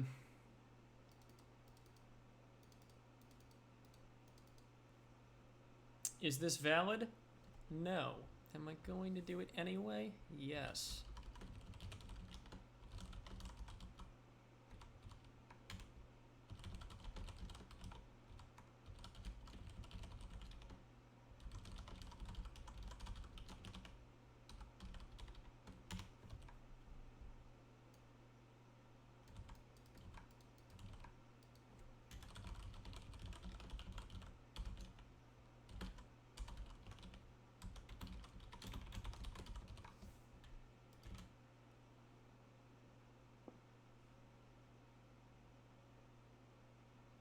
There we go. That's how you do it. It's so fucking bad. It's fine. It's fine. Well, keep in mind, I haven't actually finished the function yet. I'm gonna make sure that this compiles. It probably won't, because I make mistakes here too. But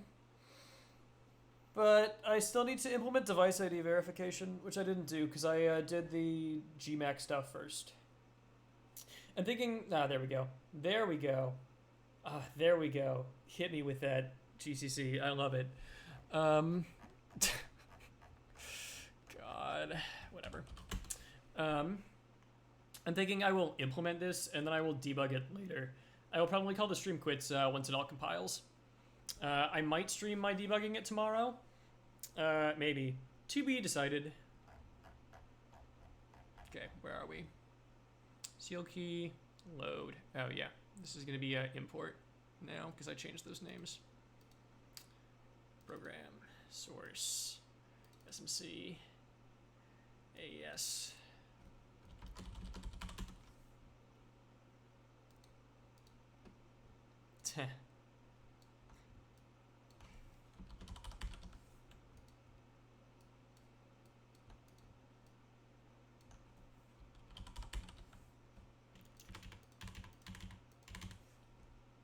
Okay, so that's that. Right, I do the thing where I always do when I'm doing options. I do this every fucking time. Where I have the semicolon inside the thing and it needs to be outside the thing. Every fucking time. That is like one of my most common mistakes. 468, unused variable key source.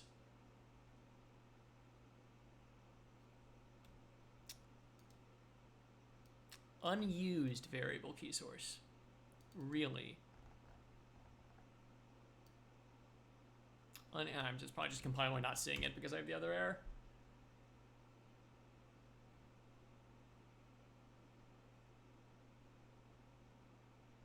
Yeah, there we go. Figures.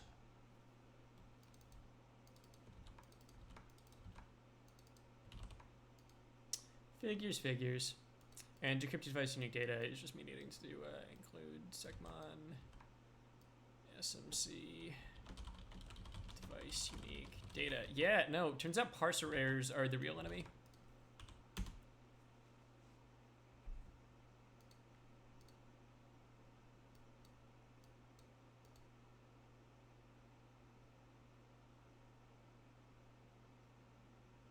Nice.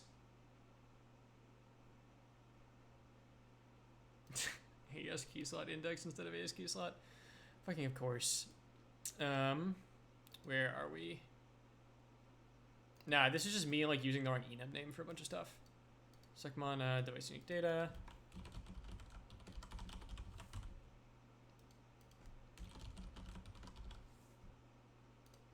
Done.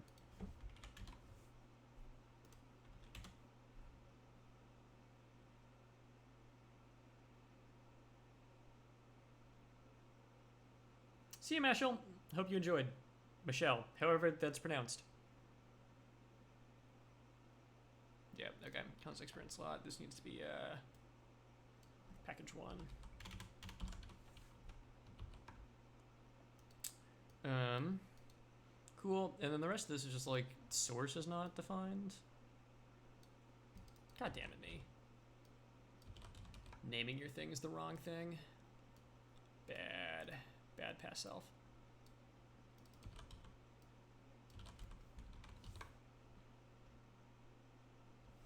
If you like compiler errors, template programming is funny.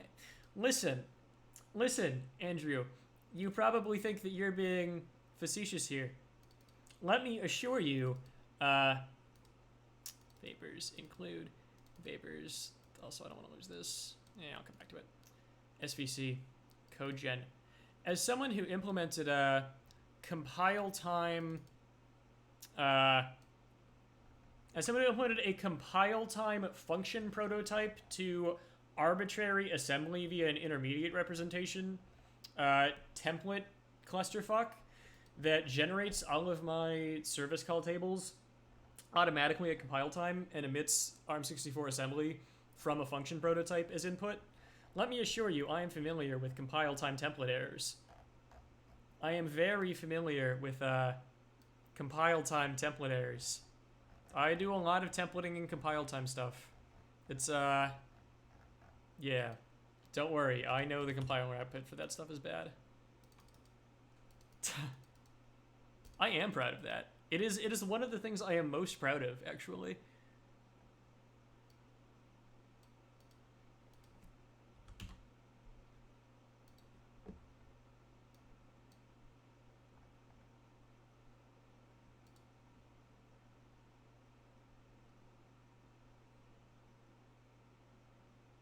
Nice. The rest of it will compile. Why did I do make J16? There was one translation unit left. There was no point to that whatsoever. That was deeply pointless. The VM only has 16 of my CPU's cores. Okay, we're not done yet. There's still this last little to do. So let's see how this works. Let me reorient myself here. This shit again. Always this shit again. Swear to God, this stuff will be the death of me. I don't want to try to do this arithmetic.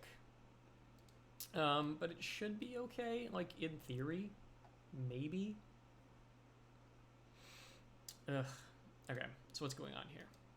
We have this doing a big endian load.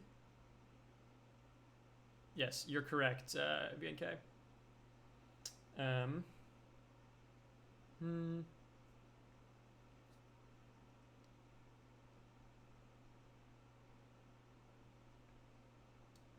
This is the device ID, and this is the, oh right, the device ID is after the padding. That's so dumb.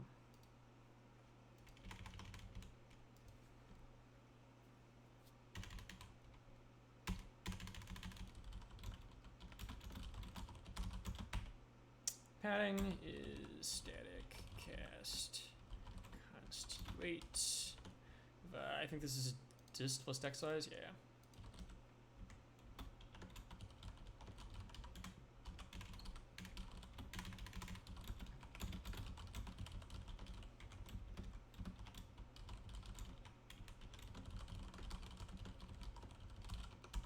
Okay.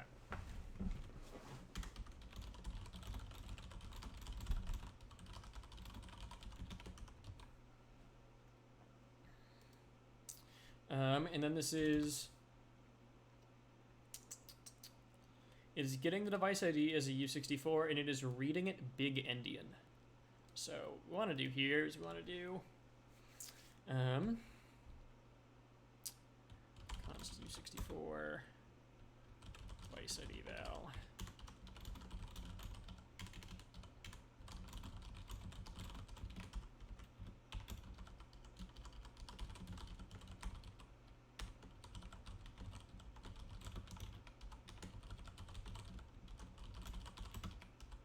Templating. Great. And then what we want to do is we want to check that this masked, because this is going to mask out the top part, I think. Yeah, this is doing masking. I know this logic. I implemented this before in Exosphere. Let me check this in old Exosphere just to be sure, though. No, I don't want to open IDA 32.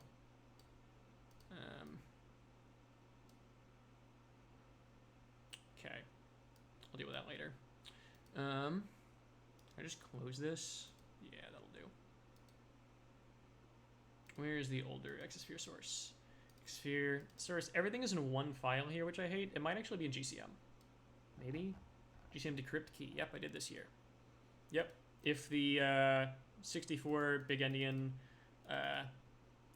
ANDed with the low matches the fuse value, return false. And then if the out device ID is not null pointer, return it. Okay. So now we're going to do if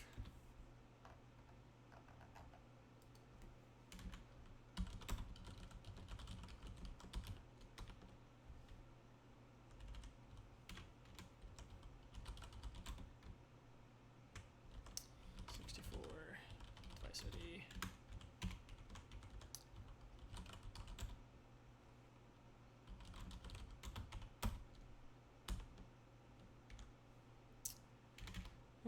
we want to mask out the top bytes. That's going to be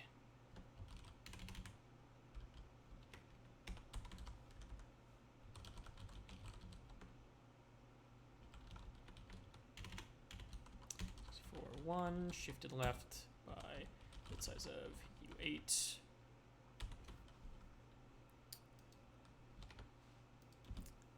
-1. Actually, let's give that its own name.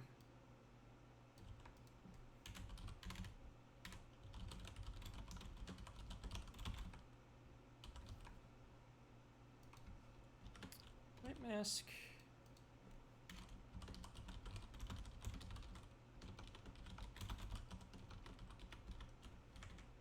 Cool.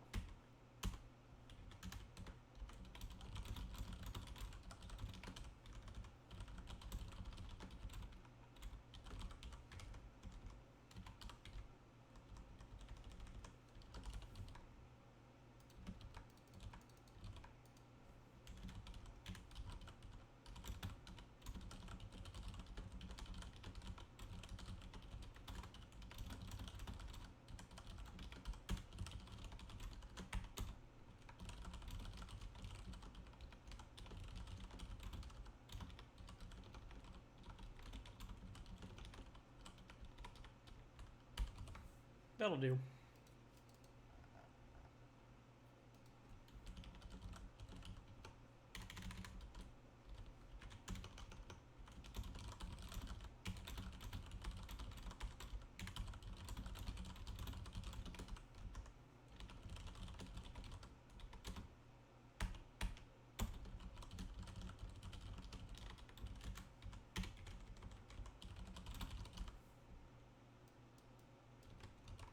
And then we want to set the output if it's a thing.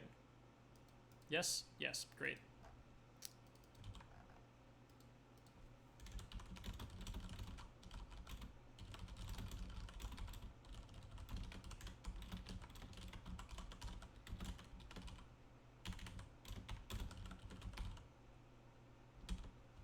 The IDA window shows that, but it's also doing more funky shifting.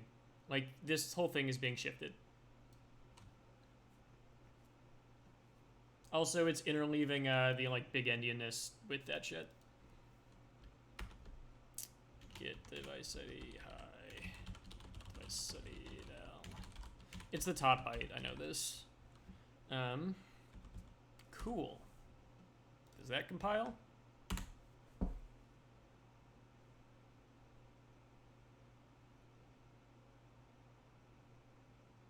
Nice. Cool. I think that we have theoretically done it. Awesome. Let me look at this in IDA just to double check that it's a little sane. It won't work first try. I'll probably spend like some hours debugging it tomorrow. And I might stream that. We'll see. Super depends. Let me go here and I'll open this in IDA.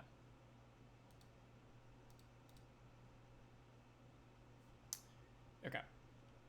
First off, let's check how much text space we have left after that, because we just implemented a lot of code. I was at like 16K left before this. Okay, so this in total cost us 3.25K of the 16 that we had remaining. That's acceptable. We are within bounds, actually. We're doing well.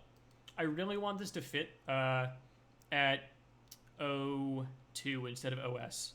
Because Exosphere 1 is about to not fit at OS, and I really want this to fit at O2 so that I have that extra page of breathing room.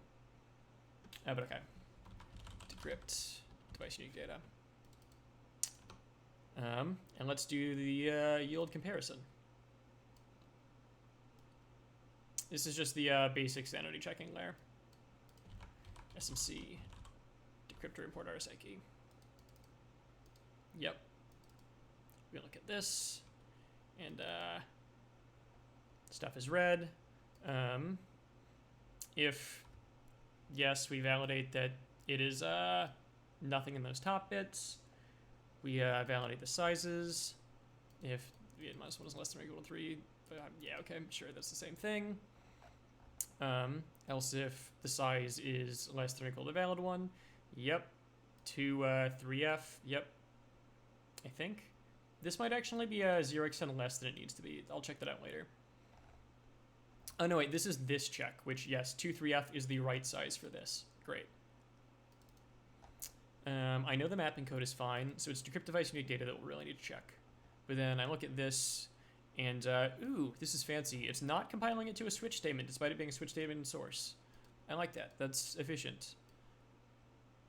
Nice. Yeah, good. It did compile that to that -1 abstraction. That's really good. I'm very happy that it is sitting through that. That was my goal with that whole static assertion bullshit earlier on. So now I look at device, decrypt device data. Unseal and unwrap key. Yes. That's correct. If source size is less than or equal to 0x2f, interesting. Interesting. Okay, that's wrong. This doesn't matter in practice, but source size needs to be greater than the metadata size. That's saying that there needs to be encrypted data. And here we check if source size -30 is greater than disk size. Here we check that source size -0x20 is less than disk size. Am I doing this wrong? I am. Enc size is source size. Okay, that's wrong.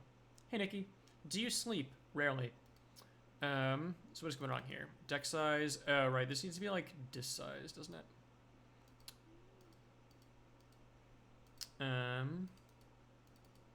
Deck size. This should be -0x0x20, isn't it? Outer is just the IV. Inner is okay. So enc size is what it's validating here. So why is it doing a -0x30? That should be checking the other thing. Enc size.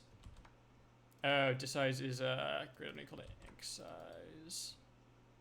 Got it. I see what's going on here.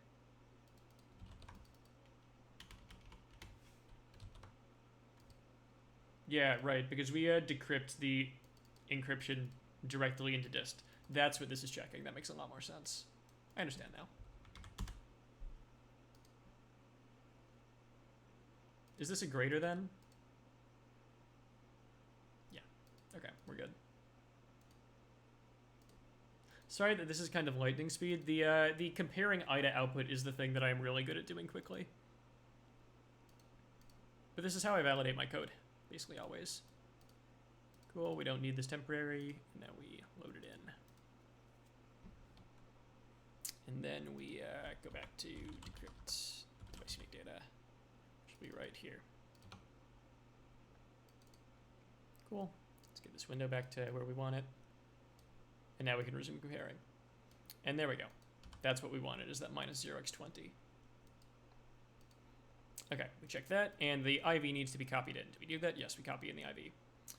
We do the CTR decryption, and that is to dist with this size. Yes, let's verify that. V11, why do we even have this temporary variable? Map that to disk size. Source plus 0x16, yes. Source size minus 0x20 is enc size. Yes, that's correct, because enc size is -20. Good. Source, yes, the IV is source. 0x10, yes. Good.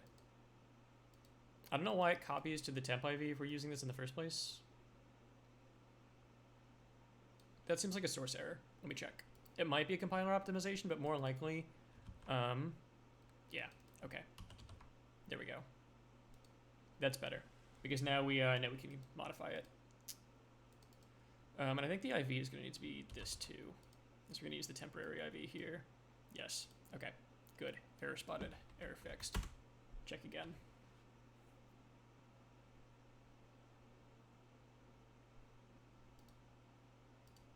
I'm surprised the compiler didn't optimize out those copies, given that it knows that we weren't using the temporary stuff.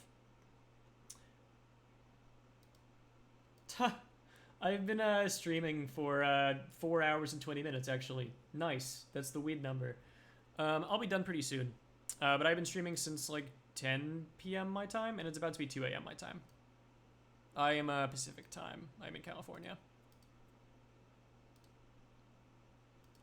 Okay, let's get back to where we were.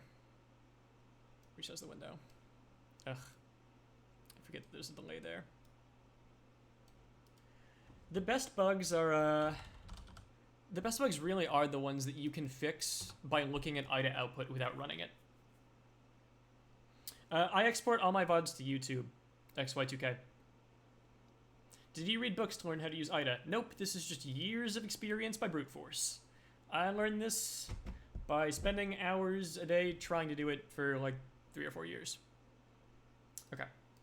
So yes, we compute this, we compute the GMAC, that's all good. Yep, that's all good. Great, love it. Compiler's optimizing out the variables because they're constant, also love it.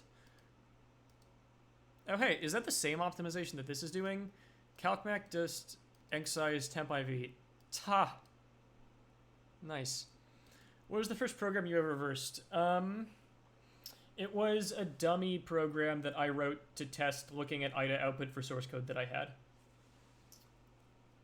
Also, play microcorruption.com to learn how to hack. It is fantastic. And then we clear these because we like to clear memory. What is being Zored with here? Oh, if crypto is same bytes. Yep, that's getting inlined here, but this is the same crypto stuff that Nintendo always has for doing constant time memory comparison. If the fuse device ID is bswap32, fuck. No, I need a bswap64. Do I not support 64-bit loads for this? I thought I did. Let me, because this is definitely not doing a 64-bit read. Okay, good to catch that. Let me go to atmosphere and libraries and vapors. This is going to be in util endian.hpp.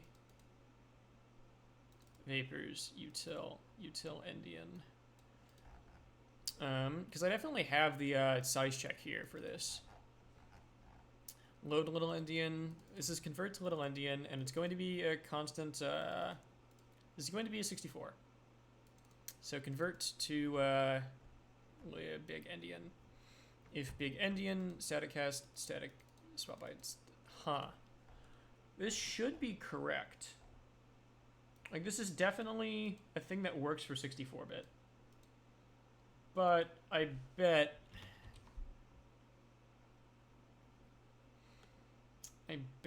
that this is going to be doing a thing where it's temporarily converting an intermediate output to int. Static cast.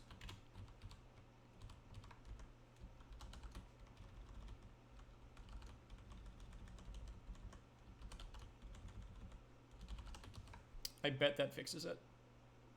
Because once we're here, we are doing the correct thing.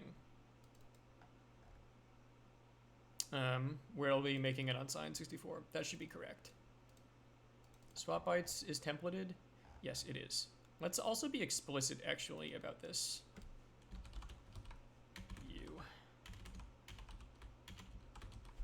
Let's be explicit about this templating. We don't want to run into this mistake elsewhere.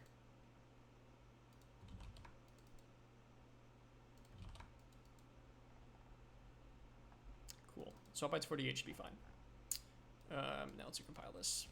Which is going to compile everything again, because we just changed util endian code. Which everything depends on. Now is when make J16 actually comes in handy.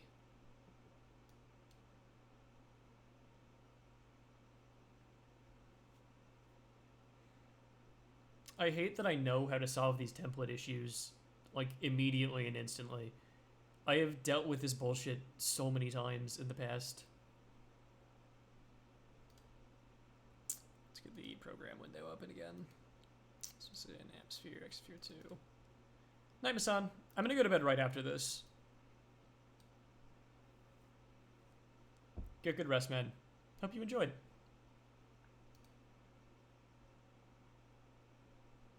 Cool. Built. God.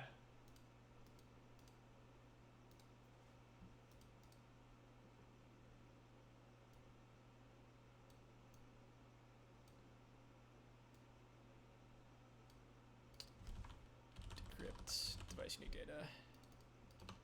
Okay, I'll take this again. Hopefully it is a 64-bit go. VSwap 32. Why is it shifting right this keyword?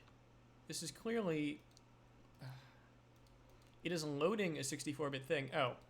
No, this is just... Is this just IDA output being bad? Or is this...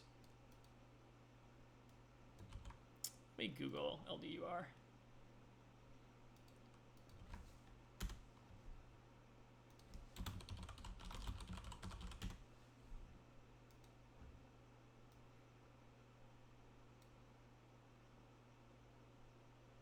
If this is just an IDA output issue, I'm gonna like mildly upset at IDA. Load X. Yeah, okay, that does a 64-bit load. So this loads it and it reverses it and it ends it with the correct mask. This is a reverse instruction. That is a BSwap 64. What are you doing, IDA? What? Really? Unsigned int 64, BSwap 32, unsigned int 64. Really, IDA?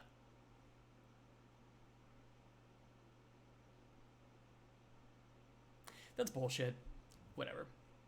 If the device ID matches, we do that. What is V20 here? V20 is the same bytes. Awesome. Great. Okay. Yes, and otherwise we just clear it. Yeah. Okay. That's great. Yes. This is semantically correct output. The real question is whether or not my GMAC is good. Let's look at that too. It's not going to be exactly the same, but we'll compare.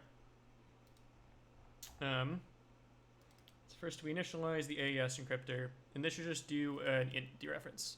Yes.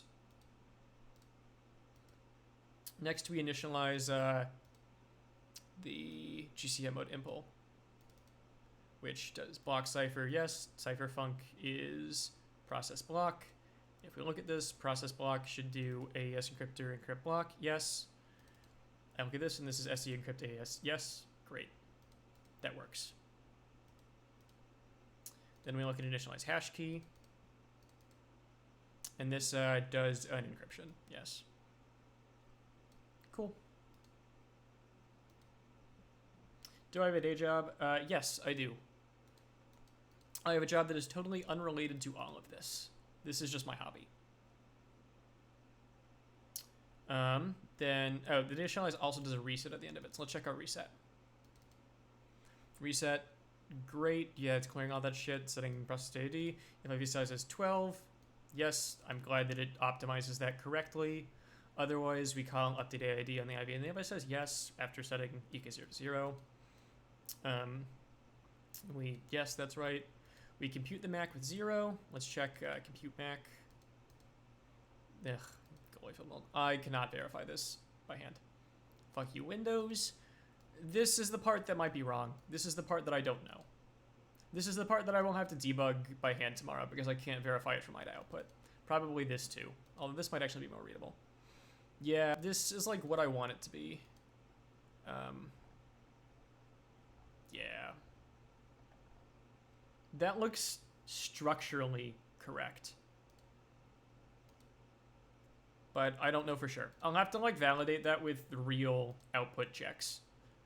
That'll be fine though. Maybe it'll just work. I doubt it, but it could. It's not impossible. I get lucky sometimes. Get MAC. If the state is not done, compute the MAC, set our state to done, copy it out. Yep, great.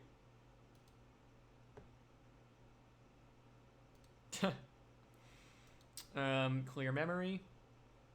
And then the destructor for the AI symbol clears the key slot. That's hilarious that it still clears the key slot. Nintendo must be templating this to not clear it when it's just the key slot.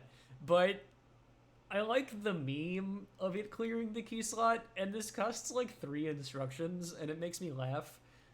If I get low on space, I will remove this to save the 3 instructions that this costs. Otherwise, that's really funny. So up 4 instructions, because just to move the A symbol into X0 to call this.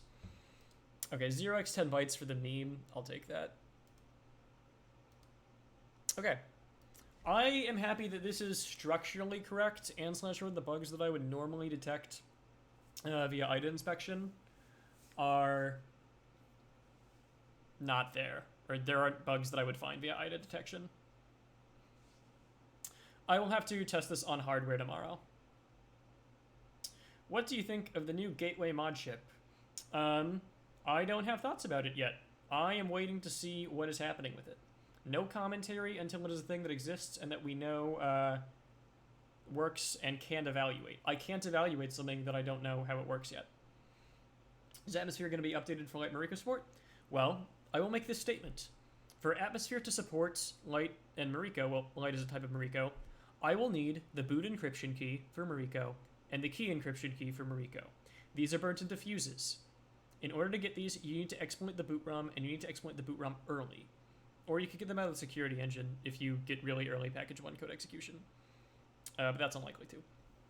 So, if it is possible for me to support Mariko, which is to say, if I have the Mariko keys, I will support Mariko. If I do not have the Mariko keys, Atmosphere will not support Mariko. End of story.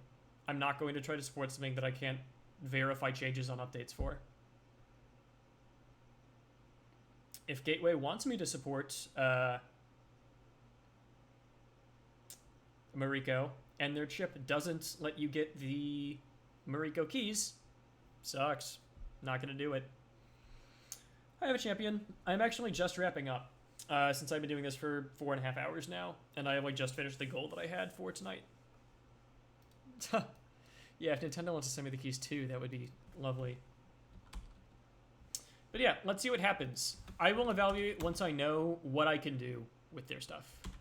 Git add libraries, git add program, git status, git diff, staged. Yeah. Is any of this code obfuscated? No. Well, Nintendo's code isn't obfuscated. So Nintendo, this program is under ridiculous size restrictions. Oh yeah, Gateway reached out to me to send me an evaluation test chip 4 times, and I turned them down 4 times. Gateway actively reached out to me to try to give me an evaluation chip, and I told them no. But so Nintendo is under very heavy restrictions. I don't talk to Gateway. Fuck Gateway. I don't want Gateway to know where I live. I don't want Gateway to have my contact information. Oh, yeah, so the old Team Executor was like a separate group who did cool glitching things for the Xbox. And then the Gateway team bought the Executor branding, and it's the same people. It's Gary Opa, it's Maximilian, it's, yeah, I mean, I know who the Gateway people are. And, yeah, it's Gateway. What was I saying? I don't remember what I was saying before this. I also love Nintendo. I have a champion. I am a huge fan of Nintendo, and I really want them to succeed. Oh, right. Obfuscation. So the secure monitor. The secure monitor has 0xb1000, which is 44K to fit code in. All code must fit within 44K. Nintendo's implementation has... Let me see, where's the end of their, like, actual used RW data? Nintendo has... Scrolling. 0x... Nintendo has about 1.5K left to go. They have 1.5K of spare space before they run out in their secure monitor. If they need more than 1.5K more stuff, they will have to resort to fancy tricks. Although, I have immediately saved 4K over there. I have given myself access to an additional 4K by doing an optimization. Nintendo has separate pages for their L2 and L3 page tables, and I don't work for Nintendo. This is a hobby. Let me copy this in.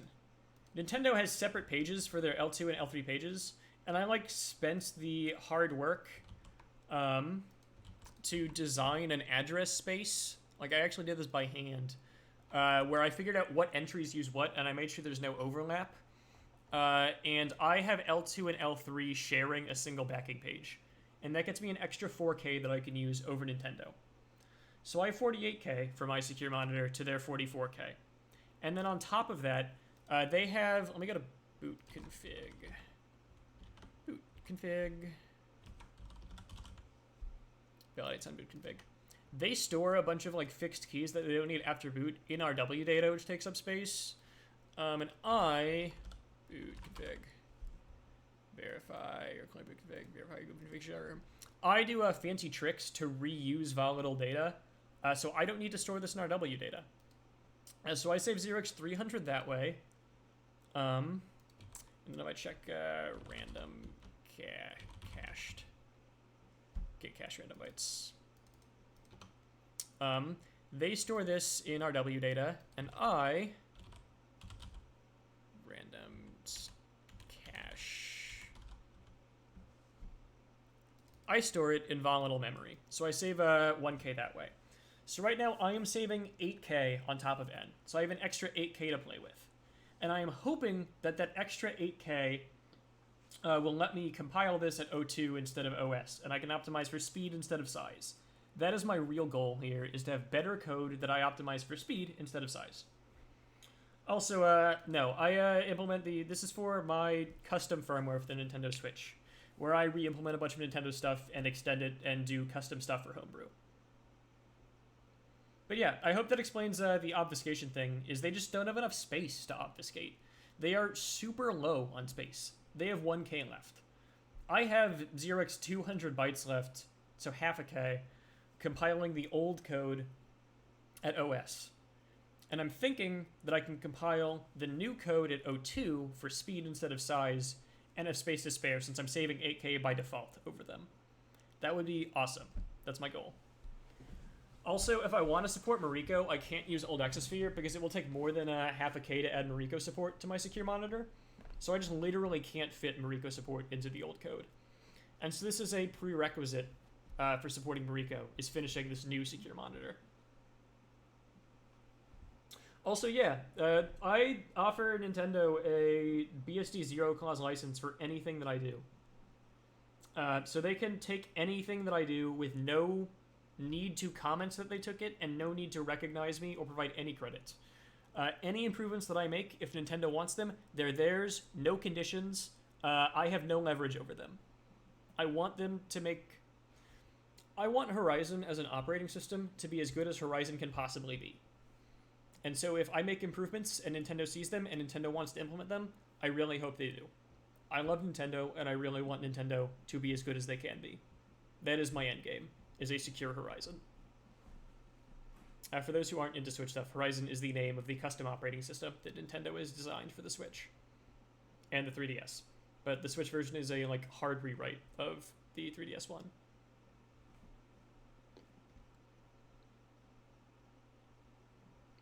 Yes, my Twitter bio does say Horizon proselytizer. Why don't you work for Nintendo? Because I want... One, this is a hobby, and my real work has nothing to do with this. This is all hobby, and I suspect that if this was my real work, I would burn out on it. But besides that, I love Horizon. Horizon has an incredible design, and Nintendo has designed a ridiculously secure, ridiculously modern operating system that I love. And I want people who aren't me to be able to say, Horizon is a great operating system. How does it work? And then to be able to read the atmosphere code that re-implements Horizon and understand how Horizon works. I want Horizon's design to be something that anyone can understand because it is fantastic. And if I was a Nintendo employee, I would not be able to explain to people how Horizon is great and provide reference code for Horizon. And so I can't achieve my goal if I worked for Nintendo, because my goal is for public understanding of this awesome, modern, secure operating system.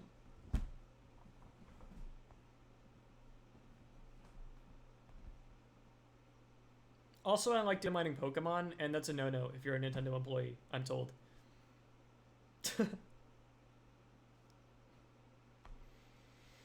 Sadly, I am not a dumb person. I am like reasonably smart, but I am not smart enough to be a billionaire. I will never be wealthy enough for that. Also, I don't speak Japanese, and that disqualifies me from trying to publish Horizon, necessarily.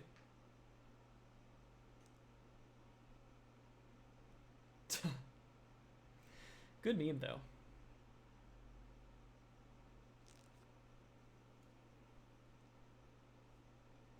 Sure, I recognize that circumstance plays a significantly higher factor in billionaire status than does intelligence. But my circumstances are good, but not billionaire good. You know, I'm happy with where I'm at.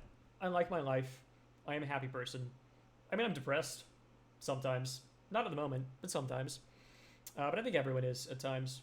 But like, on the whole, my life's great. I enjoy it. Speaking Pokemon, I have provided like reverse engineering help with that. I've done a lot of like, here's how these structures work, but I don't do graphics programming. I don't know anything about graphics programming. I have never done graphics programming in my life. I don't even know how to make a UI. So I've handed all of my reverse engineering notes off to the people who are working on it. There is some really cool stuff happening recently that I'm excited about. I think everyone is waiting for Rigel to come out in next month. Or Rigel Part 1 anyway, because Part 2 is in December. And once Rigel updates stuff, there will be examples of how Pokemon integrates new Pokemon into the game, and that can probably be used to make the job a lot easier. There is like existing code to convert the 3DS models. The animations are being worked on right now. There's really cool work happening in the background in that space, though. Let's see where we're at, and let's see who is brought back in Rigel Part 1 next month. And then I will comment more on that. Yeah, I want Volcarona back. Volcarona was in a trailer. I'm very lucky that Wishy Washy was in Swish. Volcarona is my second favorite and was my favorite until Wishy Washy released. And the fact that Volcarona is not in Swish has made me deeply upset. I am looking forward to that happening. It's a Pokemon mod? What are you asking? What? I don't get what is, Tom Sure.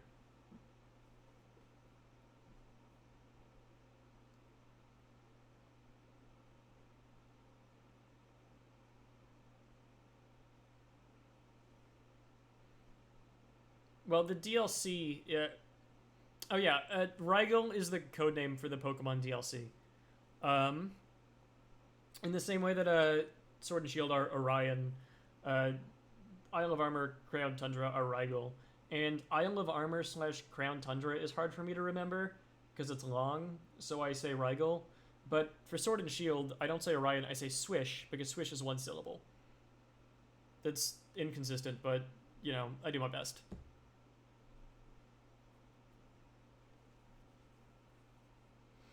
I do my best. I will probably go in about 5 minutes, or if there are no more questions. Does anyone have anything else they want to ask? Since, you know, the point of the stream was to implement this secure monitor call, chat with Hedgeberg, chat with people. To comment on my plans, I will be streaming more this week. I'm not sure if I'll be streaming more secure monitor work. I might stream, like, debugging this tomorrow. But I'm definitely going to get back to working on the kernel this week and working on Mesosphere, and I'm really looking forward to streaming that. I've wanted to work on Mesosphere for like 2 months, and it's been frustrating that I can't. Oh yeah, I got COVID, or like 2nd or 3rd week of March.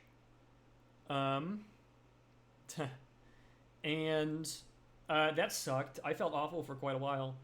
I've been fine for like most of a month now. Okay, I had a really long conversation about Gydra with Hedgeberg earlier in the stream. Like, actually, like, so when people ask me about Gydra, I usually make a joke where I say Ida is $5,000 better. Ida is better for my singular use case, but I had a very serious conversation where I was on the level about Gydra earlier and wasn't shitposting. And if you want the real answer to that question, watch the VOD. The TLDR is Ida is much better for ARM64, my use case. Gydra is better for everything else. Gydra is the better choice if you are not doing ARM64 EL1 or EL3 code. Gydra is objectively going to be better than Ida in like 3 years because it is open source and is improving. And I think that Ilfak is really not understanding that he's going to be obsolete in a few years. It is only because I know Ida so well, and Ida produces better output very specifically for a low-level ARM64 code, that I use Ida. Yeah, they say Ghidra, but it's Gydra. I will die on this hill.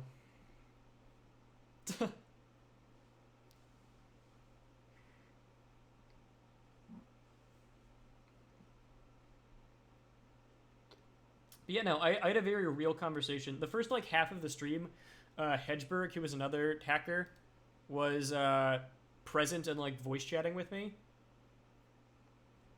And we talked about it at length. So I export all my VODs to YouTube. So wait, like, a couple of hours, and then it'll be up on my YouTube channel, and you can watch it. Yeah, Gydra has some UI work to do, but that'll come in time. In 3 years, Gydra will just be the better choice, full stop. But it'll be 3 years for it to be better in every way, and my very specific use case is better with Ida right now. Especially because I have all of this memory built up about how to use Ida efficiently. Ah, yes, Skyres M. It's Sires. There's an implicit apostrophe after the E. My surname is Sire. It's Sires M. But I appreciate Skyres M as a joke. People on 4chan call me Scrotum, which is, like, funny, but also it means that every time I want to see if I need to respond to anything on 4chan, I have to Control F for Scrotum, which is obnoxious. I mean, it's very funny. It's objectively very funny, and I have come to appreciate it, even if it irked me at first. But, like, the fact that I have to Control F for Scrotum every few days is ridiculous. It's funny. Desires. That's good. No. My real job is unrelated to this stuff. I do contract law stuff. I'm a contract attorney. But I have a roadmap for Atmosphere where I have, like, dates for my current stuff. Of course, the thing that I'm doing right now, I said 2020 to 2021, and that's happening literally right now. And ADubs is covering this at the moment. I will get back to this once ADubs does some downgrade stuff, but, you know, delegation of work. You know, I deeply appreciate ADubs in every way for having basically become the unofficial second Atmosphere developer. It has made my life so much easier. Like, ADubs, you're watching this, I really appreciate it. Thank you.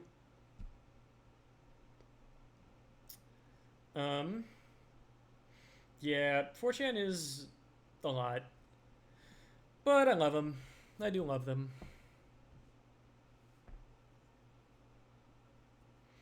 I was a shitposter on 4chan for years before I started all of this, and, you know, once you're home, always you're home. It can be a toxic place at times, but, you know, I have spent too much time on it to not enjoy it in its own way.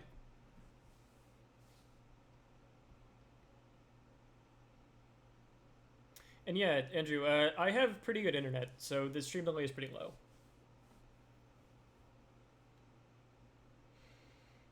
Okay, I think I'm going to call it a night. Um, this has been fun. I really enjoyed this. I did learn to program before I learned reverse engineering, Jake. My timeline, which I've talked about a few times in the past, was basically learn how to data mine by staring at stuff in a hex editor, learn how to program. My earliest code, let me pull this up because it's dog shit. Dog shit, so bad. If I go to my repositories and I go way back when, my very first program was an encounter data editor that I did by like staring at data in a hex editor, and it is so bad. Let me put it this way. I didn't know what loops were, so I manually cleared all of these items. I didn't know what loops were. This was me like manually, I typed all of this out by hand years ago. Every line of this was typed out by hand. I didn't know what loops were. I didn't have any concept of objects. Oh yeah, I like used hard-coded file paths. Everything about this is, oh yeah, here's the great thing. Do we have data? Individually check every single form to see if the value isn't 0. This is where I started in 2014 when I learned to program. But holy shit, I typed all of this out by hand. Yeah. 2,500 fucking lines of this dog shit.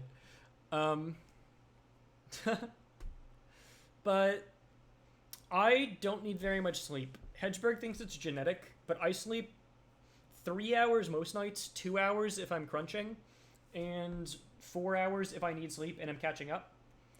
And so I have like 4 extra hours on top of the typical person per day, just because I don't sleep very much.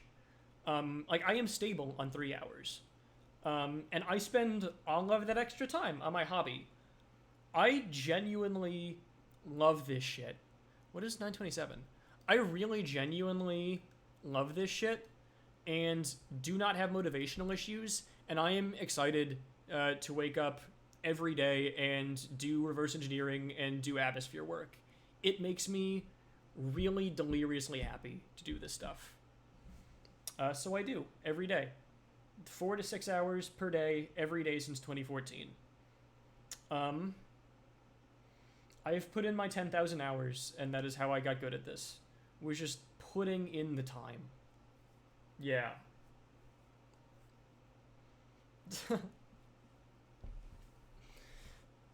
I mean, this is like kind of my whole life. I have a real job. I have a family. I have friends. I do things, but I get up.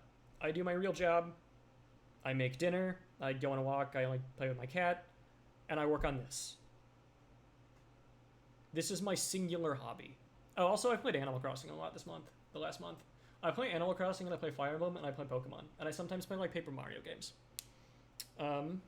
But this is what I do. I have a Himalayan blue cat named Pounce de Leon, who I mostly just call Pounce. Pounce is a really good cat.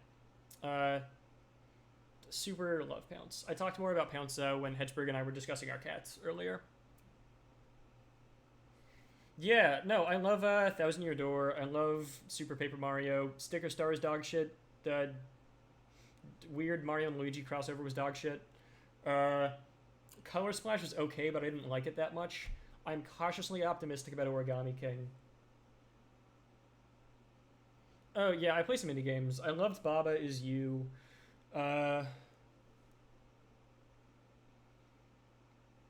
love Binding of Isaac. I have sunk more than 1,000 hours into the Binding of Isaac. I love the Hat in Time. I love the Mario RPGs. I don't really play online multiplayer games. I don't like online multiplayer stuff. It's not my thing. I'm all about the single player shit. I like puzzle games a lot. Animal Crossing is my singularly favorite game, though. It used to be Pokemon, then I got super burned out on it. I still love Pokemon, and I love doing data mining for Pokemon, but I don't play Pokemon anymore. I'm super burned out on playing Pokemon. But I have sunk like 170 hours into Animal Crossing since it released. But that's also just because I had COVID and I was in bed, and playing Animal Crossing in bed was like the singular thing I did for the like 3 weeks I was really bad with COVID. Oh, nice, Duck Pixel. I am really excited to see the Paper Mario decompilation. I am in the N64 decompilation server and follow that stuff.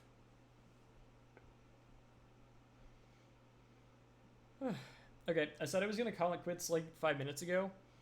COVID sucked. I would not recommend it. Also, I'm like kind of asthmatic, so COVID was pretty awful. Yeah. Okay. I'm going to call it quits. This has been super fun. I am looking forward to streaming more in the next weeks. Yeah, COVID was like a fever for several weeks, and my throat hurt, and it was like there was a constant pressure pressing down on my chest that I hated. Yeah. It was shitty. It was really shitty. I'm mostly fine now. But yeah, good night, everyone. I hope you've enjoyed. Looking forward to doing this more.